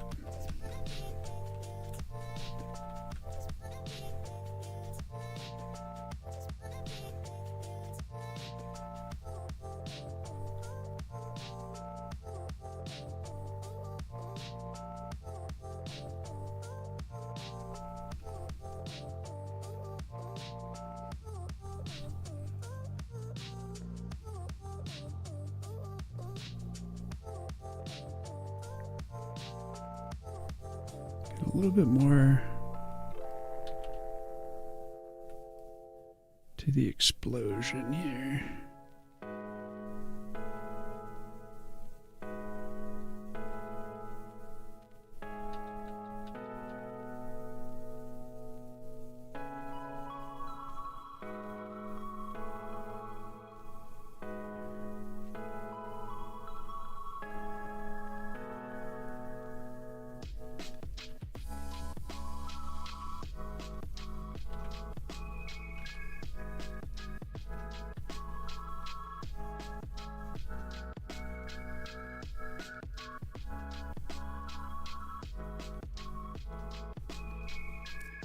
Make it a meme. I should. Be fun for social media.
What's up, Whiskey?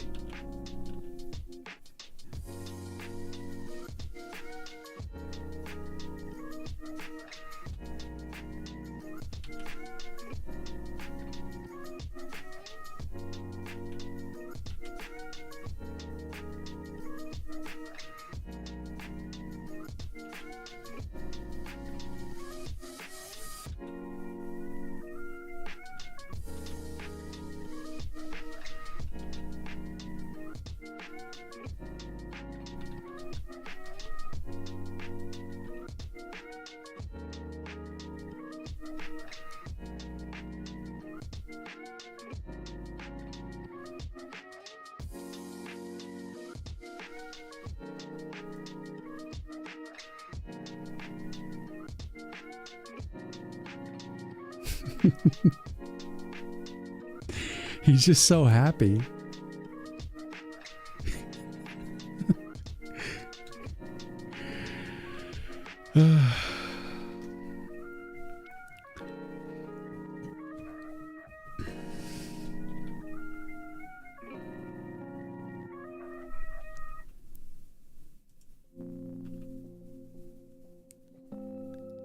New enemy type, Goblin Bummer.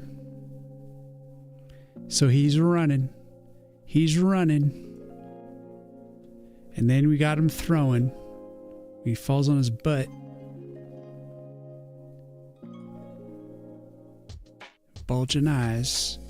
And then he stands up after he falls down. And he gets back to running. And then when he runs, he explodes without the face.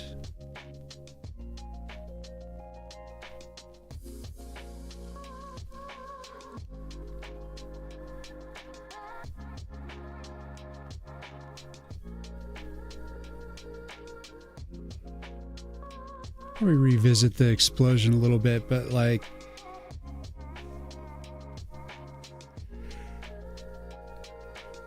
I don't know, I like it. For like a raw pass, it feels good. Great animation. Thank you, Og.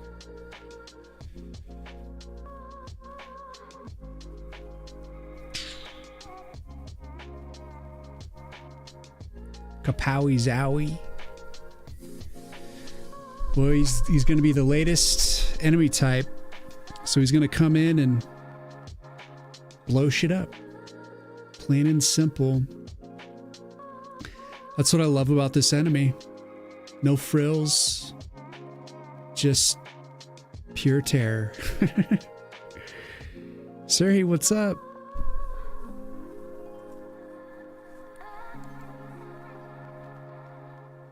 Ugh.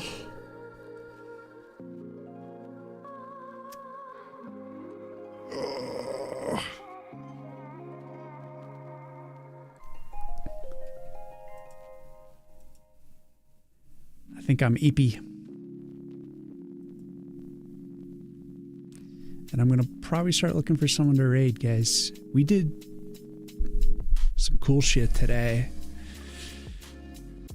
And I think... Oh, can't believe Macaw is still playing Death Stranding.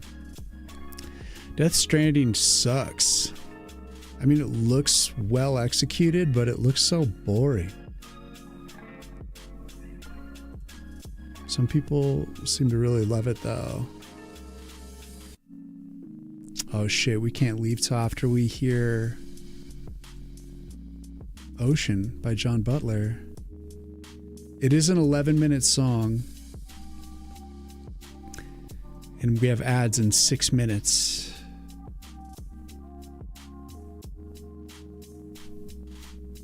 But it is what it is. When this song ends, we will raid. Get some rest, indeed. Time to add it to the game?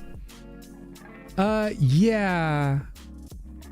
I don't think I'm quite ready for that because there's going to be some positioning and stuff. Like, I don't want to do it like right this moment, but yeah, the next few days for sure. I'll be back again on Monday. I stream Mondays, Wednesdays, and Fridays, and just always pushing. But this enemy type will be in there soon. Sans head, without the head animation. But I'll probably post that on social media for fun. People buy Orshi. During what hours? Just basically the similar hours to now. This is, I think, much later. Not much, but like a few hours later than I usually go. I just started really late because I was really just chilling, trying to take it easy. But once I got on, I just really felt it. Just wanted to get Goblin Bomber going. Timmy. What's his real name? I don't know.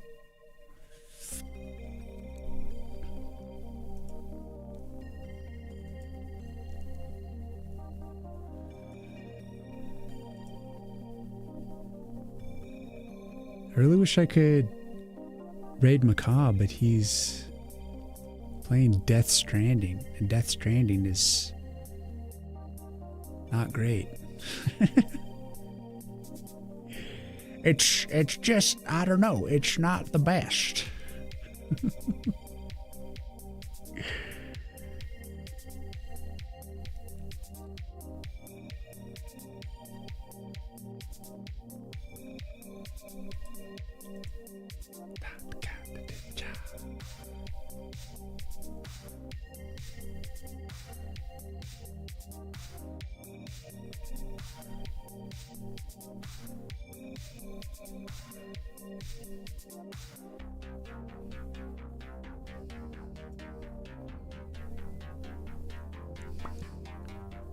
Kasem's on, that's interesting. Never rated him before.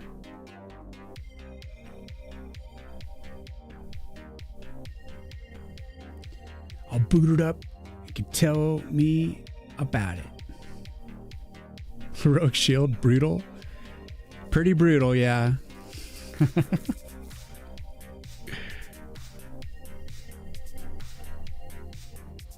Pretty stoked on the animation though. Feeling good about it. A lot of action. Definitely gonna be an action-packed character.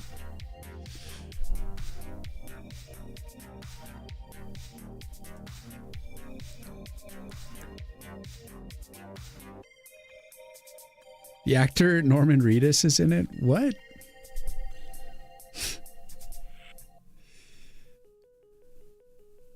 Makes sense now.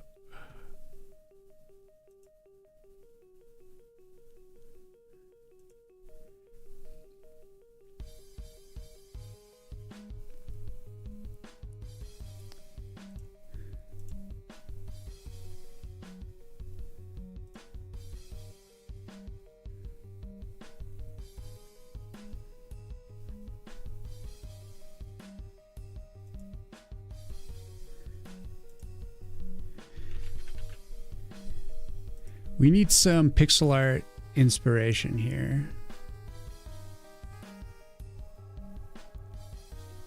So I'm gonna find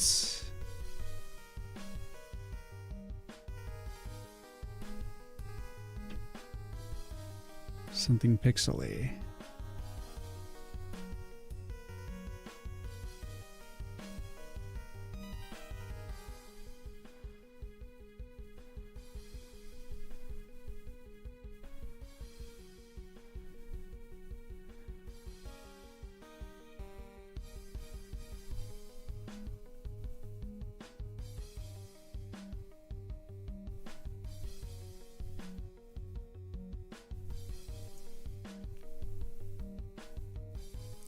This is Ocean by John Butler Carr.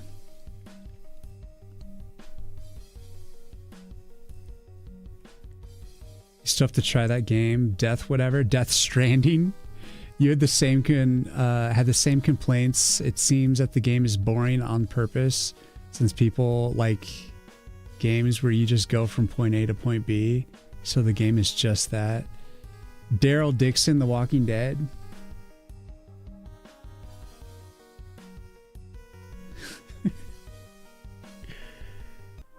Thank you, Rugs. That's what we did on stream today.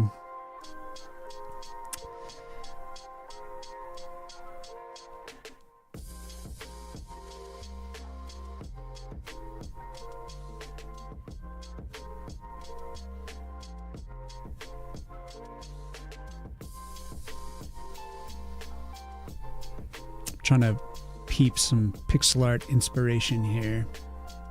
We got ads starting soon, guys.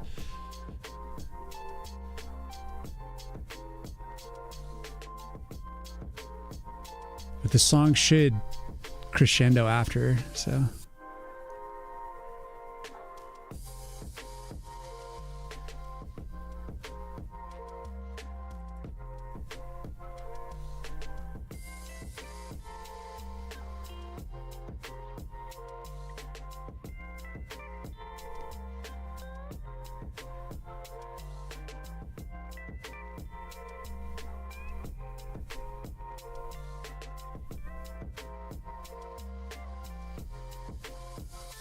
You don't know much about the game.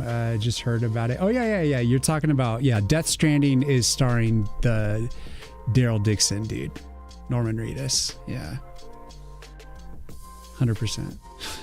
now I'm picking up what you're putting down, Whiskey. It's also a PS2 game. Really? It's crazy. You're pro PC gamer console for beta machines?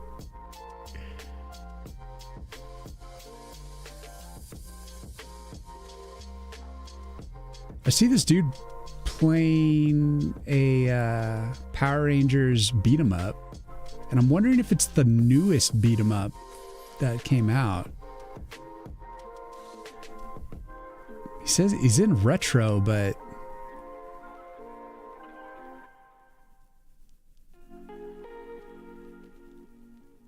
pretty sure it's the newer one. All right, you guys are back, and we're just getting into the crescendo of the song. This song is aggressively long.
All right, so I'm going to raid someone who looks like they're recording maybe their TV while playing what I think is the latest Power Ranger game. And I might try to find someone playing it for real.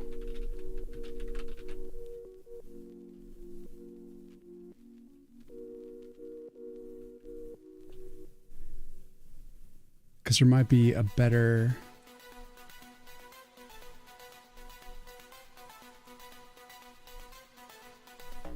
Nah. I'm pretty sure it's the new one. So it's like all fresh pixel art. What's especially good about the pixel art in this game is the portraits. They're done really well. I think generally the gameplay, you know, it's kind of like trying to be like Shredder's Revenge, and it's okay. I think like the proportions of the characters are kind of like a little runty, but the portraits, like the dialogue portraits, are really solid. And I was never like particularly a big fan of Power Rangers, but I wasn't against them. But the you know, pixel art's pixel art, you know. Game sounds boring anyways. Not going near it nearly as fun. A Wario voice, Woods of War. Woods of War. This guy's got a bit of a Wario vibe, doesn't he? In a deep Warrior's voice. A Warrior's voice. I thought you said Wario. This is like the thin Wario. That was it. That was the whole song. And now we're gonna raid somebody, but we always listen to an outro music when we raid. Guys, we're gonna go raid someone playing Power Rangers. Rita's Rewind, I believe, and it's in Espanol, and there's no one talking in chat. It's a completely dead stream, but they're just check out this retro looking game, but I swear it came out like in the past few months. Maybe it was like last 6 months at least. I don't know. It's relatively fresh. And check out the dialogue portraits most of all. But fully expect, even if they did talk to us, it's in Espanol, so the game might even be in Espanol, but just check out the pixel art. And like I said, it's almost like they're recording their like TV playing it or something. Something odd about it. So we're gonna go to some really weird, chill, subtle stream right now, and I expect zero promotion out of this. And we just want to do it to check out, get inspired by some cool pixel art. Whiskey, good to see you, man. Apologies for... Nah, dude, you're good. Thank you again. Get rest. Yeah, that's the plan. Gonna get some rest. And I'll be back on Monday. We'll be back at it. Adrian, thank you, man. Thank you. Thank you, guys. You rock. Here we go.